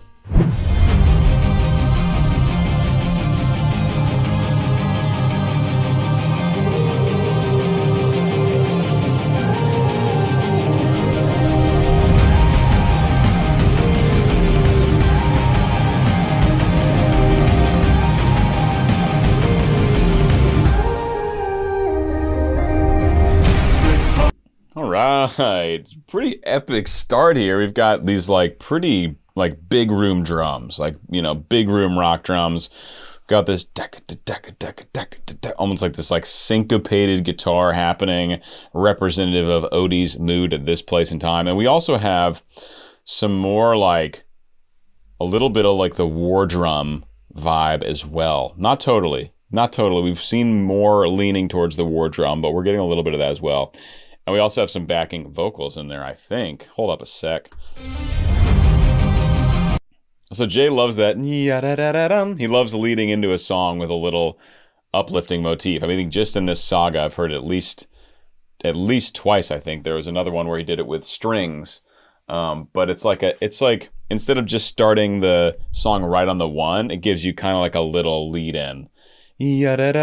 Or he did like a slide on the strings for one of the earlier songs. It's a nice way to start the song, honestly. It's a nice, so it's not like a jagged start, you know?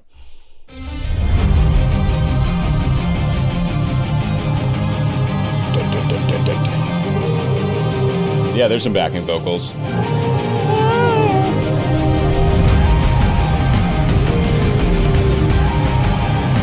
Yeah, it's like heavy. It's not quite war drum. It's not quite organic in that way. It sounds like big drum set drums. But it does, I mean, it's got, you know, part of that vibe is there for sure. Anyway, big drums. TLDR, big drums.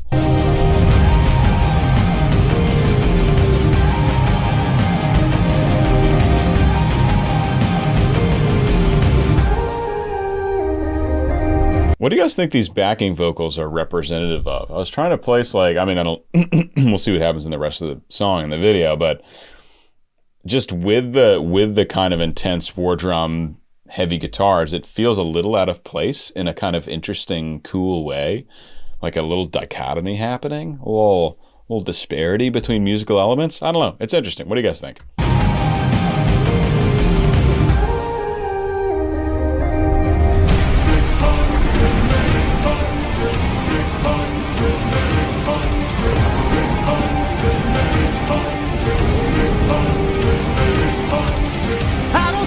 So we're getting motifs all the way from the Troy saga, and now we've heard this motif done in varying ways a bunch of times throughout the show. 600 men under my command. I think that's from Full Speed Ahead, I think. So we're getting that, and again, it's repeated material, it's recycled material, but in a new way, right? In this like driving, like repetitive way. I guess this is Poseidon he's meant to visit. I'm not really sure what's happening yet. Time will tell.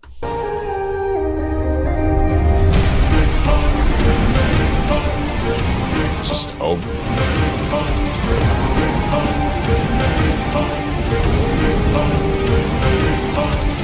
I don't think you seem to get it. I can't afford to die, 'cause I will get back to my son. And I will get back to my wife!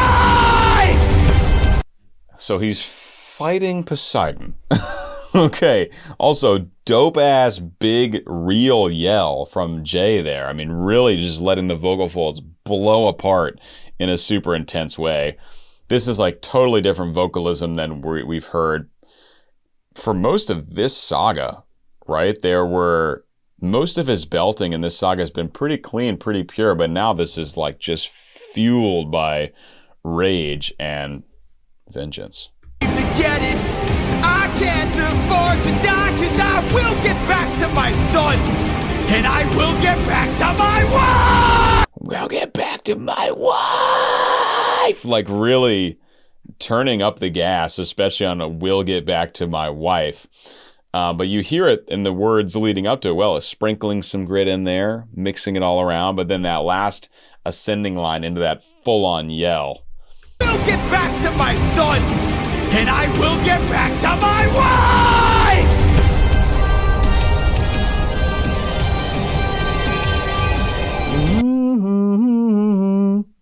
Yeah, more themes we've heard.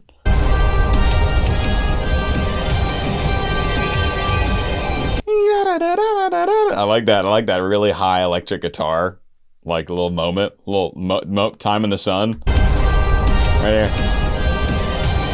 Yeah.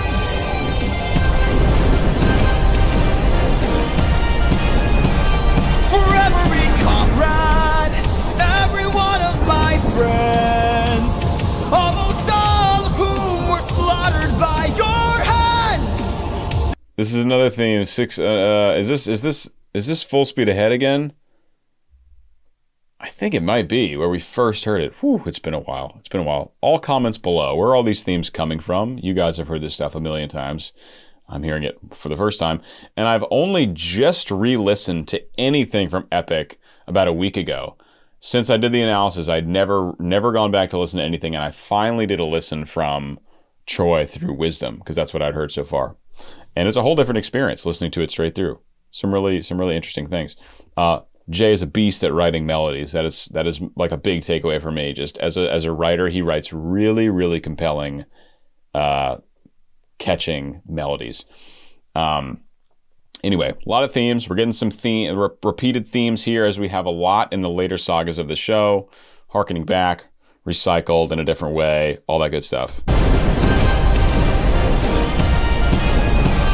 For every comrade, every one of my friends, almost all of whom were slaughtered by your hand.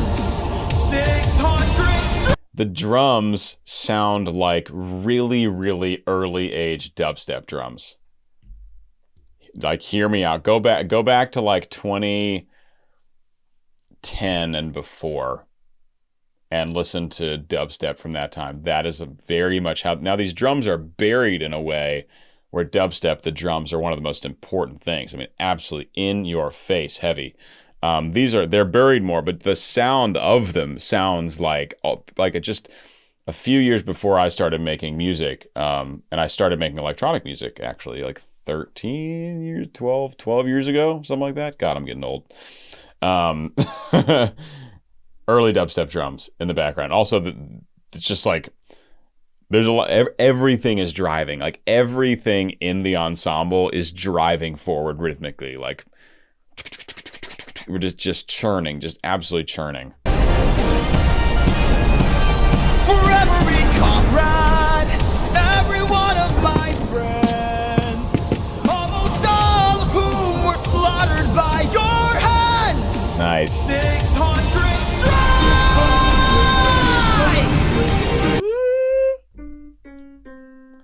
That, I believe, is Jay's first high C fully connected in chest voice, and I feel vindicated, because there have been some in the past where I was like, it sounds really well connected, but just not like as yelly and as tense as it probably would be if he stretched, like from how he sings his B flats in chest voice.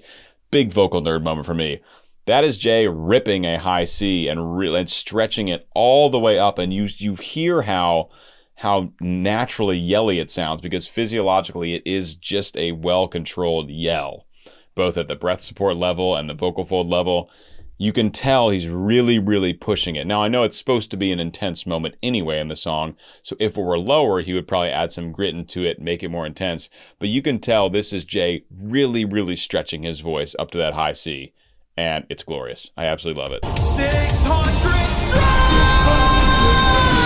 I mean, that's just a yell. That's a yell on a high C. 600 strike! To be saluted.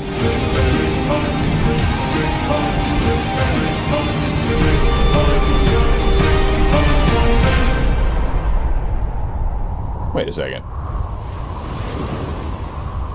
Did he just... Is he about to beat Poseidon? That's not possible. Come on. What's going on? What's going on here? This is crazy.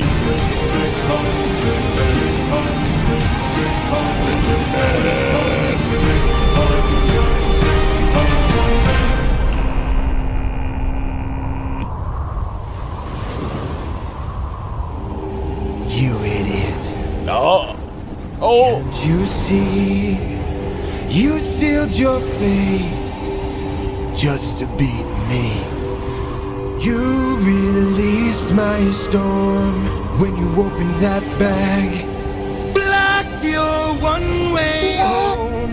Now you'll never get back. We've heard that theme. What's that from? Oh my gosh.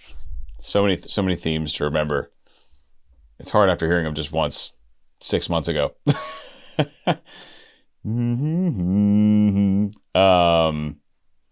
Okay, so opening the bag was really bad for a lot of ways, I guess.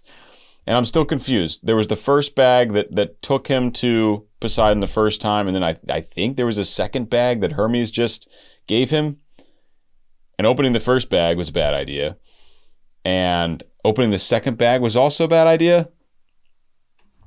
People, in the comments below, educate me about what's happening in the story right now. I appreciate you. Your fate just to He goes, beat idiot. me. You released my storm when you opened that bag. Blocked your one-way home. Sick ass, gritty high G. Blocked. So nice. Shout out to Steven Rodriguez. Killer voice. You opened that bag. Blocked your one-way home. Now you'll never get back.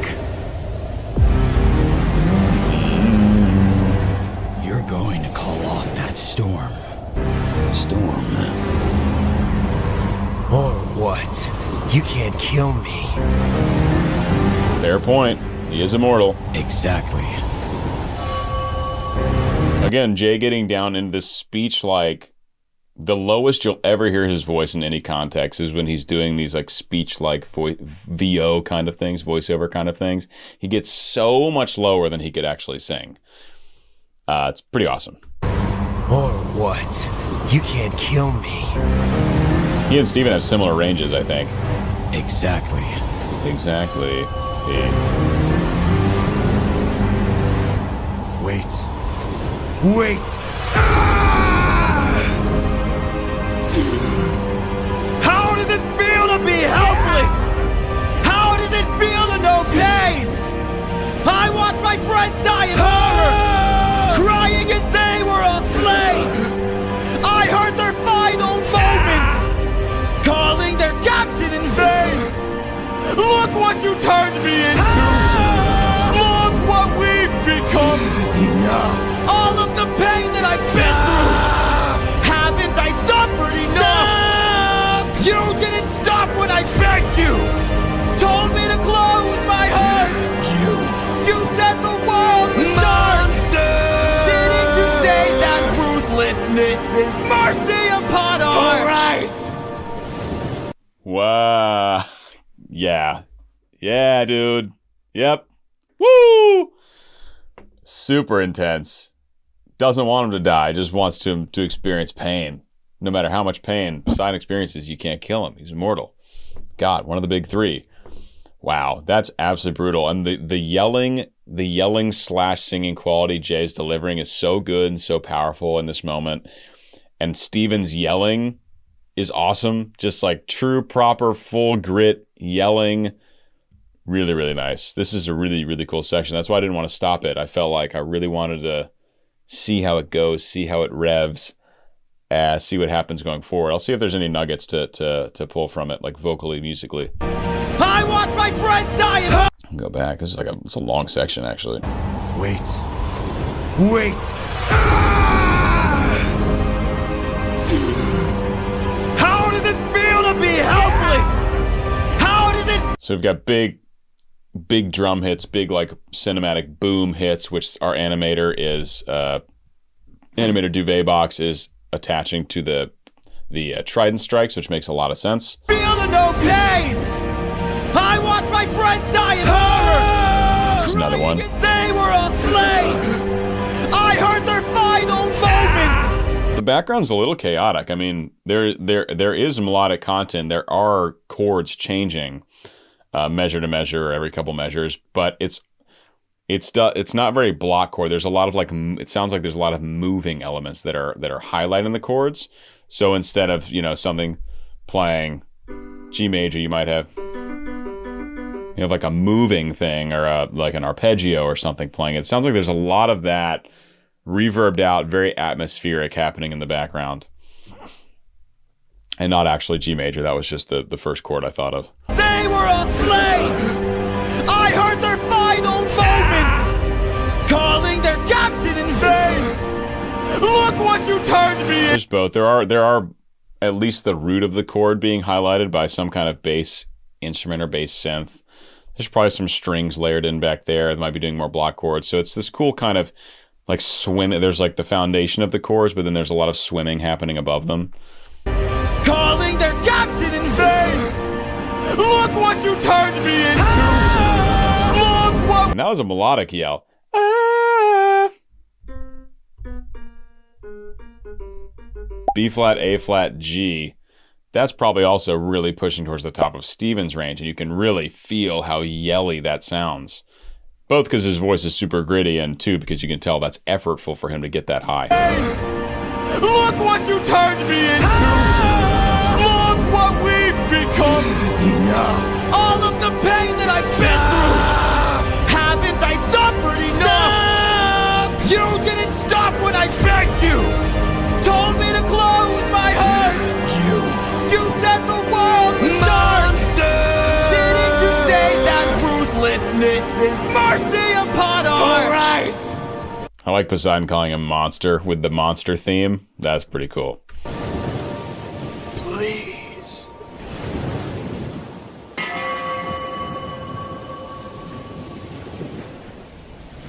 After everything you've done,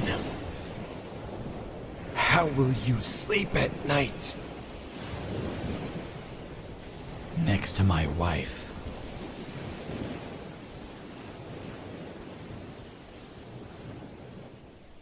Weird, creepy, smiling Poseidon while asking those questions. I don't know about that. That was pretty scary. You guys seen the movie Smile? It's kind of like that. Ooh. Wait a second. Ooh. Weird. Yeah, he's gonna get home to Penelope. That's his goal. Doesn't care about anything else at this point, as he's demonstrated. Pretty wild. Pretty intense. Does Odie beat Poseidon in the Odyssey? That seems crazy to me that would be possible in any context. Like, let me know. So I'm baffled by that. That is wild to me. Anyway, guys, hope you enjoyed first time reaction and analysis for 600 Strike, the awesome finale to the Vengeance Saga, the second to last saga of Epic the Musical. In about a month, or in about whenever some animatics start coming out, I will do my videos for ITHACA, and that will be the end of this exciting journey. But you guys should know, I am writing a giant, probably 30-song original piece about related content to this, and I am collaborating on the whole thing with someone absolutely integral to the entire Epic community. so I'm not going to spoil anything, but that is just to wet your whistle. At the end of my Ithaca Saga recordings, maybe I'll tell you a little bit more, but be very excited. Very, very, very excited. I'll see you guys in the Ithaca Saga. Peace.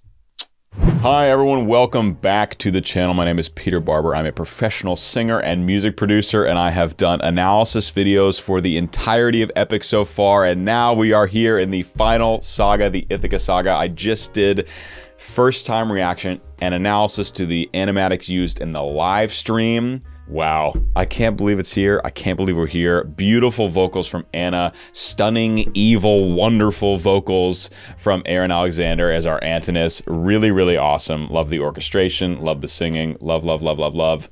Stoked to be here, guys. Please sit back and enjoy my first listen to the Ithaca Saga. See you after. Hello, my friends. Before we get into the Ithaca Saga, I wanted to give you guys a quick content warning. The Ithaca Saga contains allusions and mentions to SA and some very gory, violent battle scenes. Thank you. Noted.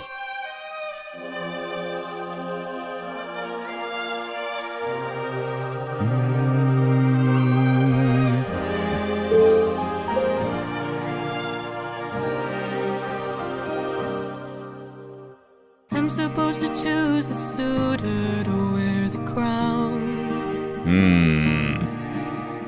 I said I would choose as soon as I weave this shroud. They don't. Jay's chosen another one of these nostalgic feeling, beautiful chord progressions. Let's see what we're in. Which keyword? Also, I just love the motifs and the strings that come in right off the bat here. Always a big fan of string motifs, string sections. When Jay brings some of the more classical orchestration into Epic, that is something I really, really love. You know, being a professional in the classical world as an opera singer, always appreciate that.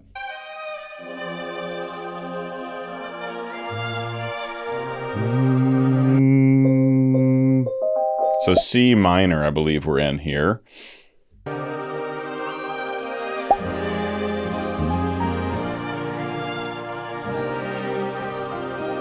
Lovely. I'm supposed to choose a suitor to wear the crown. I said I would choose as soon as I weave this shroud. Shroud. Really nice riff there from our Penelope. This is Anna Lee, who I met while I was in Chicago for that event. It was cool to meet her pre-Ithaca release. I think Vengeance came out that weekend. But anyway, shout out to you, Anna. Sounding lovely here. Down in this lower part of her chest range. Let's see where she got down to. Not super low, but definitely getting towards the bottom of what probably she would want to be, you know, performing comfortably, reliably, while maintaining some resonance. Said I would choose as soon as I weave this shroud. Down to A flat. Maybe we're in E flat, maybe. E flat major, C minor. Those are the relative keys to one another. So down to A flat. So this is typically when vocal lines for the female voice it gets less and less common when you start going a little bit below that, because getting down to like F, E, that's when you get like a pretty rare voice type, like a Tegan. Tegan has like freakish low notes. She can sing with resonance all the way down to like an E3, which is bonkers. But Penelope, our Anna, and our Penelope getting down to this A flat to keep a nice like breathy warmthness in this low register of her sound. It's really a beautiful sound. I'm supposed to choose a suitor to wear the crown. I said I would choose as soon as I weave this shroud.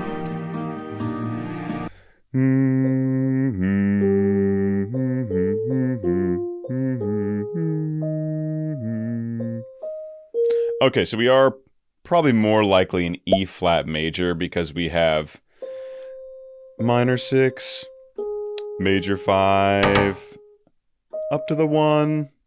Oh, sorry. Minor 6, major 4, up to the 1, back down to the 5. So 6, 4, 1, 5 is this again, this, if you use those 4 chords on a repeated sequence, it gets this feeling of like nostalgia or optimism. It was a slightly different version of it. I think it was during Legendary, maybe, where I was talking about the balance between forward-thinking optimism and nostalgia and how these chord progressions kind of play into those things. This is another variation of that sequence of 4 chords. As soon as we weave this charade, they don't know that every night I unthread all the work I've done, 'cause I'd rather lie than allow them to think they've won the... So this is getting up to A flat 4. So this would be tenor high A flat, right? Not really considered a high note for a female musical theater singer, pop singer yet. This is funny that she's talking about weaving this object and then unweaving it. I've already read all of the Iliad. I'm actually reading the Odyssey right now, and I just read this part where for like 3 years or something, she's been, weaving this huge thing for like maybe for a funeral reason or someone who had fallen, some honorable thing. And for 3 years, she weaves it and then unweaves it at night because she says when she's done weaving it, then she can like take a suitor. So I just read that. So it's funny that this is yesterday. This is the context happening right here. But Anna sounding beautiful, getting up towards that upper chest belting range, but not having to strain or stretch anything yet. Nice vocal fold closure, very nice pure tone in the sound.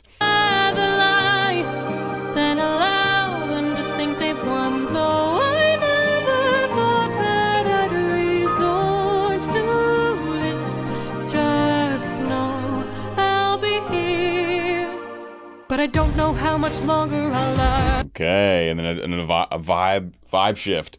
Up to E flat 5, a nice flip up into Anna's head voice to accomplish that vocal line there, and then bringing it down. And then something else I thought was interesting was how short the word "this" is at the end of that line. I'll be here. This. That's really interesting. To this. It just like is just like this little staccato note right at the end of this phrase.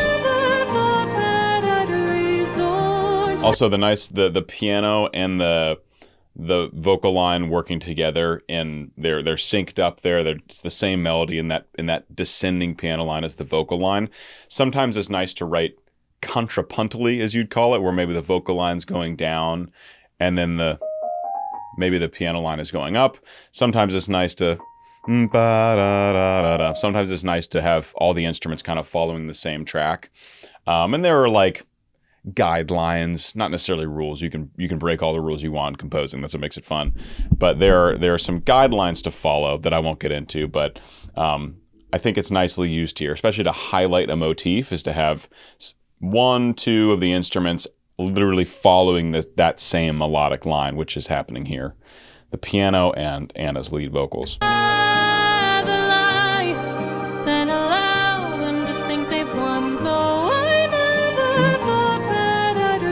Right there. Just know I'll be here. But I don't know how much longer I'll last since we saw that storm. And though it was so close to our kingdom, it was far from the norm. Unless So we have this kind of highlighted stringed instrument in the background. We of course have drums. That's the most obvious change, which gives this song more drive and forward motion. kingdom, it was far from. We have these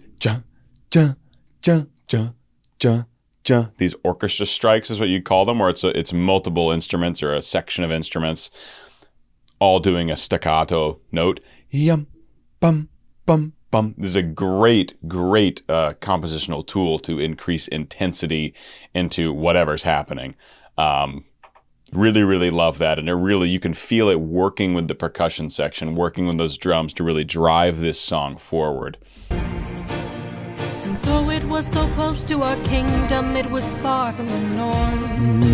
Unless, oh, could it be some kind of sign that my world is all about to change?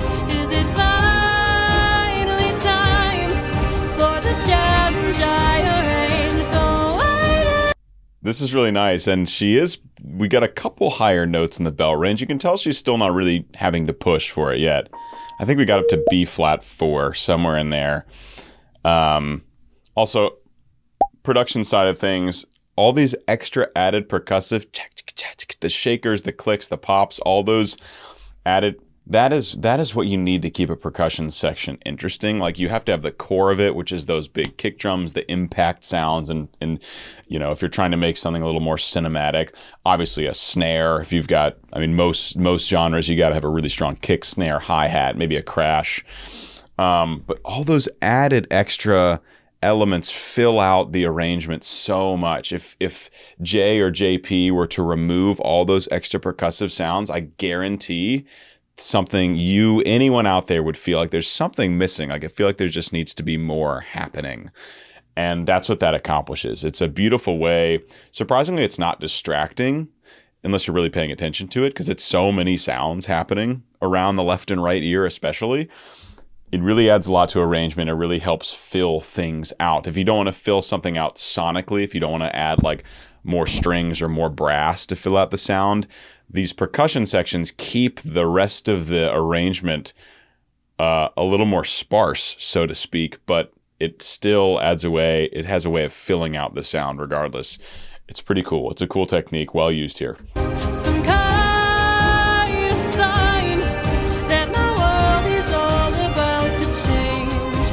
I want to flag, she flips up on the word my, just on the word my. She flips up into her head voice, and the rest of the line's all connected in chest. That my world is That my, just that one note, she flips just for a hot second. some kind of sign that my world is all about to change. Is it finally time for the challenge I arranged? Though I never thought that Yes. it would come to this. Just know I'll be here buying you time. Great building of this song. So the second chorus was mostly the same, but it sounds completely different because we have all these percussive elements. So the core musically is the same as the first chorus, but now along with that, we have all that percussion and drum, especially the drum movement that came in during that second verse. So we get a much more exciting, thrilling second chorus.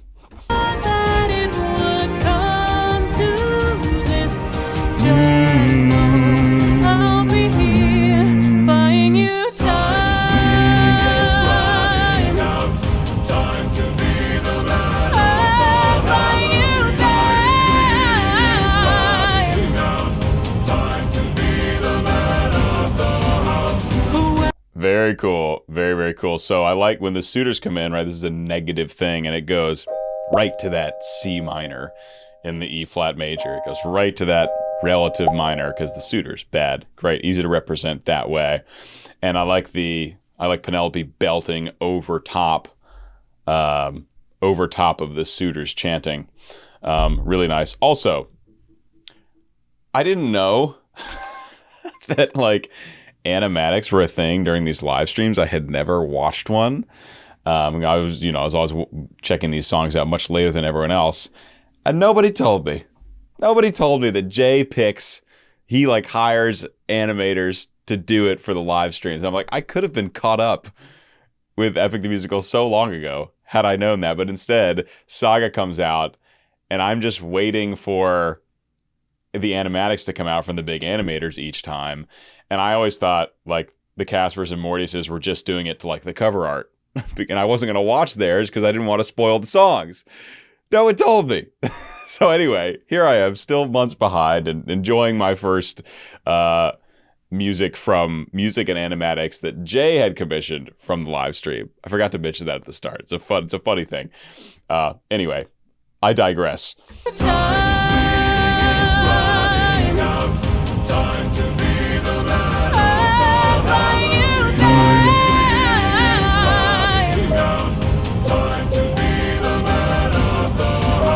Whoever can string my husband's own bow and shoot through 12 axes cleanly will be the new king.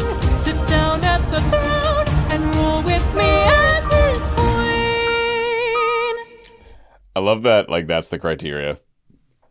I'm sure this is out of the book, the Odyssey. Can string the bow and shoot through 12 axes cleanly. I think I just saw a YouTube video pop up about someone doing that. There's obviously a lot more hype building about the Odyssey now because the Christopher Nolan film coming out next year, which is very, very, very exciting. Yes, what I was going to say, added more ethnic war drum like sounds. And ethnic drums, that is a type of drum. You can find it in whatever software you're using for drum creation. There's like a whole section of ethnic drums. And there's some of that here, and there's some like war drums happening. Again, adding to just the intensity overall.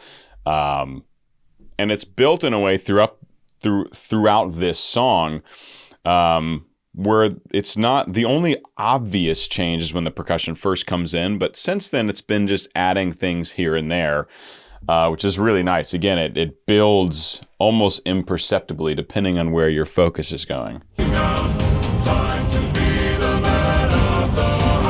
Whoever can string my husband's own bow and shoot through 12 axes cleanly will be the new king. Sit down at the throne and rule with me as his queen. Got a nice leading tone there. That high D. And then it leads us up to that E flat. Also, shout out to Mason. He's done this wonderful thing that he did for Mortius as well, where he has made new versions of this where the live stream audio is removed. So I can watch all of them having a good time, but I can still hear clearly more the music. So it's a higher audio quality. So shout out to Mason, going above and beyond as usual. Sit down at the throne and rule with me as his queen. So she's getting up into a really nice mix position for the D and E flat. There's still some really nice chest connection in there. She's not flipping into head voice like we heard her do earlier. It's a nice, powerful sound, but it's not a super chesty, yelly sound either. Hear that one more time. Sorry, one more so you can hear that high D and E flat. Sit down at the throne and rule with me as his queen. Lovely. Let the arrow fly once you know that your aim is true. 'Cause I'd rather die than grow old without the best of you. Though I never... Oh, big belt. Up on that high E flat. Hell yeah. Hell yeah, Anna. Cool. I like this little down, like a very down section before the final chorus. So like everything goes away. It gets much more calm, and then it picks up a little bit in the second half of this down section, and then it just sets us up for Anna to come in with a huge high E flat, fully chest connected belt. That's what her vocal line has been building towards this whole song. Awesome. So really subdued. Once you know that your aim is true. And a little more comes in, a little more motion. Rather die than grow old without the best of you. Though I never thought that these would be the lengths we go for love, I would not have it any other way. And though Woo! Beautiful belting from Anna. And keeping it legato too. Yeah, da da da da da da da. Just like a nice smooth line despite being way up in her high chest voice. So it's got all this power and it's still maintaining that smoothness to the singing. Really, really excellent. excellent singing.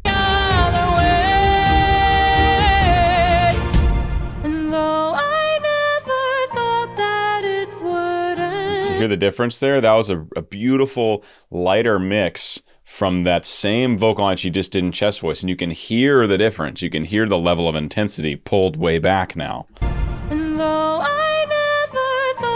Nice mix, though. So nice.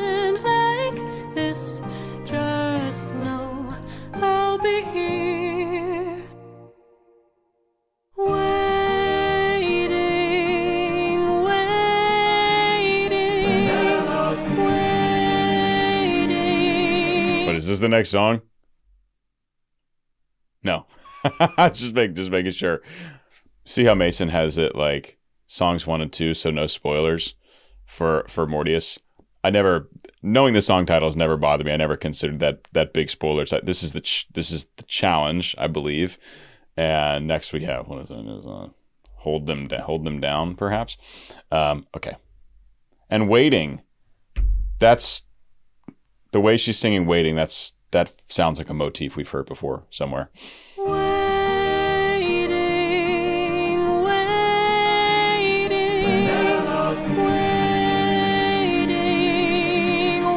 Yeah. I think a while ago, maybe?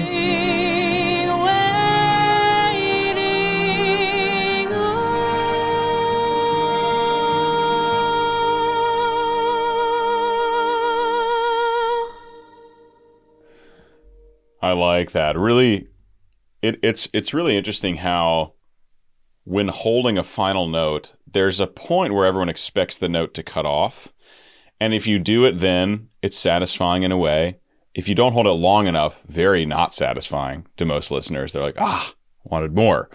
And then if you do it just a bit longer than people expect, it somehow like doubles the experience. Too much longer after, you're like, all right, shut up. But like just a little bit, it's like, oh, it's going to end now. Oh, boom, like that much longer. That's what that felt like to me. Like she just held on to that note a little longer and it just pulled us a little bit deeper into the sound. Love it. Off. See? And then it goes on for like another second and a half. Awesome. I'm just going to go on. That was awesome. Anna, you sound stunning. It was lovely to meet you in Chicago. I'm sure I'll meet you again someday. Let's go on. Let's just do it.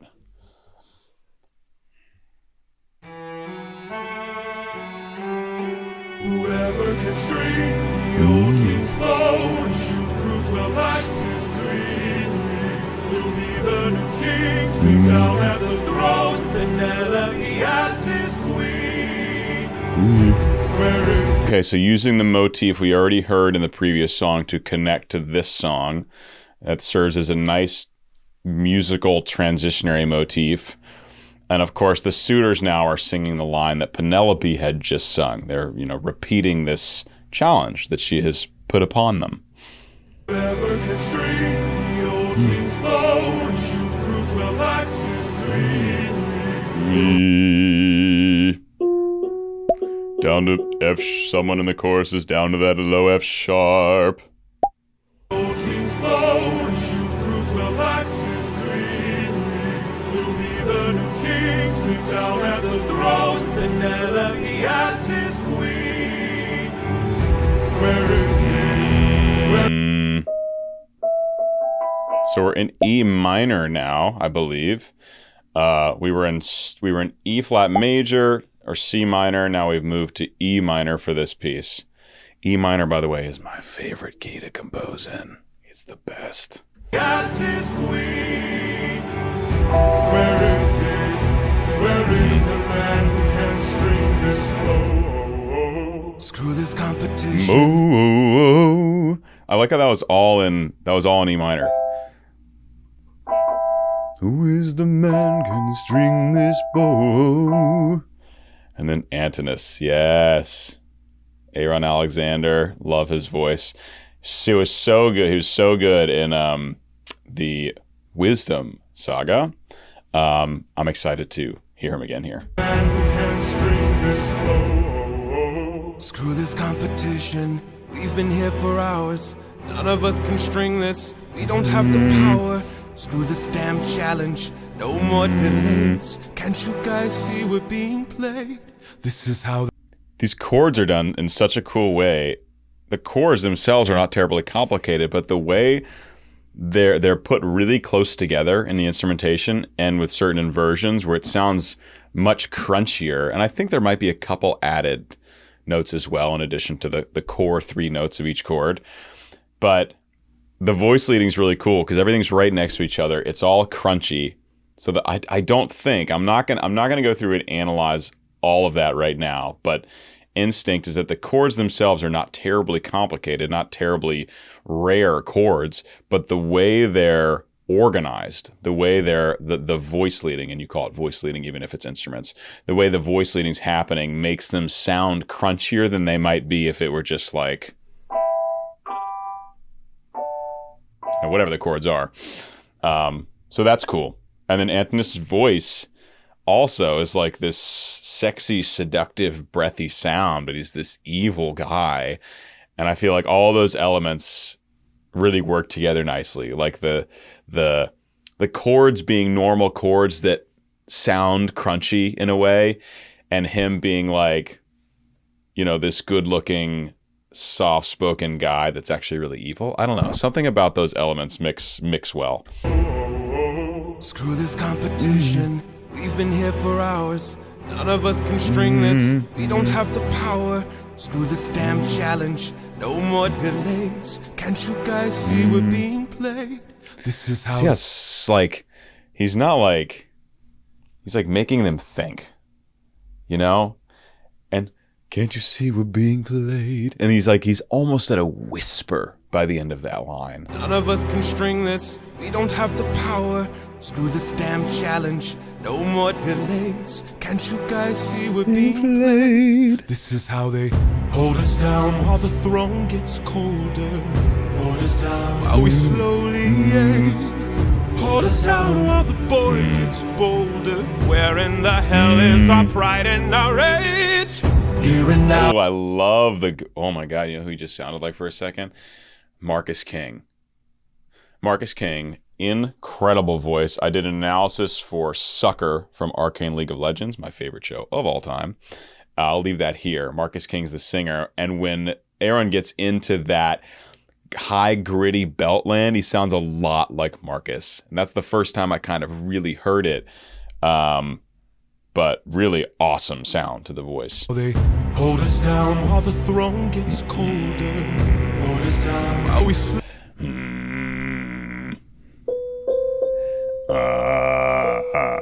yeah, we're going from the so we're in E minor, so we're getting that major 6, and then I believe he's going major 5. I think minor 5 sounds like doo-doo all the time.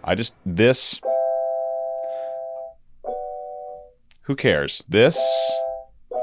Oh, now it's interesting. That major 5 in the minor key. That's good. Hold us down while the throne gets colder. Hold us down while we slowly age. Hold us down while the hold us down while we slowly Yeah, major 5. Hold us down while the boy gets bolder. Where in the hell is our pride and our rage? Here and now, there's a chance for action. Here and now, we can take control. Here and now, burn it down to ashes. Channel the fire inside your soul. Oh, I love his voice. I love his voice. Inside your soul. I think up to A flat, high A flat there. That's just stunning gritty belt. That's got to be a F sharp. Yeah. And then he, hold on. So that was an F sharp, the one he just did. Now there's a chance for action. Here and now, we can take control. Here and now, burn it down to G, so high G, G4. ashes. Channel the fire inside your soul. Haven't you noticed who's missing? Don't you know the prince is not around? I heard he's on a diplomatic mission, and I heard today he comes back to town. So Also, just there's so little happening in the background. This is so driven by this Antinous plot here, where it's just like it's these ethnic warlike drums in the background, but they're not intense. They're not like in your face, let's go to war. It's almost just like this, like a scheming version of that.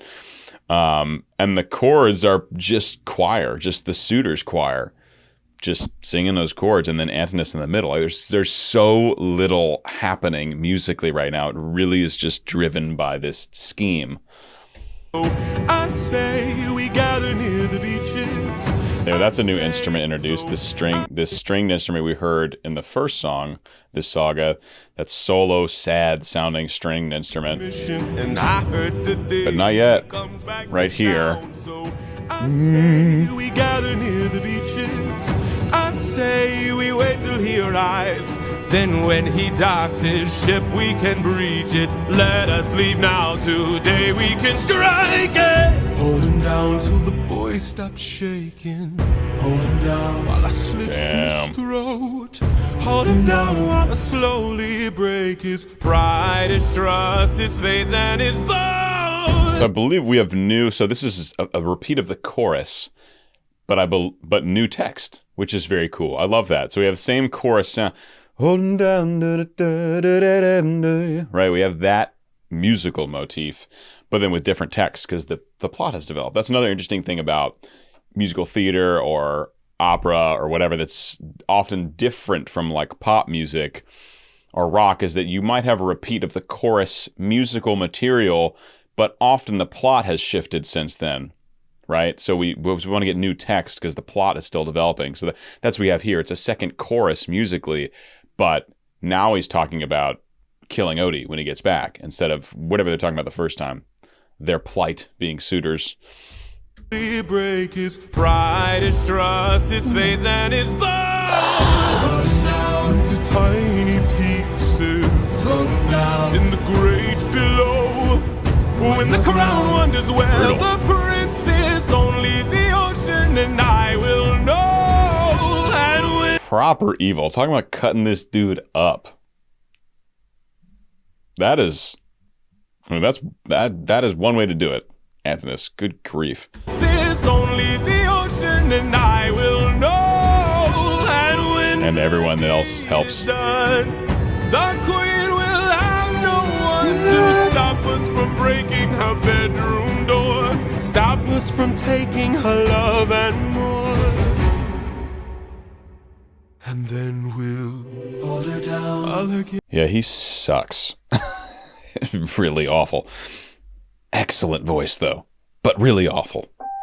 Up to that high G again. I think that's the highest we've heard him go. Yeah, this is really dark shit. Seriously dark shit. And then we'll Murchie. Alligator is open. Hold her down. All I get a taste. Hold her down. While we share her spoils, I will not let any part go to waste. Here and now is a chance for action. So bad. What was the first one? Hold us down? Hold them down. Right, talking about the suitors. And then talking about holding her down. Fuck me. This is awful. And I guess, okay, so a lot of different animators, it looks like, are contributing to this live stream. So again, this is new to me. I don't know how any of this works, but it seems like Jay has taken bits from a number of animators that he's asked to do this ahead of time, right? So that people can watch animations during the live stream. And then later, all the other animators do, you know.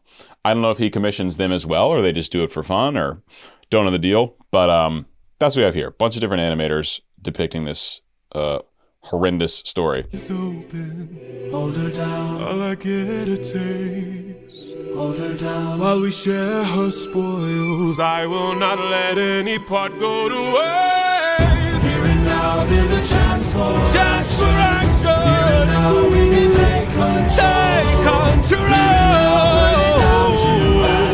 Channel the fire inside your soul and hold him down. Hold him down. Hold him down. That's the high. So he was really stopping, pretty hard stop at the G until that moment there where he pushed it up. Oh, I recognize all these animators. Wolfie the Witch, shout out. I'm your soul and hold him down, hold him down, hold him down, hold him down, hold him down. Stretches that gritty chest voice all the way up to tenor high B, B4. That is the same pitch as the high note in Nessun Dorma, which you guys have surely heard. It's one of the most famous opera songs of all time. Or La Donna è mobile. La donna è mobile, più dal vento. Can't remember the words. I don't sing it. Tenors sing it. High B. So that's the note that, just for a fun cross-genre reference, that's the note that Aaron just got up to. And that gritty belt.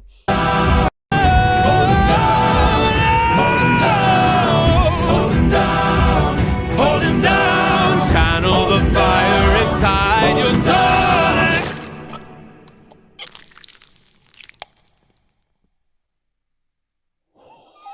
Oh, and then it just ends. Woo, baby. Oh my God. Good. He's the worst. Just waiting for him to take an arrow in the neck. All right, guys. That was first time watching and listening the first 2 songs of the Ithaca Saga, the final saga to Epic the Musical.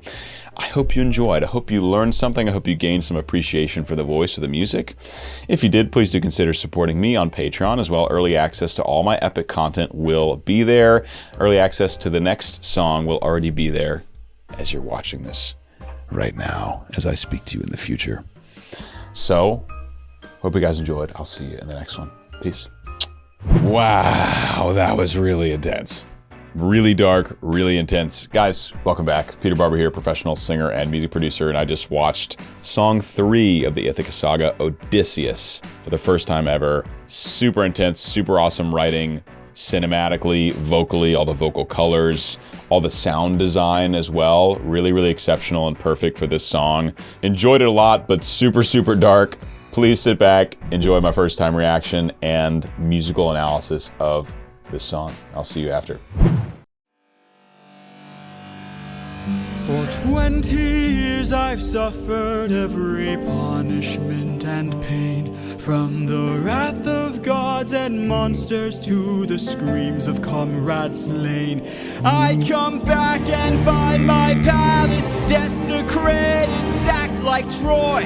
Worst of all, I hear you dare to touch my wife and hurt my boy.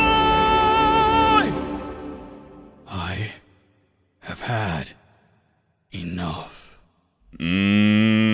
Love. Also love we got red in the live stream, we got red in the animatic, and also, if you guys notice, this is the first time I'm ever using red in my studio, because I knew the Ithaca Saga was like red vibed. Okay, this is awesome. This is awesome. We get a pretty standard chord progression, but veiled in darkness. And I love how this vocal line leads up to this high A belt from Jay. Really nice high belt as he's revving up intensity throughout this vocal line. And then at the end delivers stuff in total voiceover, like non-pitch. I've had enough. Just like way low in that gravelly low, below his singing range. Definitely well below his singing range. We've heard Jay do this kind of breathy voiceover work before. For 20 years I've suffered every punishment and pain, we're in G, from the wrath of gods and F monsters major, to the screams of comrades slain. I come back and find my palace desecrated, sacked like Troy. Worst of all, I hear you dare to touch my wife and hurt my boy. So we get this really nice G minor, F major, E flat major, D major. So 1, 7, 6, 5 with the 5 major in G minor. So that A wants to lead back to that G. And just such a nice build. So this is I was talking in the last video about how sometimes you want the instrumentation moving with the voice directly, and sometimes you want to write contrapuntally. This is a nice example where we have the chords going down, but we have Odie's voice going up. And it's a really nice contrast. They balance each other. So when the final low chord hits, he's nailing that really high note.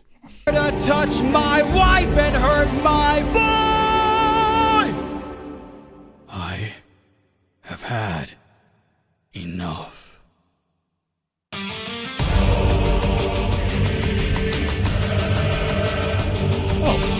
Thank you, Mason.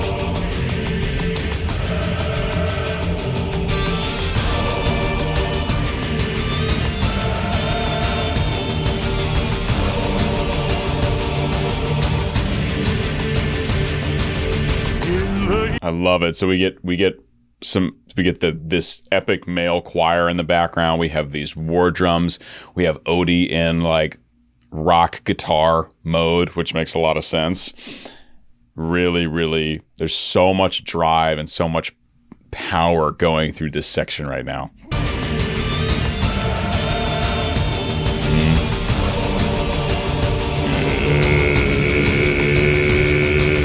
In the heat of battle at the edge of the unknown, somewhere in the shadows lurks an agile, deadly foe.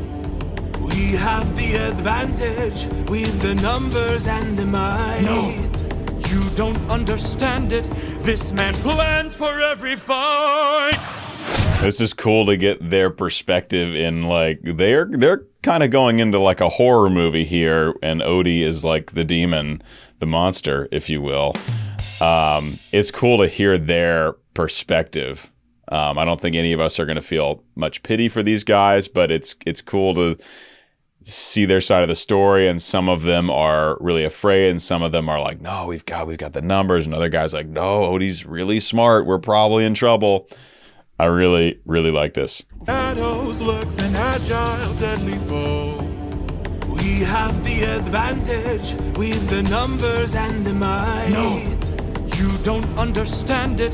This man plans for every fight. Gorgeous vibrato, whoever this is. Fight. On that D4, just beautiful. Good vocal closure, good power in that note. Power and vibrato. You don't understand it. This man plans for every fight.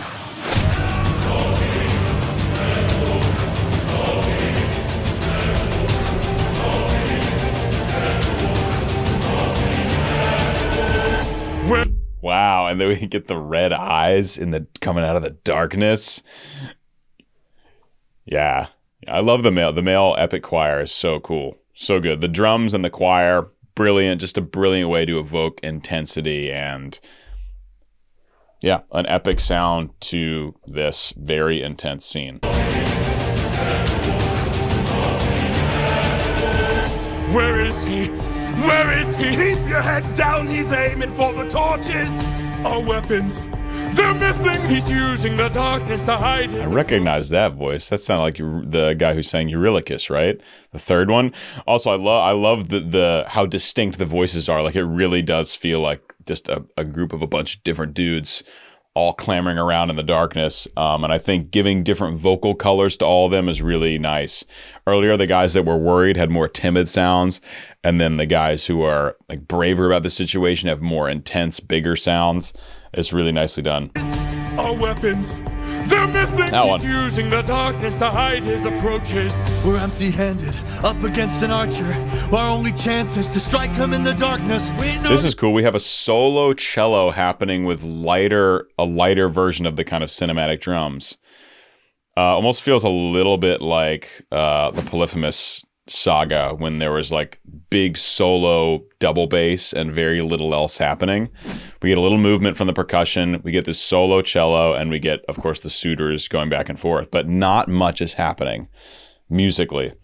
Up against an archer, our only chance is to strike him in the darkness. We know these odds, the odds can't be tilted. You don't think I know my own palace? I built it. Oh shit.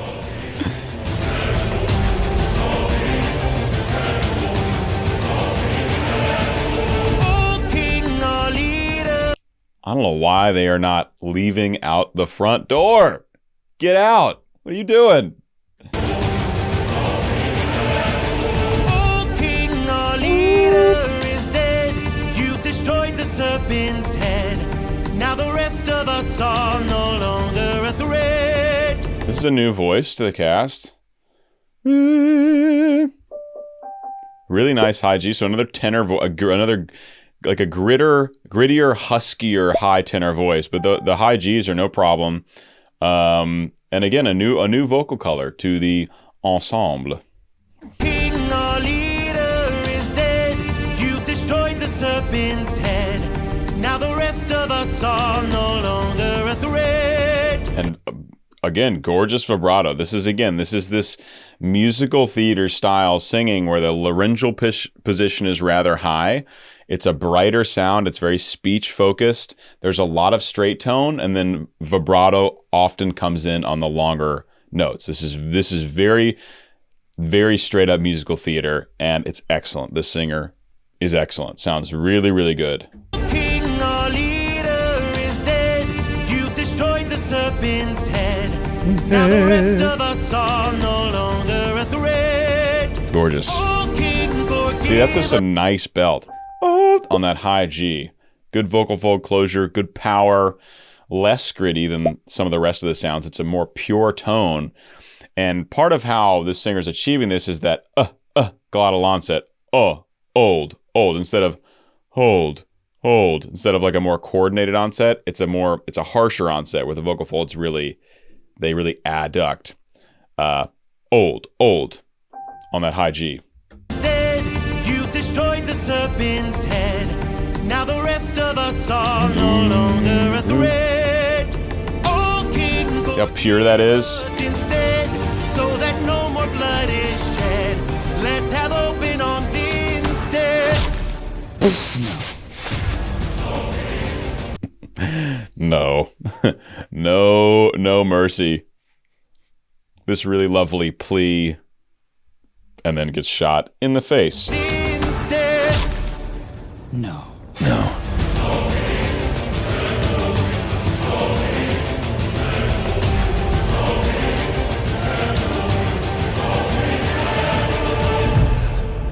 Damn, he's more cunning than I assumed. While we were busy plotting, he hid our weapons inside this room. This really feels like Cyclops Saga. The pulsing bass, the more speech-like low register, it's like Odie has become Polyphemus in that situation. But this is very similar vibes. It's the darker themes. It's the dark electronic with low stringed instruments. That's very much Cyclops Saga. Damn, he's more cunning than I assumed. While we were busy plotting, he hid our weapons inside this room. I find it hard to believe that the sharpest of kings left his armory unlocked. So what?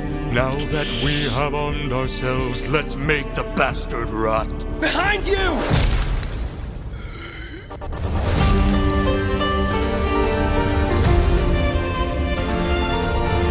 Oh! Throw down those weapons. Dang. Telemachus getting up in here. Part of the bloodshed. And I love the piano motifs, indicating Athena is with our little wolf here.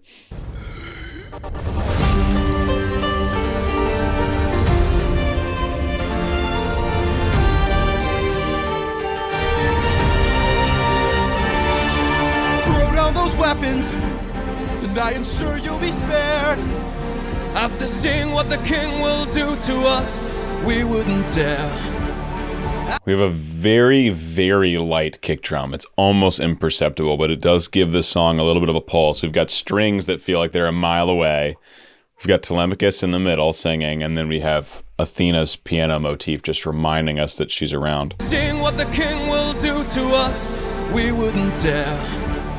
I don't want to hurt you, but trust me, I've come prepared. Your very presence is doomed the king, young prince. We don't fight fair. Stop! Brothers, we got company, and he's made a grave mistake. Left the weapons room unlocked, and now they're ours to take. Brothers, come and arm yourselves. There's a chance for us to win. We can still defeat the king if we all attack the prince. God, great voice, too. These voices are so fitting. Really high B flat, gritty belt up there from our Melanthius. Yeah, really solid. I feel like the voices fit the characters. The melodic writing fits the moment. Awesome. Weapons room unlocked, and now they're ours to take. Brothers, come and arm yourselves. There's a chance for us to win. We can still defeat the king if we all attack the prince. Where is he? Where is he? Capture him, he's our greatest chance. Get off me! Get off me! Fight till the prince can barely stand. We've returned to this this chord progression where it goes the 1-7-6-5, except now we have this nice back and forth between Telemachus and the suitors happening above it, and there's drums as well. So the chord progression the same as whenever we heard it, but different musical foundation, different context as well. D. So we are in G still. That one. Get off me! Fight till the prince can barely stand. Hold him down! Hold him down! Make the king obey our commands. Hold him down! Hold him down! 'Cause if he Oh, then it goes back up to the G. It actually didn't go down to that D. our commands. Hold him down! Back to the G minor. 'Cause if he won't, I'll break the king's There it is. hands. Got him. Nope. Mercy. Mercy. My mercy's long since drowned. It died to bring me home. And as long as you're around, my family's fate is left unknown. You plotted to... This is so cool because we get this like dark electronic vibe with the guitars as well. They're pretty subdued, but like there's no melody to it, which feels like the humanity part of it, but he's like full monster now. So now it's just almost like voice acting and like noise as opposed to like singing these melodic, beautiful lines that Odie's done throughout the show. So it's like his humanity's gone. That's what it feels like to me. Mercy. Also, Odie does sing a low G, which is definitely the lowest I've heard him sing. I've heard him make noise. I've heard him phonate. I've heard Jay phonate that low, a little bit below in some of the voice acting bits, but I haven't heard him sing like tone on that low G ever. Like maybe A flat. He's gotten close, but I haven't heard him make actual tone on a low G. Mercy. My mercy's long since drowned. It died to bring me home. And as long as you're around, my family's fate is left unknown. You plotted to kill my son. You planned to rape my wife. All of you are going to die. So what's really interesting, though, is despite not having there actually is no clear melody in that section, but the vocal line is still getting higher, even amidst its noisy kind of sound production that Jay's putting on it, with all the rasp getting in it. You can still feel it getting higher and higher. Even though there's not like clear pitch, you can still feel it getting higher and higher as it goes throughout, which is another cool way to add intensity.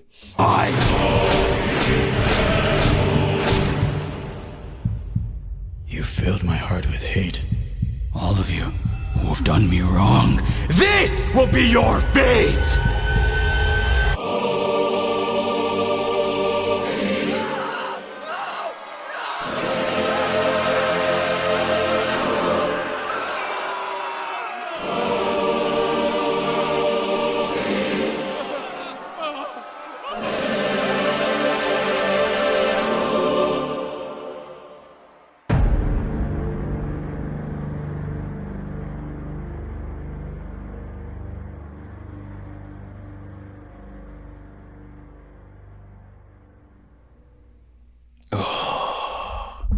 exhale. Damn. I love how long that chord just left us in it. It just left us in what he had just done. Again, we got another like really super low voice acting moment. Yes, we're gonna go back. I'm gonna put you through this again. Super low voice acting moment where he's operating even below his singing voice in that kind of gravelly part, right? Sounds different when I do it than when he does it. And then it goes into this section where he's cutting heads off. At least that's what this animatic is depicting. Pretty dark. Pretty dark, dude. You filled my heart with hate. Heart, got the heartbeat going. Love a heartbeat thrown into the sound. It's just such a distinctive sound. All of you who have done me wrong. All of you who have done me wrong. Wrong. Yeah, it's about there. Like pitch-wise. I don't know what that is, but... You filled my heart with hate. All of you who have done me wrong. This will be your fate! Also, very cool sound design, how we have this heartbeat, we have these noises, right? Like, almost like horror movie soundscape design. And then all that goes away and it's just choir. It's just this male choir, this epic choir. Will be your fate!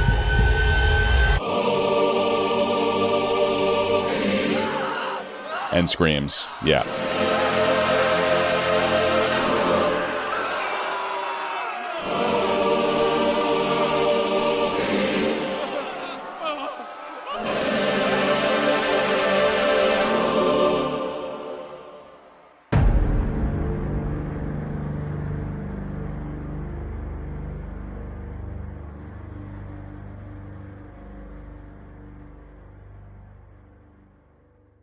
It's like 12 seconds sustain on the last one. Whew. That was a lot.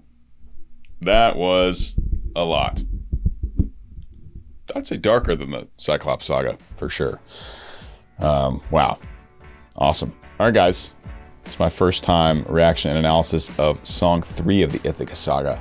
Odysseus makes his return home, takes what is his, pays the iron price.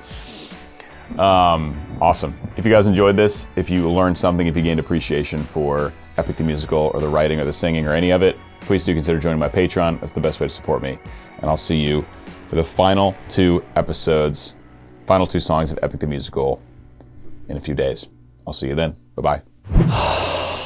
Guys, we made it to the end of Epic the Musical, and what a beautiful journey. I just love so much how Jay brought this one home. Like the orchestration, the intimacy, the simplicity of the writing in this final section to contrast all the cinematic things that were happening earlier in this saga.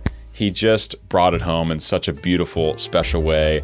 I hope you guys enjoy my first time reaction and musical analysis of the final 2 songs of Epic the Musical.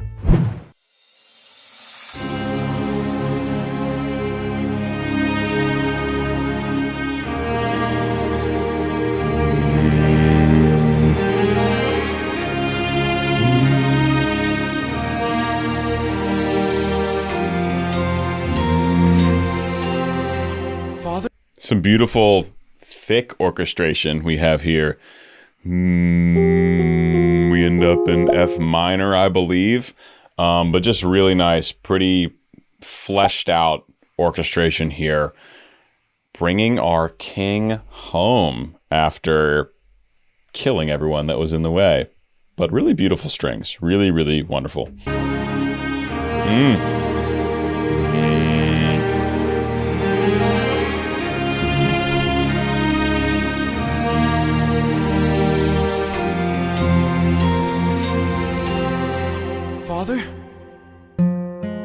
Also, this animation is like pretty advanced animation. I don't think we've seen this style before. And I don't know much about animation, but this looks more complicated and more advanced than, you know, a lot of the 2D animation we've seen for this show. This is amazing stuff. Father?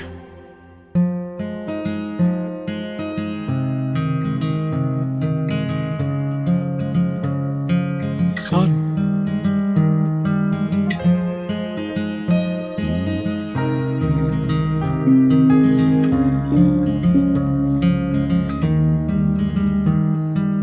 All my life I'd have died to me. There's something so, one of my favorite combinations in the world. It's something it's amazing. You can have like the biggest, most fleshed out orchestration, and that can make you really emotional. And then you can have acoustic guitar, and that with a good strumming pattern and a good chord progression, that'll just bring tears to my eyes. I don't even have to be lyrics. It's just like I hear an acoustic guitar and I'll just like, and then acoustic guitar plus voice as well. Just a very intimate, beautiful combination. There's a reason that it is used so much in music. It really gets us deep into our core. And we get that here for sure.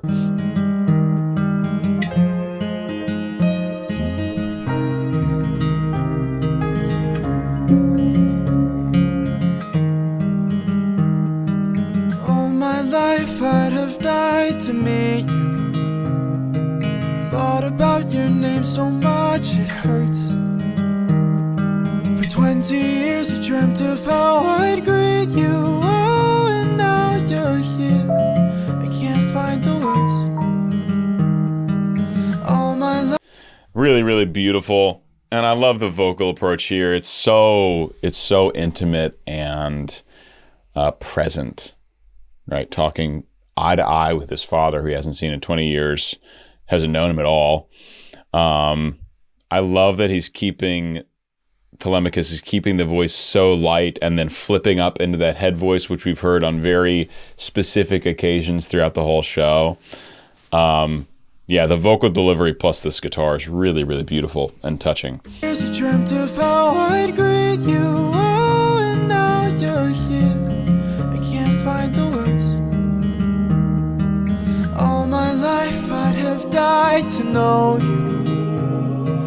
Days and nights I wish that I could show you. For 20 years I never could outgrow you. Oh, and now you're here. So this repeat of this, we just get the introduction of a choir, a very soft singing choir in the background. Just adding a little bit more foundation, a little bit more, filling out some of that empty space. Generally, if you do a verse, a second verse after a first verse, you want to add something. It doesn't have to be much, but right now, acoustic guitar and voice for the first verse, and then adding that choir just adds something. So we have, different words, but the same vocal line, that very similar vocal delivery, but there's something new. And that's a way to capture the listener further. And of course, advance the story in addition to that. Days and nights I wish that I could show you. For 20 years I never could outgrow you. Oh, and now you're here. I can't help but wonder what your world must be. If we're like each other, if I have your strength in me. All this time I've wondered if you'd embrace me as your own. 20 years I've wondered, for so long I felt alone. Telemachus is just a wonderful, sweet summer voice. I believe this is our Telemachus here. Sitting next to Odie, father and son. Just perfect. Just like perfect casting, in my opinion, for this role. And they do sound similar. Like they do sound similar timbrally. So it really does like a father and son thing. Just really, really nice. Really nice. Nothing really, the chord progression changes going into the chorus, but aside from that, nothing really changes. We still have the acoustic guitar, light, intimate singing from Telemachus, and of course the choir in the background. That's all we get so far, and that's all we need so far. If I have your strength in me, all this time I've wondered if you'd embrace me as your own. 20 years I've wondered, for so long I felt alone. So these are notes that our Telemachus could be singing. High A flat could for sure be singing that in a chest-connected sound, but it would very likely be too intense, too powerful in terms of like volume. Of course, this is emotionally powerful, but volume powerful for this intimate moment. It wouldn't really make sense if he was belting this at Odysseus right now. So the option to sing it in a light mechanism, a falsetto, a head voice, is really fitting for this moment. Oh, my son, look how much you've grown. Oh, my boy, sweetest joy I've known. 20 years ago I held you in my arms. How time has flown. Oh. So now we just have addition of piano in here, adding a little more motion, a little more, and of course they're both very connected via Athena, which is a cool nod there. And yeah, I mean, Jay and our Telemachus, it seems like they have very similar vocal timbres, but Jay's does sound a little bit older. He does sound like there's a little bit more warmth to it, a little bit huskier, a little bit weightier in the sound, whereas Telemachus is a little bit lighter. So the father-son pairing vocally really also just lands really nicely. And of course, this text is so beautiful. This reunion we're seeing, it's incredibly sweet. 20 years ago I held you in my arms. How time has flown. Oh. Used to say it'd make the storm clouds cry for you. Used to say it'd capture wind and sky for you. Held you in my arms, prepared to die for you. Oh, how time has flown. I can only... So Odie getting into this, he does option to a high B-flat belt, I believe, when he says, prepared to die for you.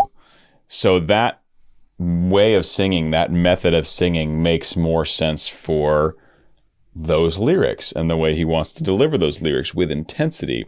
There's so much connection between vocal color and text, and if they don't line up, it's really, you don't have to know anything about music to be like, that just didn't like land right. Something about that. Whereas you hear prepared to die for you, the way he's delivering it in that way makes so much sense. We even have an exclamation point at the end of this text here.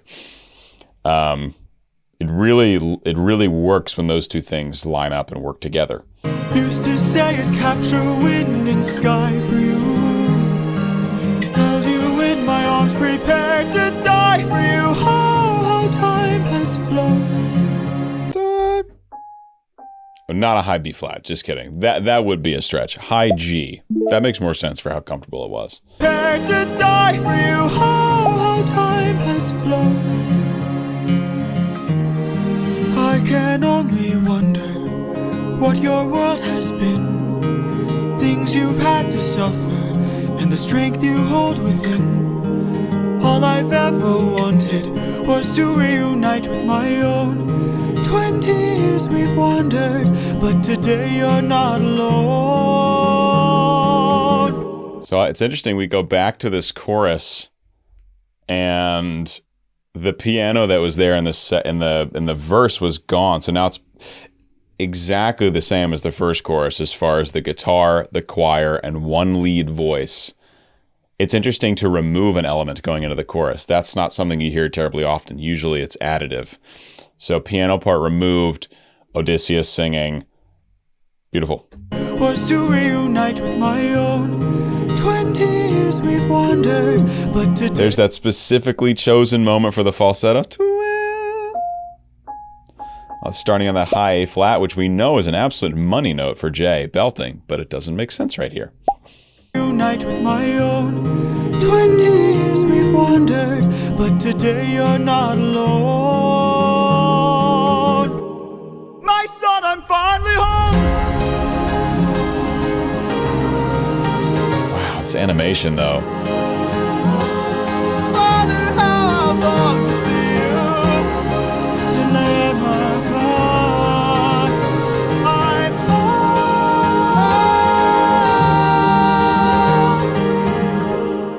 Oh, beautiful. Love hearing their voices together. Also, this is really cool.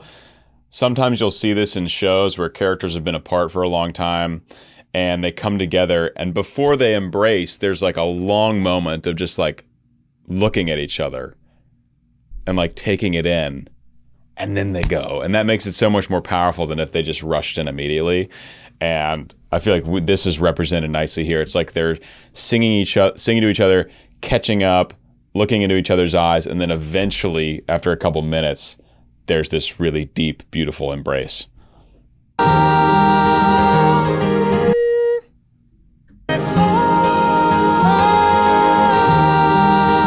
Nice, just lovely two-part harmony. Go. Oh, look at them hugging here. I'll be there in a moment. Of course. So sweet.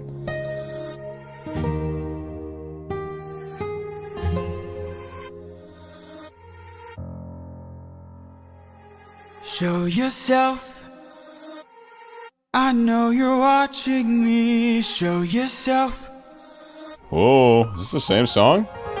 Oh. You were never one for hellos. I can't help but wonder what this world could be if we all held each other with a bit more empathy. I can't help but feel like I led you astray. What if there's a world where we don't have to live this way? Tegan sounding wonderful as always. The perfect Athena. I love that we've heard this orchestral motif before, both the chords and how it's delivered, but I love this pulse. Yeah.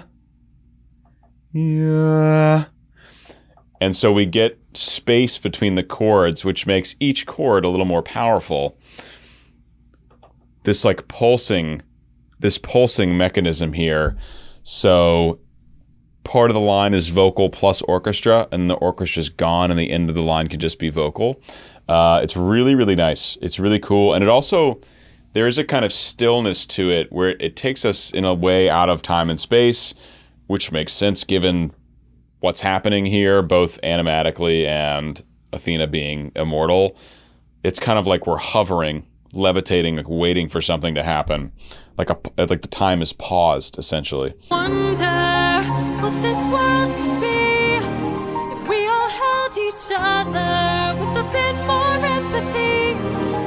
I can't help but feel like I led you astray.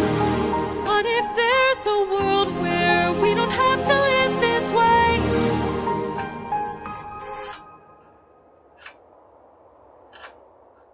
If that world exists, it's far away from here.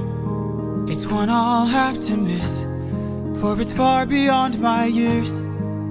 You might live forever, so you can make it be. But I've got one endeavor. There's a girl I have to see. We're back to acoustic guitar, voice, piano. Beautiful, stunning, and then Jay's voice delivered so intimately and soft in this moment. It's really, really beautiful. Just really beautiful. And the text as well, and the animation. It really is all coming together. I'll have to miss, for it's far beyond my years. You might live forever, so you can make it be. But I've got one endeavor.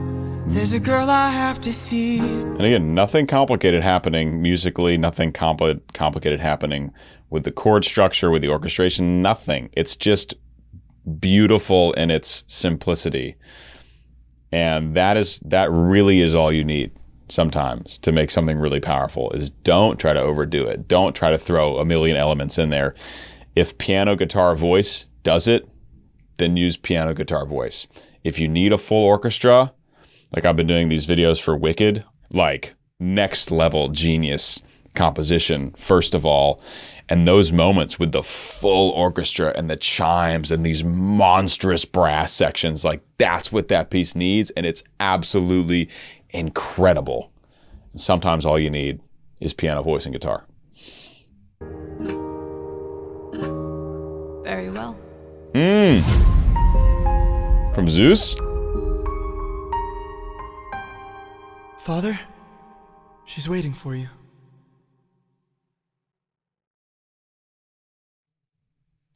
Woo! Woo! Yeah, okay. All right. Last song. Last song of Epic. Here we go. Need water, coffee. Gotta get locked in. All right, this is the it. This is the it. This is the end. This is it. This is the end. What a journey it's been. Let's see how it finishes up.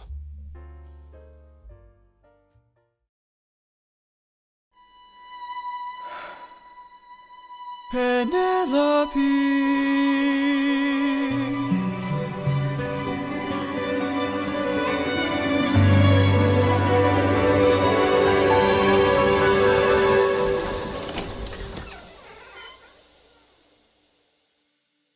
Is it you? Have my prayers been answered? Is it really you standing there? Or am I dreaming once more? You look different. Your eyes look tired. Your frame is lighter. Your smile torn. So beautiful, so simple. I also love the moment before he walks in. There's this like build up that you can feel his anticipation, where it does both feel positive and nervous. Apprehension, you might call it. I believe the definition of that is excited with like nervousness involved. Because of course he's been desperate to see Penelope for 20 years, but also like, how's that gonna go? So you feel the love and you feel the nervousness in the way Jay's written this moment.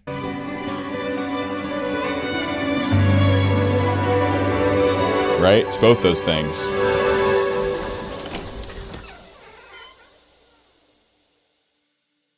Is it you? Have my prayers been answered? Is it really you standing there? Or am I dreaming once more?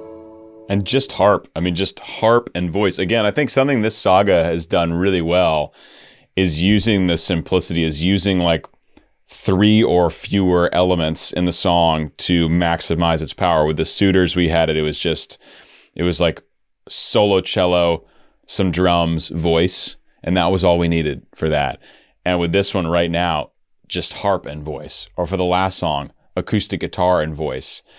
And like so much of Epic has been big writing with big drums and big electronics and some orchestra and brass thrown in there. So it's cool that as we end the story, it seems like things are simplified more. Now, some of the songs earlier in this saga were just as intense as anything we've heard, but as far as how many elements were involved, it was much fewer for the most part, which is interesting. It's like more efficient writing almost. You look different. Your eyes look tired. Your frame is lighter. Your smile torn. Is it really you, my love? I am not the man you fell in love with. I am not the man you once adored. I am not your kind and gentle husband. And I am not the love you knew before. Beautiful, beautiful, beautiful. We actually never get the one chord. We get 6 minor, 5 major, 4 major. We never get that F sharp major as one. We get 6-5-4, 6-5-4, 6-5-4, 6-5-4, which is pretty cool. Again, that I think adding to the suspense. We don't get like that resolution harmonically, which again makes sense. We don't know how this interaction is going to shake out yet, or they don't. But you're kind and gentle husband, and I am not the love you knew before. Oh, that last one's different, actually. And I am not the love you knew before. Then it goes to the 5 there. And then we'll probably go to the 1 on that next chord. So 6-5-4, 6-5-4, 6-5-4. Then maybe 2 to 5.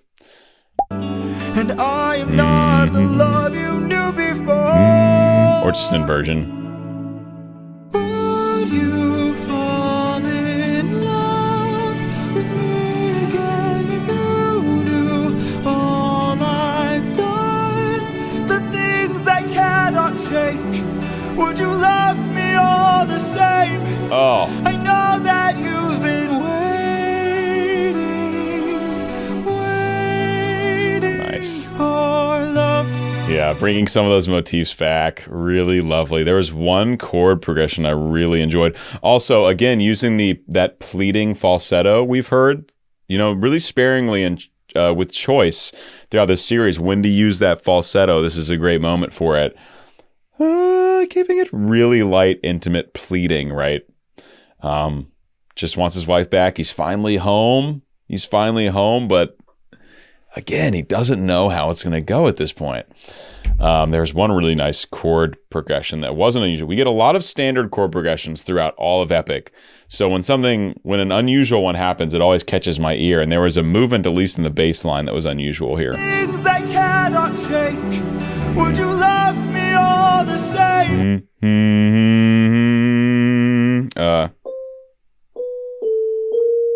I think it goes, yeah. We get that movement there, the A, B flat to B natural, which in F is going to be a raised 4. Things I cannot change. Would you love me all the same? I know that nice. You've been waiting for love. Are we... D minor, F major. Waiting for love.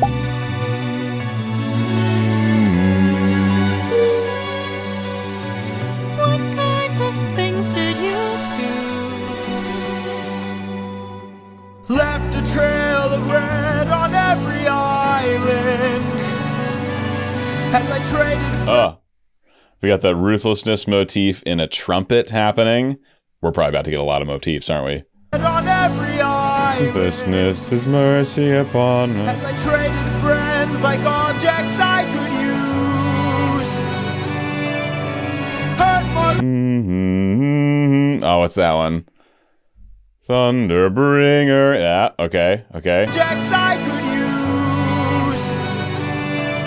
In strings, violin and cello, most likely. Friends like objects I could use. Hurt more lives than I can count on my hands. But na. What is that? It's been so long. I haven't heard most of them in a long time. Keep your friends close. Give me a shout out. Remember, I've heard most of these songs one time, months and months and months ago. and I can count on my hands. But all of that was to bring me back to you. So tell me, would you fall in love with me again if you knew all I've done, the things I can't undo? I am not the man you knew. I know that you've been waiting.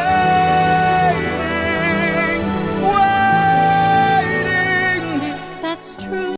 I love the repeat of this material. Is at first it was pleading in that head voice falsetto, and now it's got a more desperation behind it, so he's singing it all in chest voice. So we're getting these beautiful high A belts, which is Jay's money zone, all in that connected chest voice. So it's a totally different feeling than the first time we heard that musically. I know that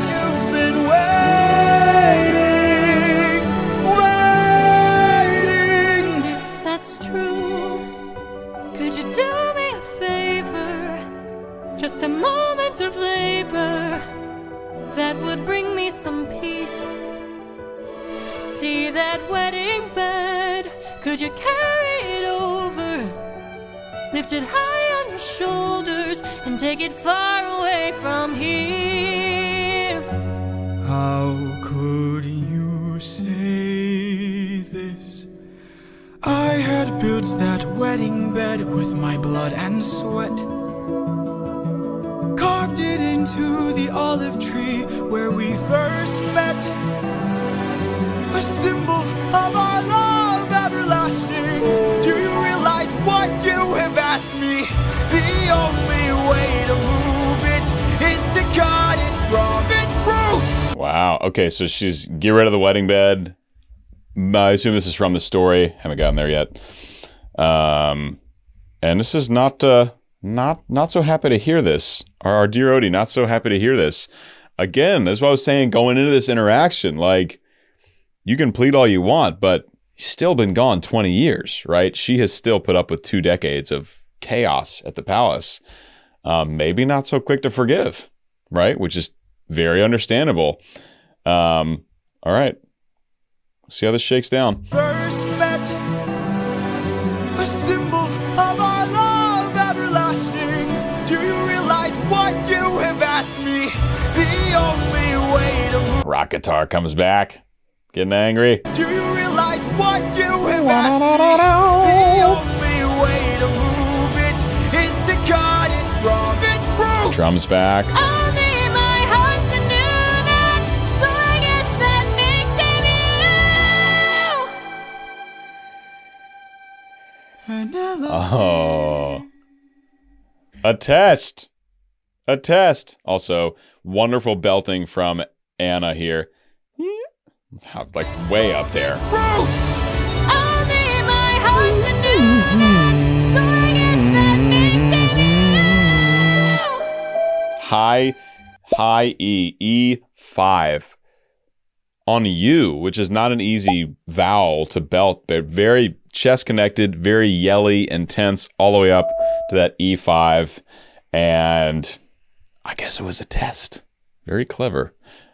Clever girl. I guess that makes him you. Penelope. I will fall in love with you over and over again. I don't care how or when, no matter how long it's been, you're mine. Don't tell me you're not the same person. You're always my husband and I've been waiting. Penelope.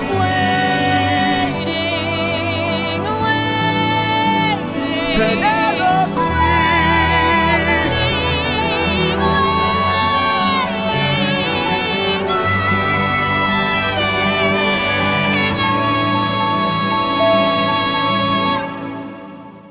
For you. It's just a stunning progression of her, like, reminding him how much she loves him and that she was never going to abandon or forsake him no matter how long he was gone. Just the wonderful chords, the vocals building all the way up to, again, a huge belt on that high E. Really yell-like quality, really intense, even a little bit of edge in that sound. And then Odie responding, just saying, Penelope, Penelope. Really, really beautiful. And I also love the simplicity right here at the end. Instead of the for you being a big belt and intense moment, for you, it's just right there, right to his face, right up close. Get this the last bit of this belting. Yeah. For you.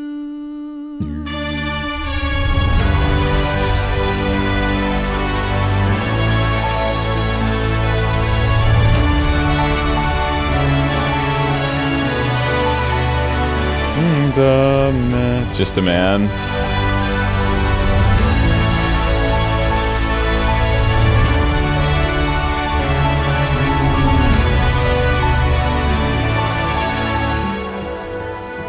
Beautiful section. We know that theme. We've fallen in love with that theme over the course of the period of this whole show. It's absolutely stunning. Beautiful. Absolutely love it. And we also get the Athena piano motif. Lovely as well. Just totally filling it out. Bringing us home, baby. Bringing us home.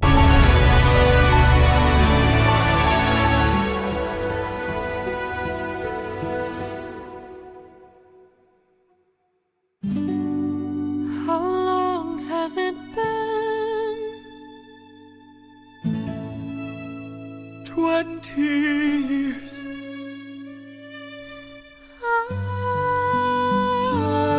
I love you.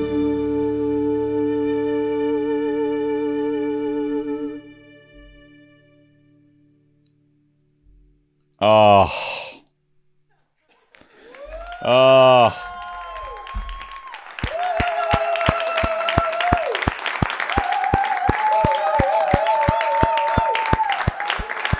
Bravo. Bravi tutti. Ladies and gentlemen, that's Epic the Musical! Amazing.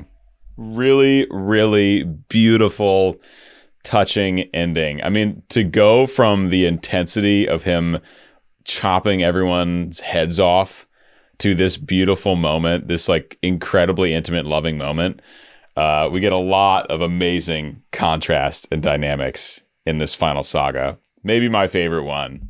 Circe was my other favorite saga. This one is very good. I feel Jay's skills as a singer and a writer improving throughout the whole series.